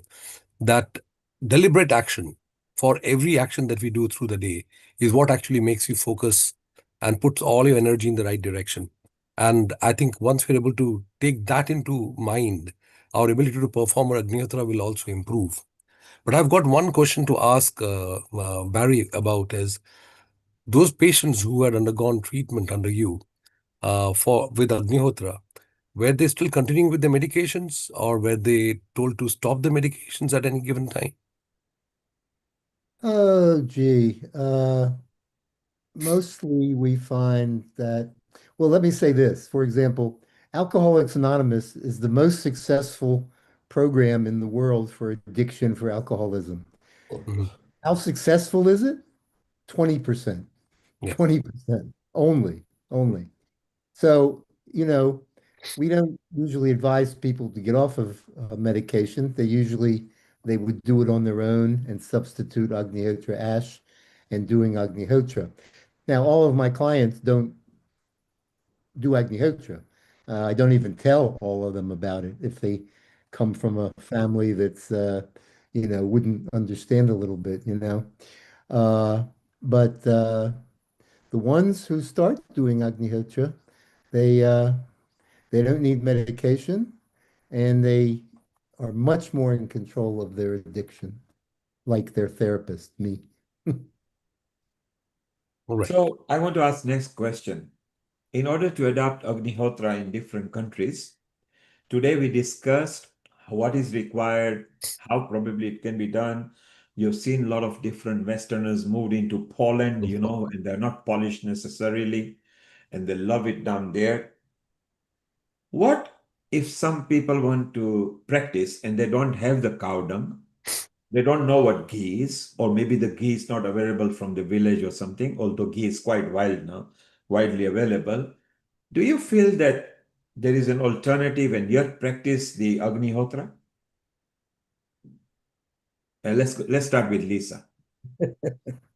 No, there's absolutely no substitute for Agnihotra. And I mean, here in the US, certainly when Agnihotra started, nobody had heard of these things. Nobody knew anything about cow dung or ghee or any of this. And, there wasn't even so much as a brochure about it, and then little by little, it spread.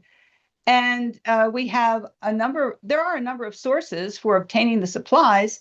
Actually, my husband has a business here in the US. He's like the materials person, and I am the teaching component.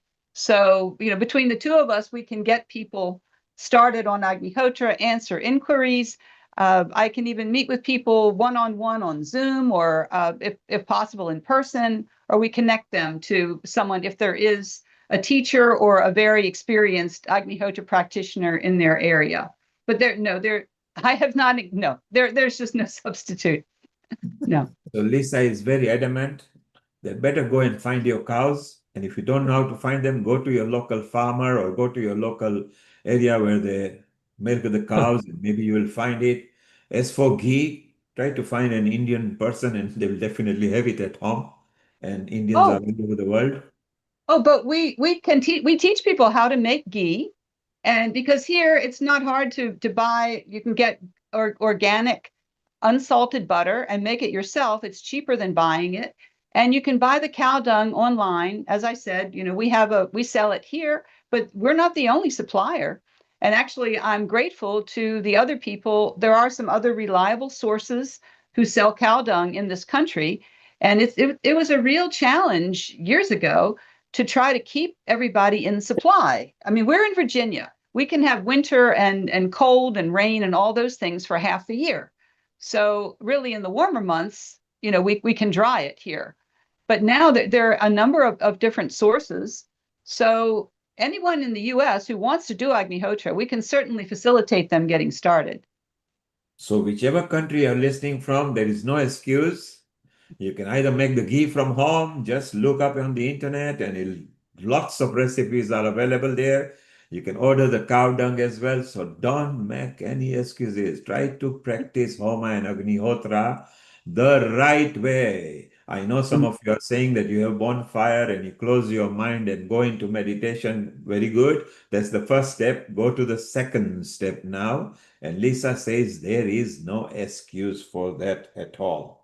In 50 years, I have found one person who couldn't do Agnihotra because of the scenario you're outlining.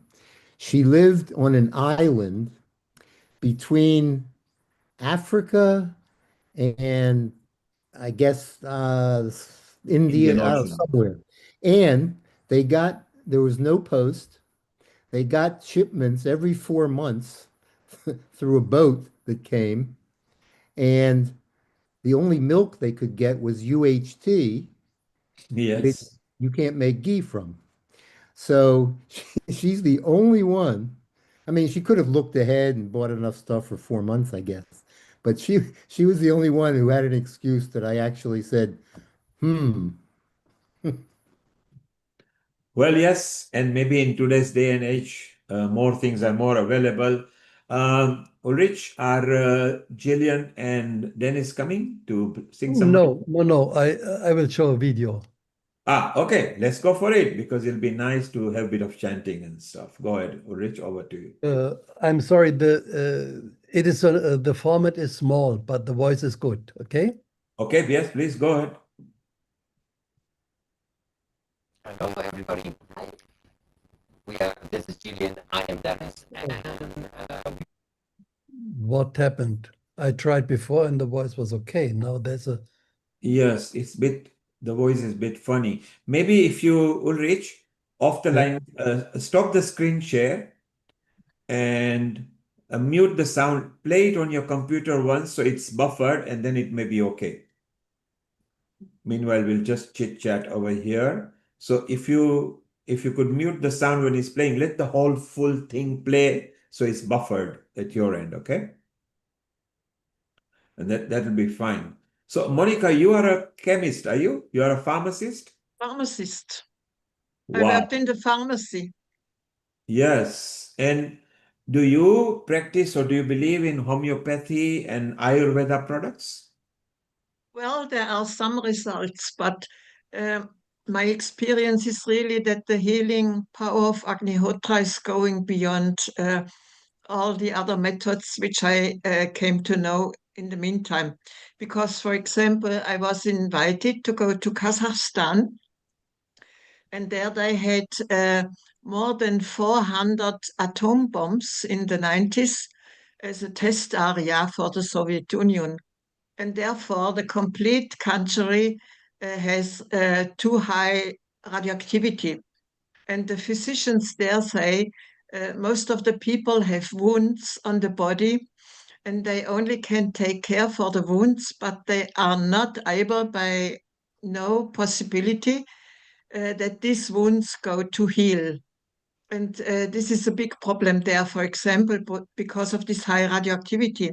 And when I came there and showed the people Agnihotra and explained the ashes and put Agnihotra ash powder on these wounds, the wounds started healing. So they have, with nothing else, got this result. And so in different other cases, I also recognized that the healing power of Agnihotra is going beyond of other methods because there are more dimensions included in the procedure. So we can take to whatever is possible for healing, but we can add Agnihotra and the Agnihotra ash and go further. Well, as a pharmacist who are very, very well versed with the medicine and the composition, so here is a endorsement that look, Agnihotra can heal you. Agnihotra can mentally give you peace of mind as well. And while you are in Germany, do you have clubs there where you form together and you practice Agnihotra together, or you have Agnihotra party or Agnihotra chanting? Do you have a club? Some people are in groups, but most of the people do the Agnihotra on an individual base. Okay. So both is okay because some people really like to be in a group and have to exchange in between the people. And other people are engaged in more traditional situations of life Yes. And they feel better when they just do the Agnihotra personally for oneself with not so much group aspects. So both is okay. And have you been to India? Yes, about 20 times. Yes, only 20 times. Yes, beautiful. Yes. That's wonderful.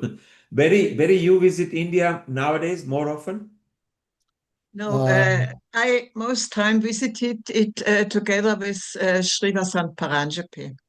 Okay. Means in the beginning, I met him in 74, and then I have contacts with him in different countries. I also met him in Peru or in Florida or in other countries. And so my travels there were most time in combination with Srivasant. Brilliant. It's And wonderful. I think you asked me. Yes, Barry. As I said when I spoke, my first trip to India in 1979 lasted 6 years. Wow. And then I went back 2 or 3 times for a couple months. Then in 2007, the first of the 7 Somayugs that we did in India took place. So in the 10 years from 2007 to 2017, I attended each of the 7 Somayugs, but I was only there for, well, once for I think 2 months, but usually just for 2, 3 weeks. I just try to go wherever the mangoes are. Yes, mango season and mango is good idea. Not bad at all. Lisa, you recently have visited India or previously? Oh, previously. My first trip was 1977 to 78. I was there for a little over 9 months. And that was my first time. I mean, I was so young. My first time being in any foreign country. And I was traveling alone. Though as soon as I arrived, I met up with other Agnihotra people. We had, that arrangement. So I was really, always there only for the Agnihotra work. And Wow. also, like Barry, I was very fortunate, and Ulrich, to be at all of the 7 Somayags that were conducted in Maheshwar. Just a fabulous experience. Wow, brilliant. Maybe someday we should all plan a Bollywood style visit up there from near Mumbai and do Agnihotra and travel over there and enjoy the style that could be slightly different. Maybe we'll organize all together. Anukul, you wanted to make a comment. Just before you do that, Ulrich, are we playing okay on your computer and enough to share now? Do you want to share? And Anukul has got a comment in a moment. On my computer, totally fine, yes. So let's attempt it and Anukul, you can make your comment after we watch this video, okay? Okay, Ulrich, go for it. It's wonderful that people have to. Ulrich will keep on talking till you click it in. And so it's so nice that so many people have been to India. They have studied their style. It was a completely new culture, new cuisine, new style, new rickshaws, new discipline, new etiquette. And look what they've learned. I mean, it's so wonderful that we are just one community now.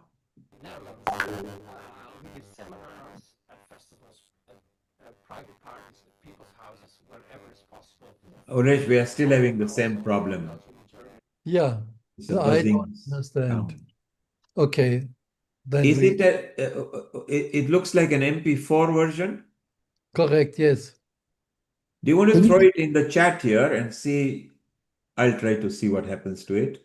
Can you play it on your computer, Ulrich, and we can hear the music at least, or? Nothing is coming actually. He's sharing the sound. Yeah, but rather than a screen share, if he just plays it on his computer, which he says Then it will not come correctly. Because then he'll have to configure his computer to pick. Ulrich, throw it on the chat over here. Throw the link on the chat. No, it is not. It is not a link. It is on my computer. It's a Okay, it's a raw version on your computer, is that right? Yeah, yeah.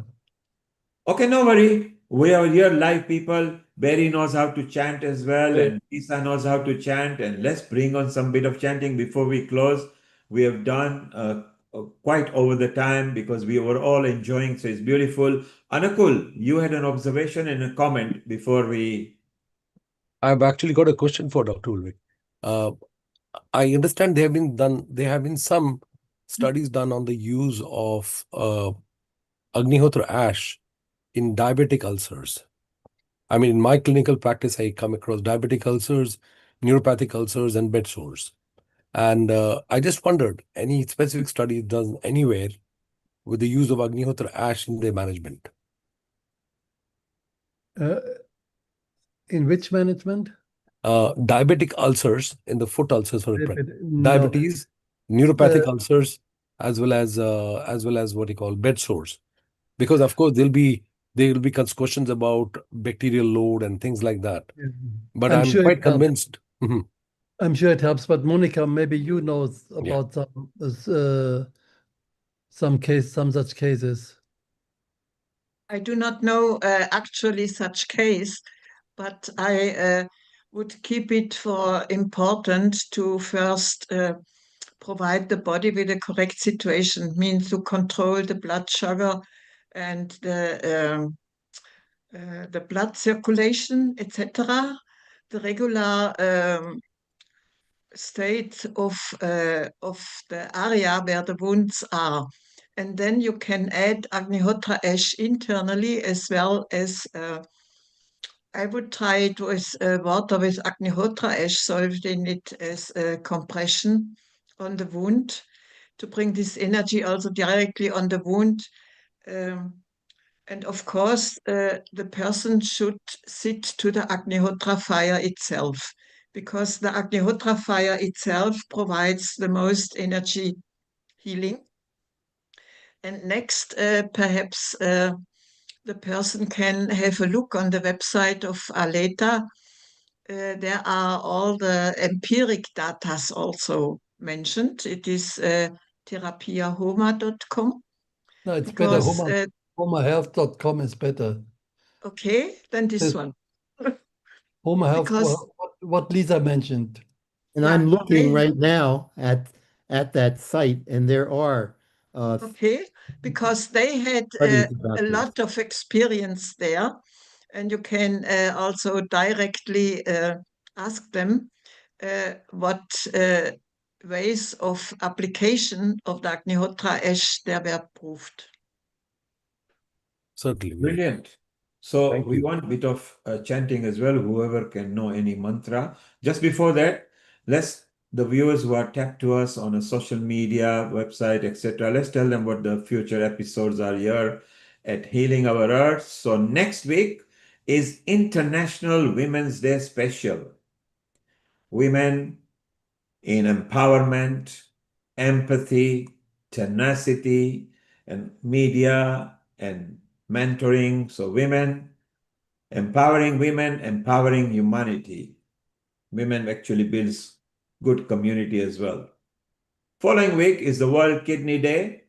So the kidney experts and kidney transplant and kidney donors and kidney recipients will be here.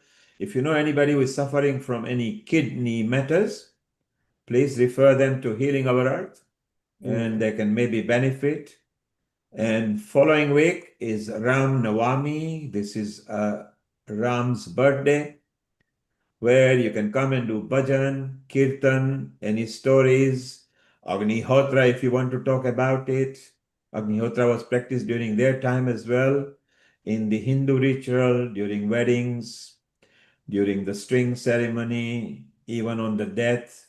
Havan is always practiced and it's very important.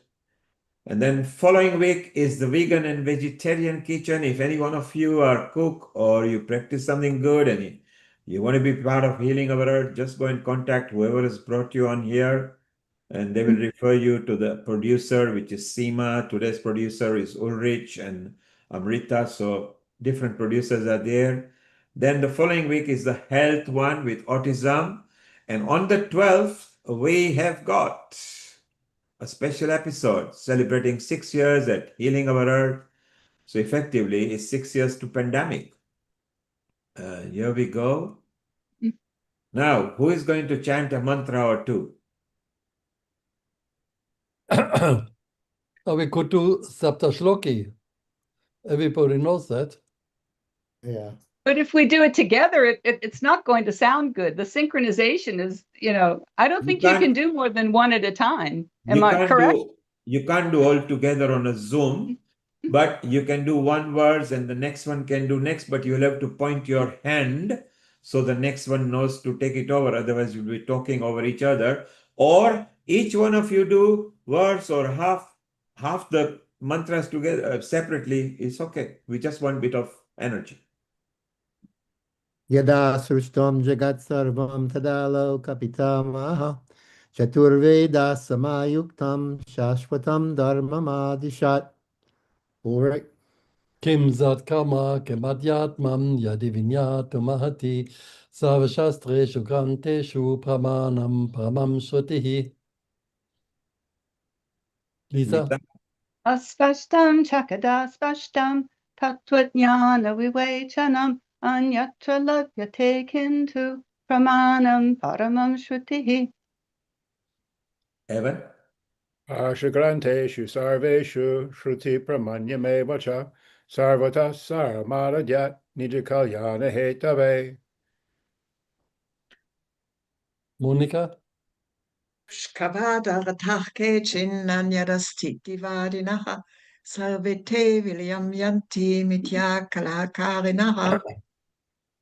Nastika Veda Nindakaha Pakanda Veda Dushakaha Ete Sarve Vinashanti Mityachara Pravartakaha. Yadnyadana tapah karma swadhyaya niratova ved esha eva hishotyukta satyarama sanatanaha. Wonderful, wonderful. I love it that each one of you were able to pronounce some of the words which are not either in your origin language or into English, because the Sanskrit and Hindi is very highly phonetic, which means you can never misspell it. I mean, you can misspell it, but you can't mispronounce